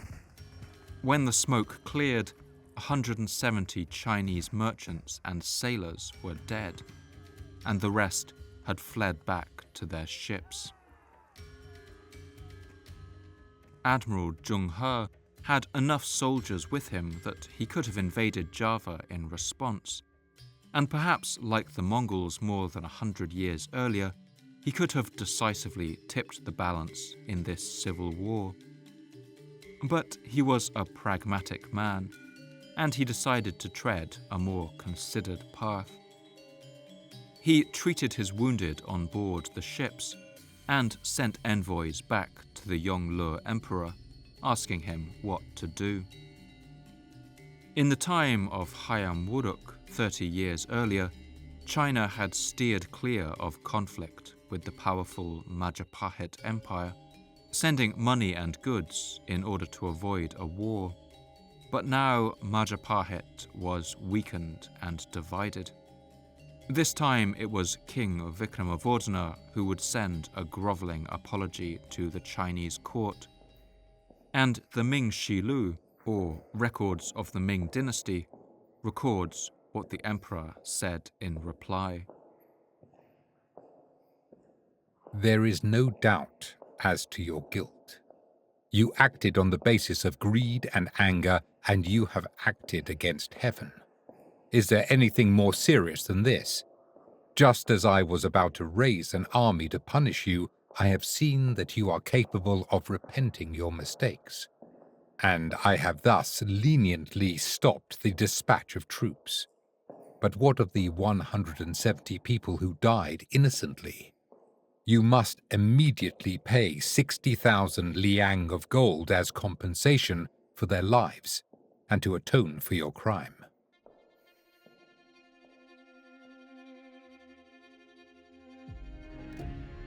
A year later, a Javanese ship arrived in China with only a sixth of the sum of gold that the Chinese emperor had demanded, along with a letter explaining that the bankrupt kingdom could not afford to pay any more. The Chinese emperor responded magnanimously. What I want from those people who live far away is that they acknowledge their guilt, but I do not want to enrich myself with their gold. The point had been made, and the humiliation of Majapahit was total. Everyone in the region took notice. In 1424, Chinese records show that when one king in Sumatra died, his son sent out a letter asking permission to succeed him as king, and he sent it not to the kings of Majapahit in Java, but to the Chinese emperor in the Ming court. This shows just how far the star of Majapahit had fallen, and how the might of China was on the rise.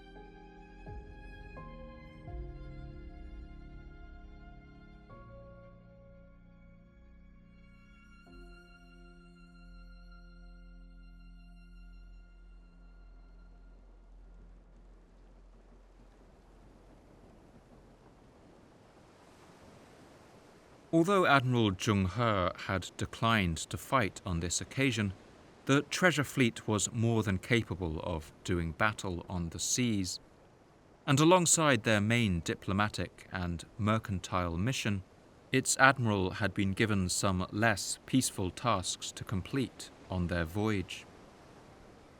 Chief among these was a mission to destroy the pirate fortress that still held out at the Sumatran port of Palembang, which had risen up due to the weakness of the Majapahit Empire. The Mingxi, or History of Ming, describes how the pirate chief Chen Zui had been playing a clever double game, attempting to mollify the Ming Emperor. In the 4th year of the Yongle reign, the pirate chieftain of the old port, Chen Zhuyi, sent his son to the Ming court.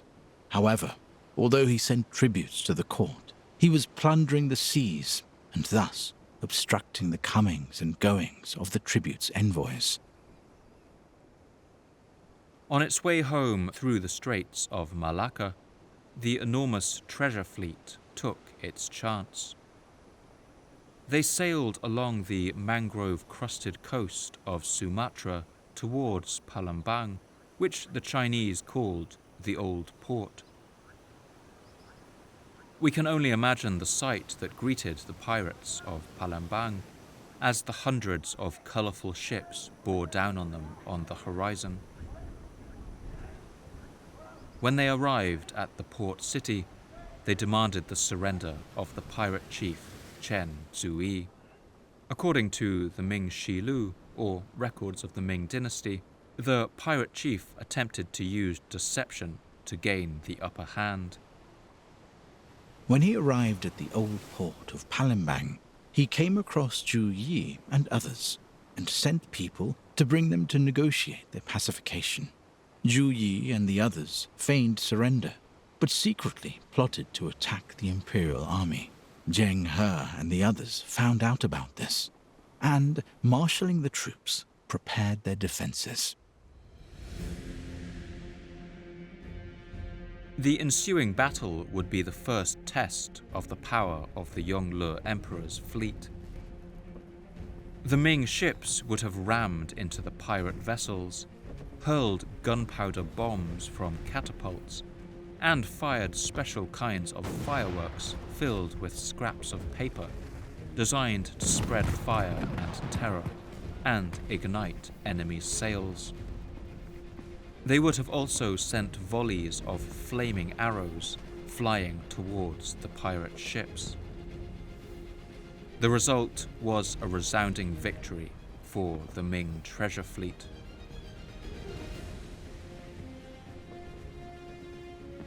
The pirate Zhu Yi suffered a great defeat. Over 5,000 of the bandit gang were killed, while 10 of the bandit ships were burned and 7 were captured. Further, 2 counterfeit bronze seals were seized and 3 prisoners, including Zhu Yi, were taken alive. When they arrived at the capital in chains, it was ordered that all of the prisoners were to be beheaded.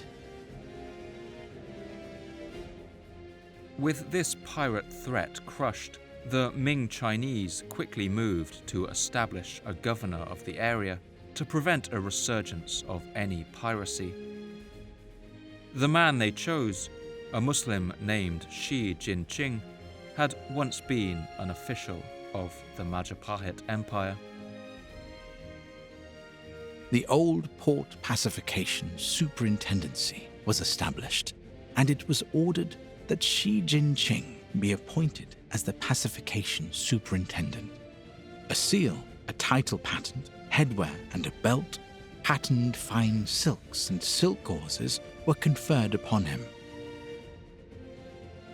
While the rulers of Majapahit had their backs turned, fighting amongst themselves, the Ming Chinese had swept in and stamped their seal of authority on the Malacca Strait.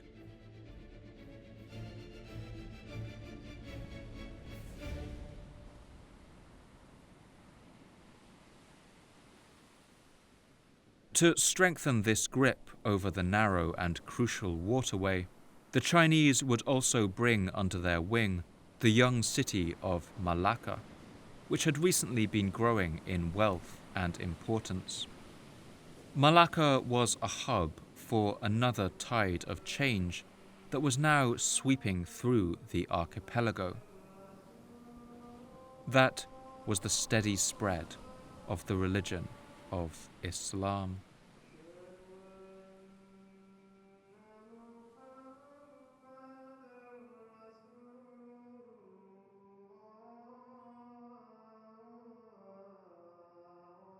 Islam had long had a presence in the Indonesian archipelago and had arrived with traders who travelled back and forth across the Indian Ocean, bringing nutmeg and cloves to the markets of Egypt and Arabia. But now this young religion began to make advances in all directions. The European traveller Marco Polo remarked on the change already underway on the island of Sumatra when he passed through the town of Perlak in 1292. The people of Perlak used to be idolaters, but owing to contact with Saracen merchants, who continually resort here in their ships, they have all been converted to the law of Muhammad.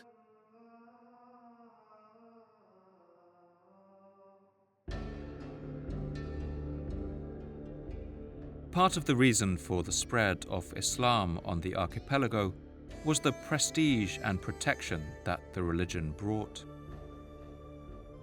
One example of this in action is the king Parameswara, the ruler of Singapura, who had been besieged by Majapahit under the reign of Hayam Wuruk and had fled north to the coast of the Malacca Strait.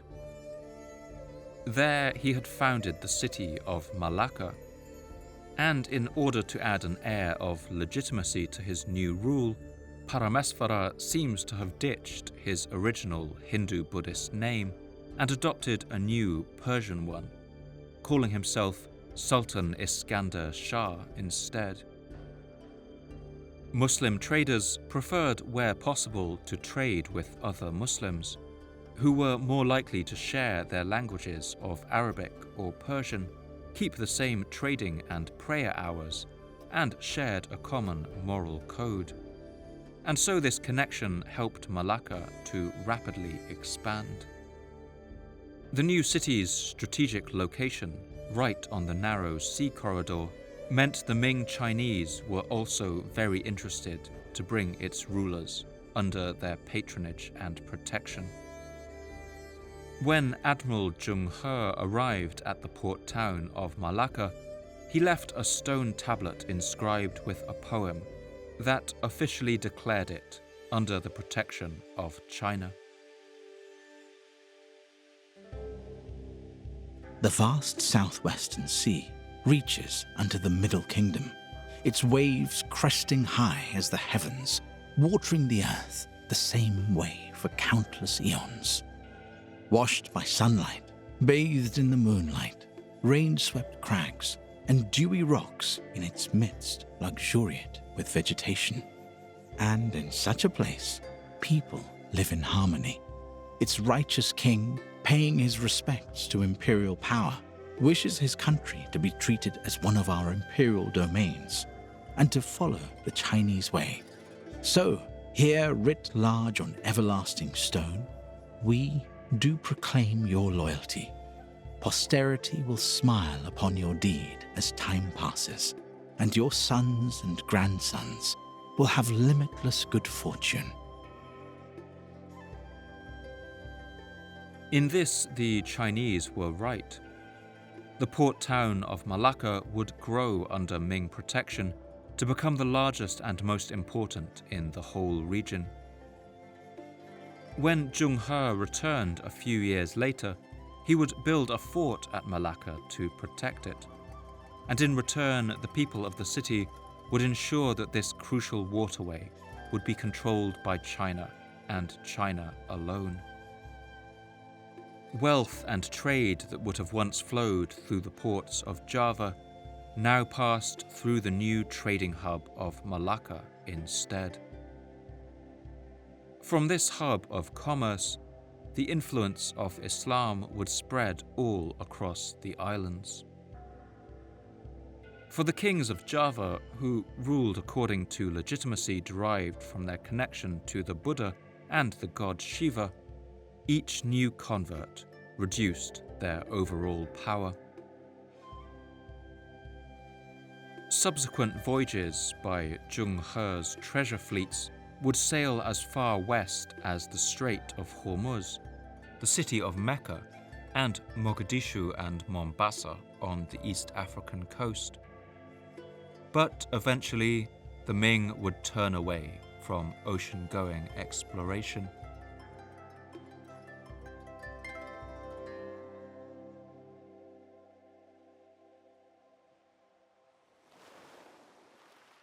When the adventurous Yongle Emperor died, he was replaced by more inward-looking rulers, who focused instead on the construction of the Great Wall in the north. At one point, the Ming even outlawed the construction of large ships, dismantling some and perhaps even burning some vessels in harbour. But the decades when the vast treasure fleets had sailed the seas left a lasting impression on every culture that they touched, and the damage done to the image of Javanese power was immense.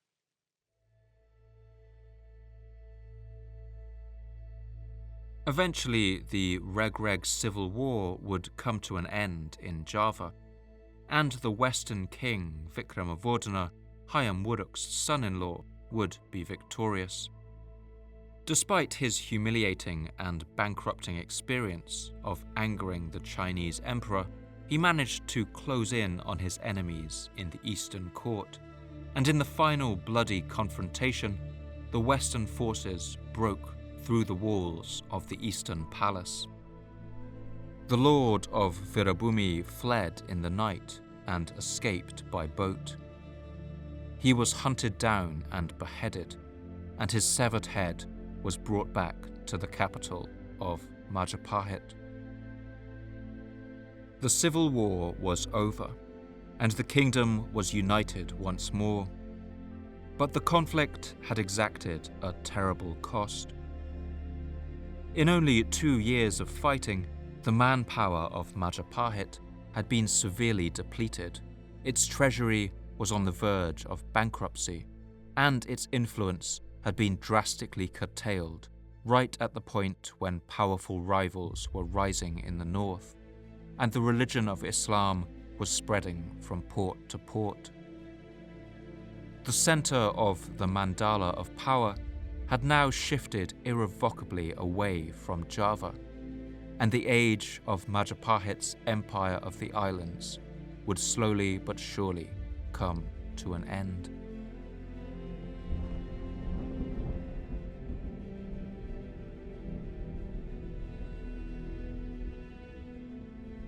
While Majapahit lost much of its overseas empire through the beginning of the 15th century, it still remained the preeminent power on the island of Java.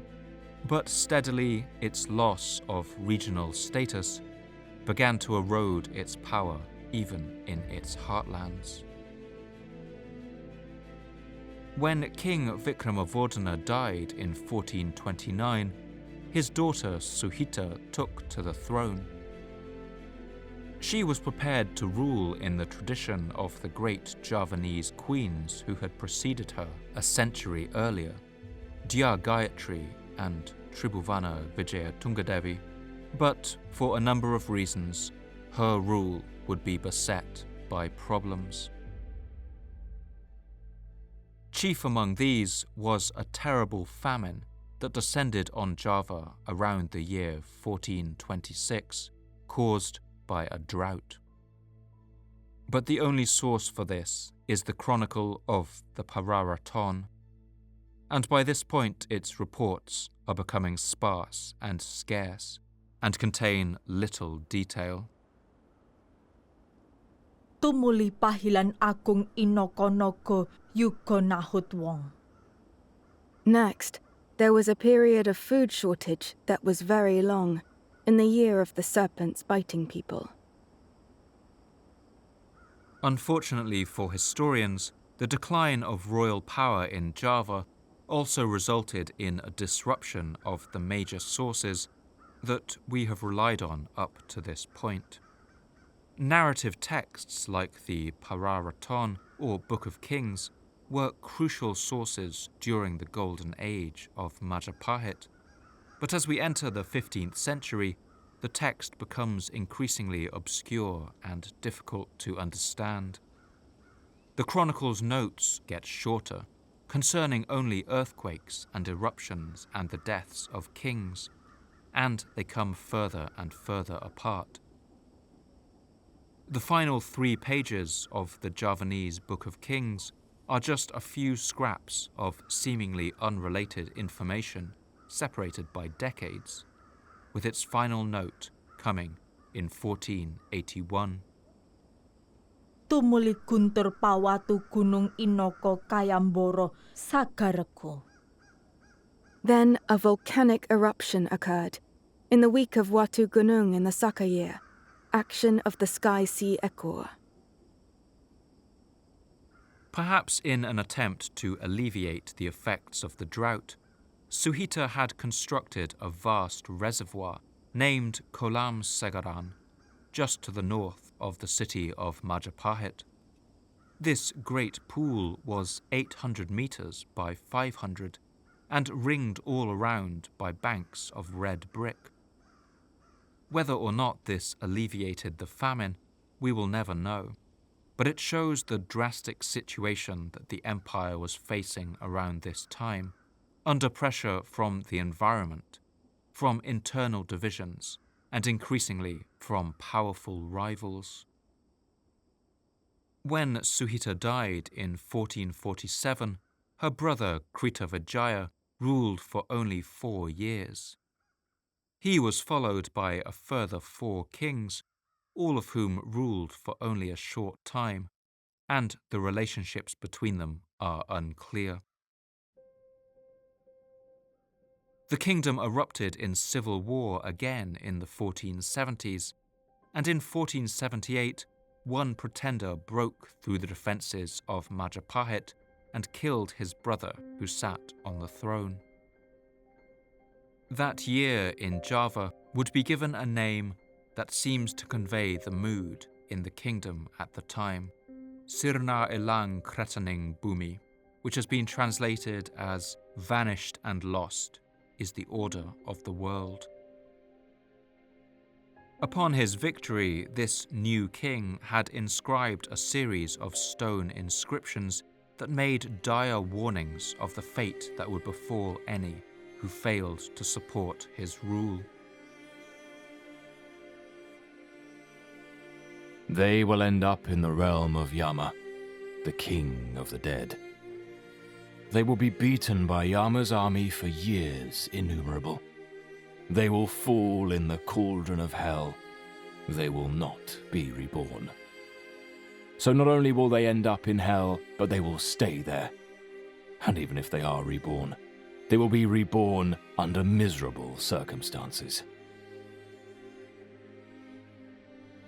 It seems clear from these inscriptions that the new king didn't feel at all secure on the throne. Throughout this period of political instability, the situation for Majapahit would be made increasingly worse by the rise of a new kind of power on the coasts of Java. That is, the ever-increasing influence of Muslim traders.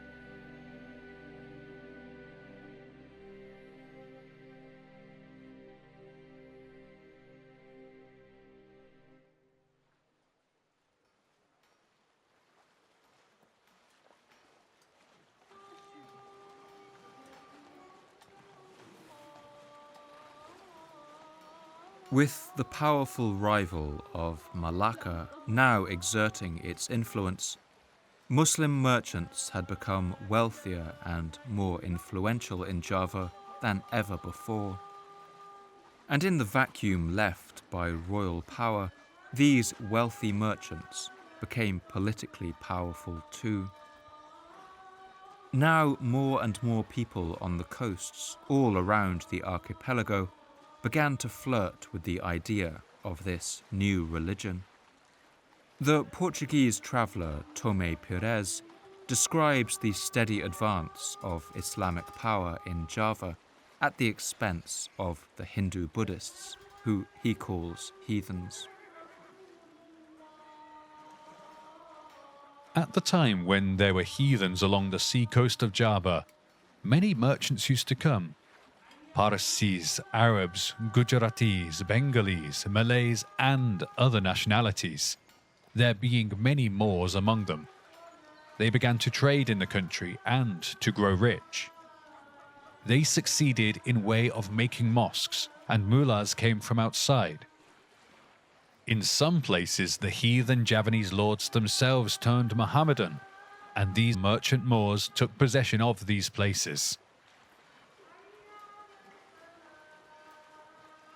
The growing influence of these coastal traders would culminate in 1475 with the foundation of a true Muslim kingdom on the island of Java, a power that would call itself the Sultanate of Demak.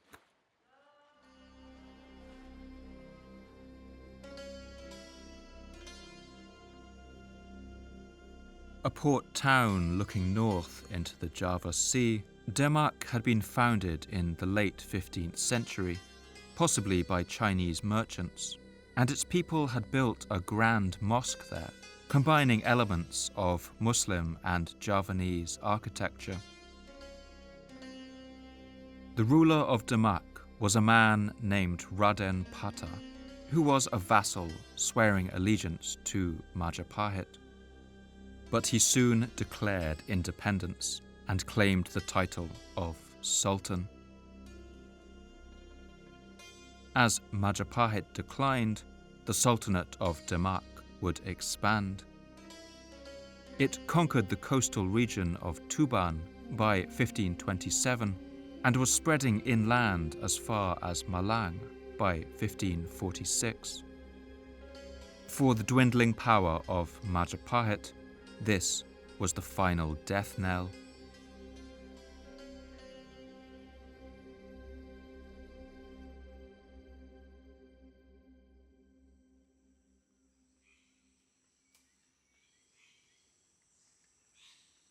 Due to the slow petering out of royal chronicles in Java, we have few details about what exactly happened to lead to the eventual destruction of Majapahit. But at this point, we are able to turn to the writings of some outside visitors to the island of Java.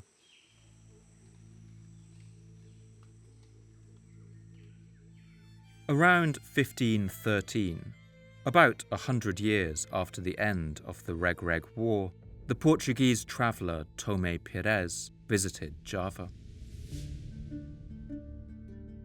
He wrote in glowing terms about the beauty of the landscape and the abundance of the island, but he found the power of Majapahit already a shadow of its former glory, as he recounts in his memoirs.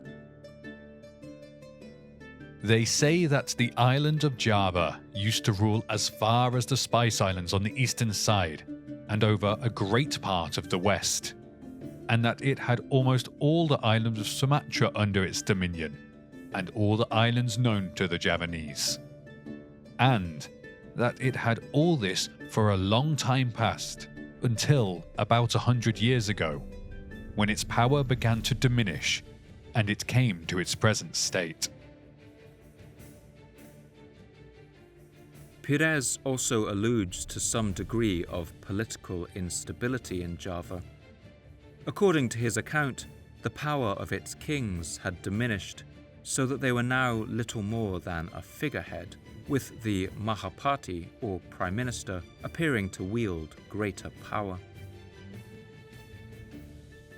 Because the Javanese have lost a great part of their lands, the kings do not command, nor are they taken into account, but only the viceroy and chief captain. This man is known and honored like the real king. All the lords of Java obey him. Him they honor. This governor commands in everything. He holds the king of Java in his hands. He orders him to be given food. The king has no voice in anything, nor is he of any importance. Alongside this weakening of royal authority came the fragmentation of the kingdom. Local lords became steadily more powerful, with some even breaking away, and now the Muslim sultanates began to taste blood in the water.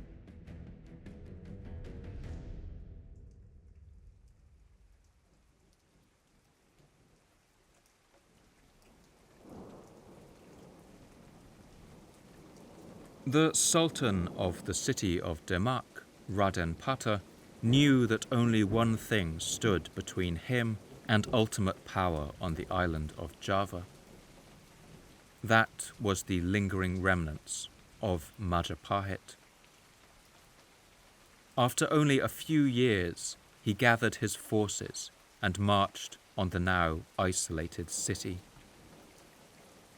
The later Muslim epic verse chronicle, the Babad Tanah Jawi, recounts what happened next in heroic terms, as the Muslim forces bore down on the once great capital city.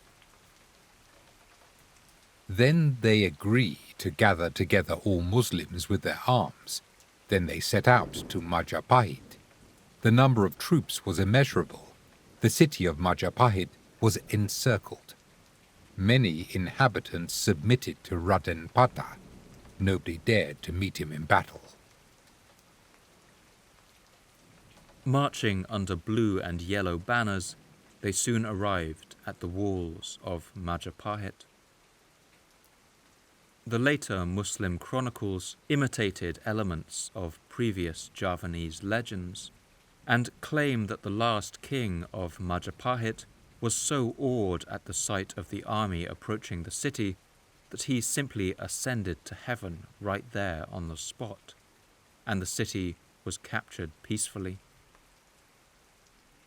At the moment Tribhuwana Wijaya ascended to heaven, something like a fireball was seen coming out of the palace of Majapahit.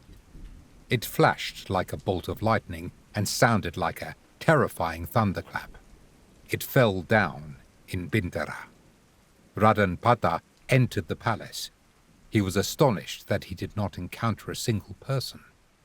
He wept in his heart, then left the palace and returned to Bintara with his troops. But we can assume that the end of Majapahit was not as peaceful as these later chroniclers make out. The historian Harold van der Linde imagines an extreme version of the scenes that unfolded. The soldiers met almost no resistance, and within an hour they had taken control of the royal palace. It was a massacre. Priests were drowned in lotus ponds. Stable boys were stabbed as they tried to protect the king's horses. Everything was burned to the ground: the royal residences, the watchtower, the pavilion with its intricate wood carvings, the army barracks, the elephant stalls, and the library.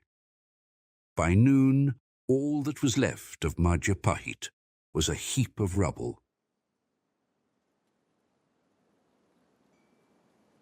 However, there is little evidence of widespread burning at the site of the city, and no heaps of bodies or mass graves have ever been found. But what's clear is that at this point, human habitation at the city of Majapahit largely came to an end.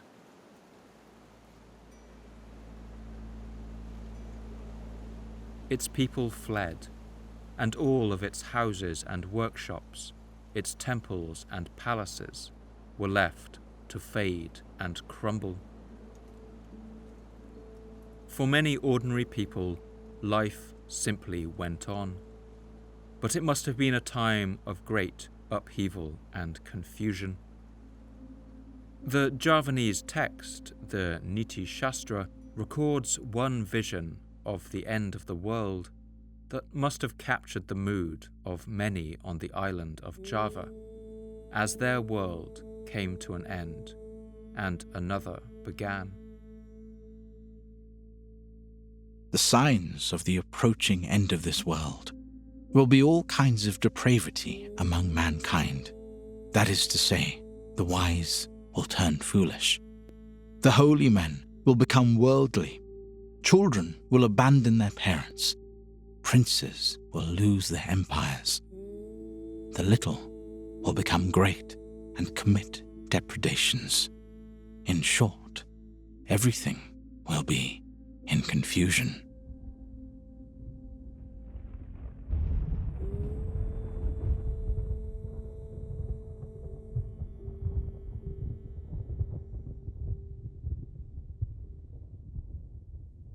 From this moment on, the Sultanate of Demak would be the most powerful force on the island of Java, and the age of the Hindu-Buddhist kingdoms on the island would come to an end. Most remaining Hindus and Buddhists would flee east and took refuge on the small island of Bali, which became a sanctuary for their ancient culture. Epic Hindu poems like the Bomantaka were largely forgotten on the mainland of Java, but in Bali they were preserved. One verse in this poem describes the destruction wrought by a demon king on the religious sanctuaries of a kingdom, and we might find it a fitting description for the final days of Java's last Hindu-Buddhist sanctuaries. Heaven is being destroyed, and the hermitage is swept away because of the swarming demons. The hermits have left, have abandoned all and fled far away, constantly pursued. The miserable wretches. Their bodies are lying about in the monasteries, with their bark clothing and woven bags flung away. With its people gone, the city of Majapahit would have been swiftly reclaimed by the fast-growing forest around it. The sophisticated drainage system that its engineers had spent generations perfecting, that channels the sluices and great reservoirs, would have begun to silt up within a decade without maintenance. The water, with nowhere left to go, would have pooled and spread, turning streets into marshland and marshland into swamp. The red bricks that gave the ruins of Majapahit its distinctive character were fired from the volcanic clay of the Brantas River plain, and in the wet heat of Java they didn't last long. Mosses would take hold first, then lichens and ferns. The mortar softened and dissolved. The strangler figs and banyan trees would move in next, clambering over the red brick courtyards and ceremonial gateways of the Majapahit capital, their roots clenching the walls in their grasp and steadily but surely pulverizing the brick. slower-growing teak and mahogany trees would arrive next, shading the crumbling walls of Majapahit beneath their canopies.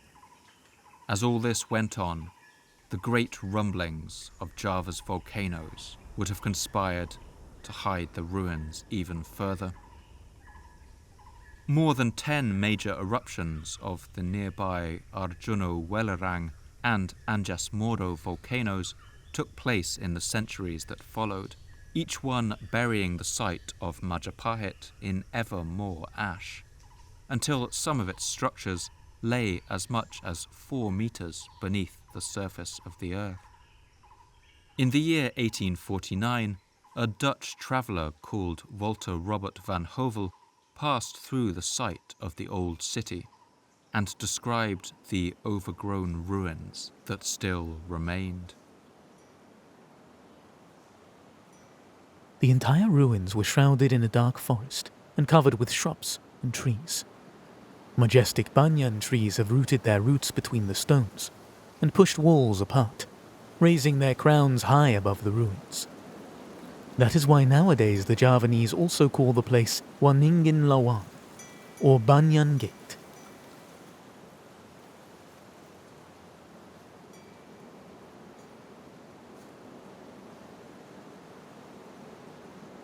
The Muslim sultanates that destroyed Majapahit would not remain the most powerful force in Java for long. The next century would see the arrival of other sea-borne powers that would soon form their own thalassocracies, or empires of the sea.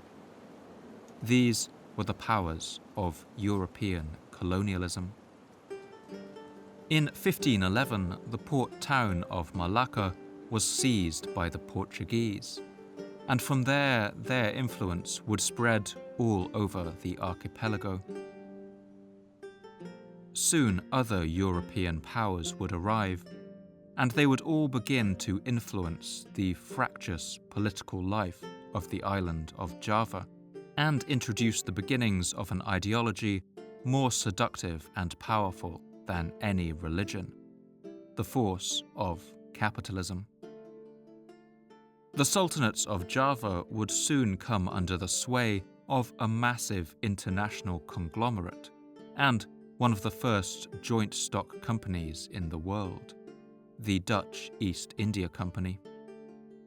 In 1598, a Dutch fleet of 8 ships under Jacob van Neck became the first from the Netherlands to reach the Spice Islands of Maluku. In doing so, they bypassed the Javanese merchants who had long dominated the trade.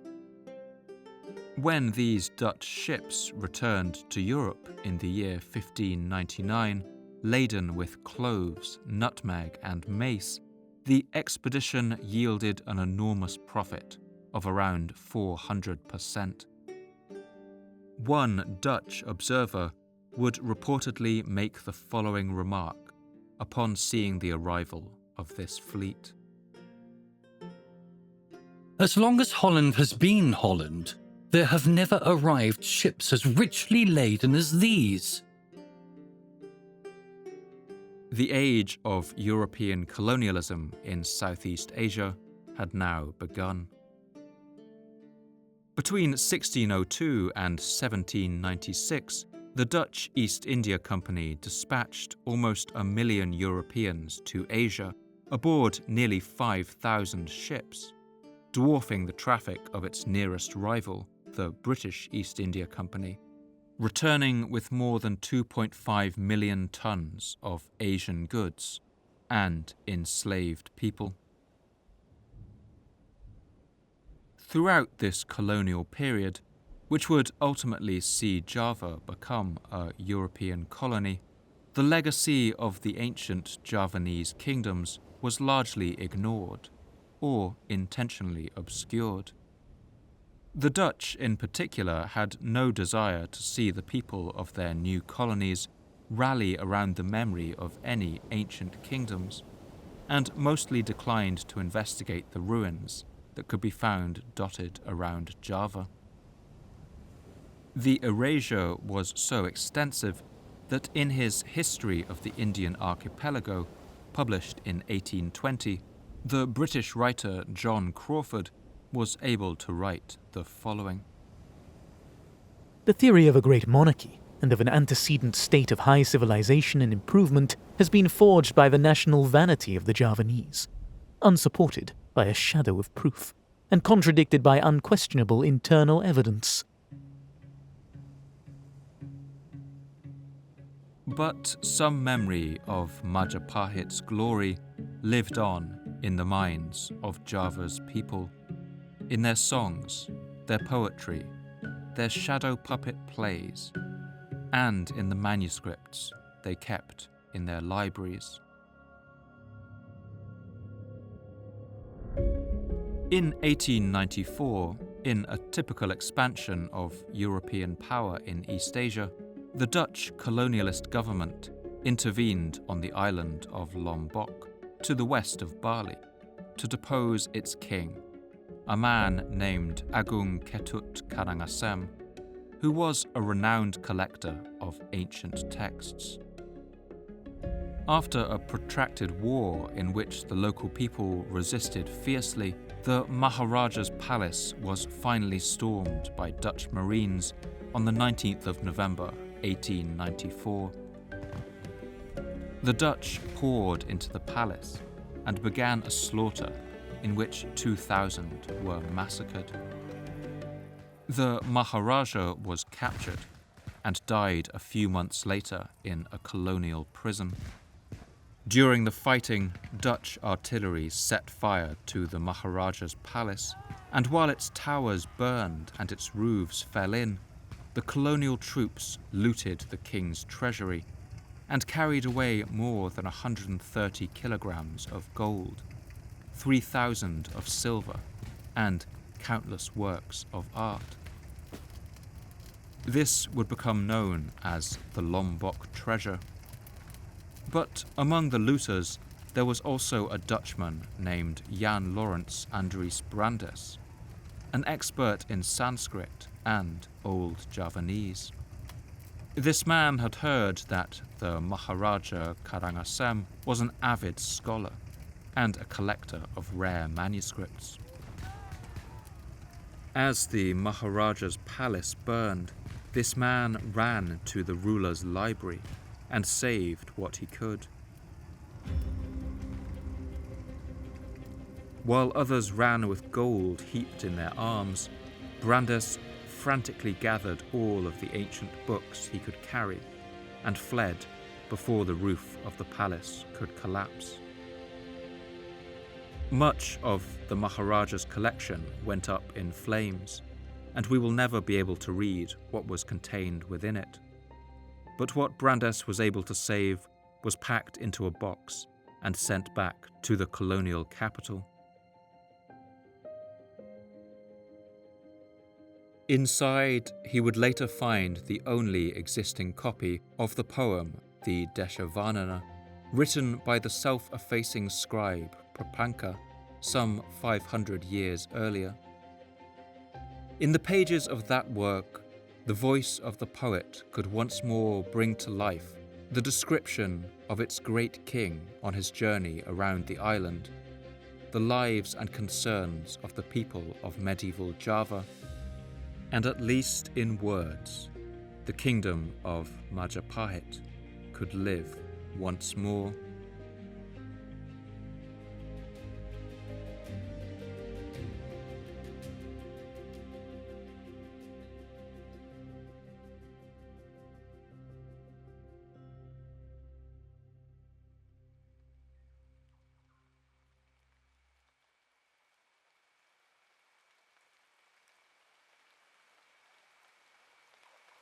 I'd like to end this episode with an extract from an old Javanese poem called the Shiva Ratri Kalpa, or the Night Ritual of Shiva, written during the years of the decline of the Majapahit Kingdom. In this passage, a hunter named Lubdaka stumbles upon the ruins of an ancient temple and, like Thomas Stamford Raffles centuries later, would be struck by the strange melancholy of these places, where once so many lives passed, now overgrown with jungle.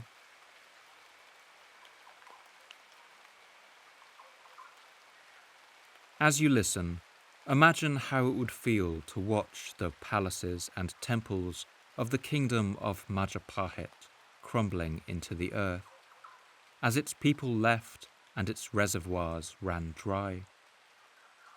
Imagine wandering beneath the shade of that teak forest and watching the roots of banyans and silk cotton trees slowly bind their way over the ruins, as the layers of ash fell from the sky season after season and covered the works of man. Imagine turning away and setting off into the forest as the sun finally set on Java's golden age.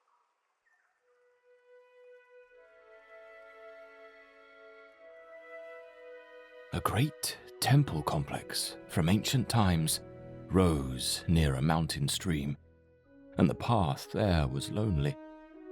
The curved trunks of the water elephants had fallen and crumbled, and for lack of care, its wall had almost tumbled down.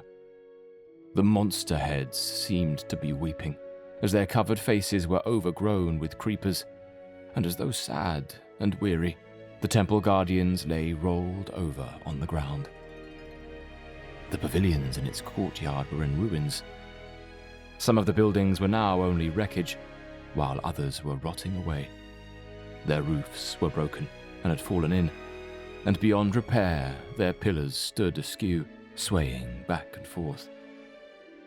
Heartrending was the spectacle of the reliefs.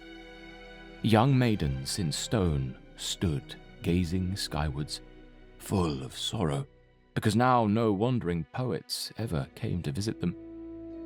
The tower temple soared on high, and its pinnacles served as a gathering place for weeds. The sides were cracked, overgrown by a shady fig tree which spread luxuriantly. All the statues were cracked by a fearsome tangle of vines, and only the main deity within was immovably in place, standing firm in the center of its pedestal. Pandan trees hung down over the rocks with an air of sadness, quite wrapped in the mist. How they longed to be visited by the thunder, which would bring with it the rushing of the rain. As if in sorrow, they let their petals droop, petals on which someone had jotted down some words in a moment of inspiration. For is this not an admirable place for a wandering poet to weave his verses?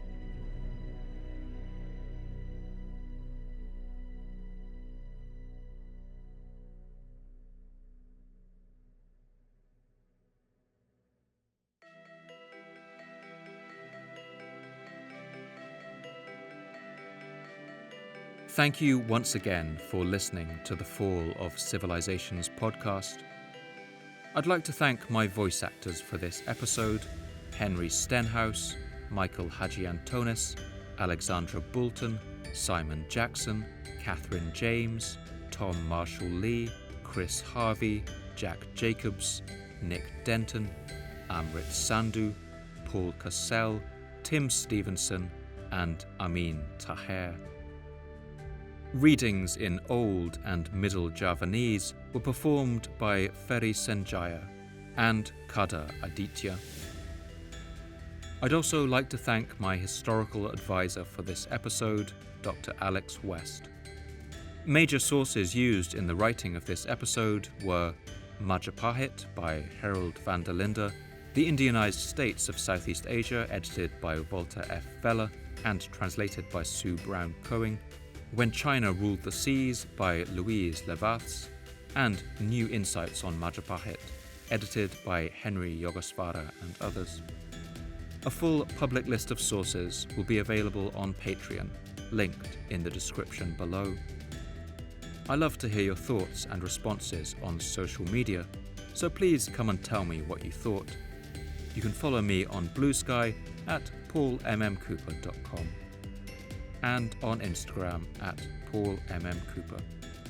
And if you'd like updates about the podcast, announcements about new episodes, as well as images, maps, and reading suggestions, you can follow the podcast on Blue Sky at fallofcivilizations.com. This podcast can only keep going with the support of our generous subscribers on Patreon. You keep me running, you help me cover my costs, and let me dedicate more time to researching, writing, recording, and editing to get the episodes out to you faster and bring as much life and detail to them as possible.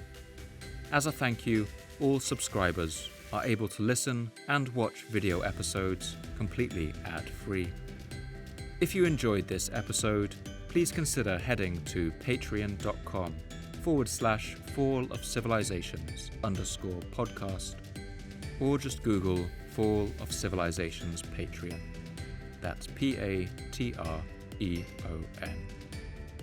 For now, all the best, and thanks for listening.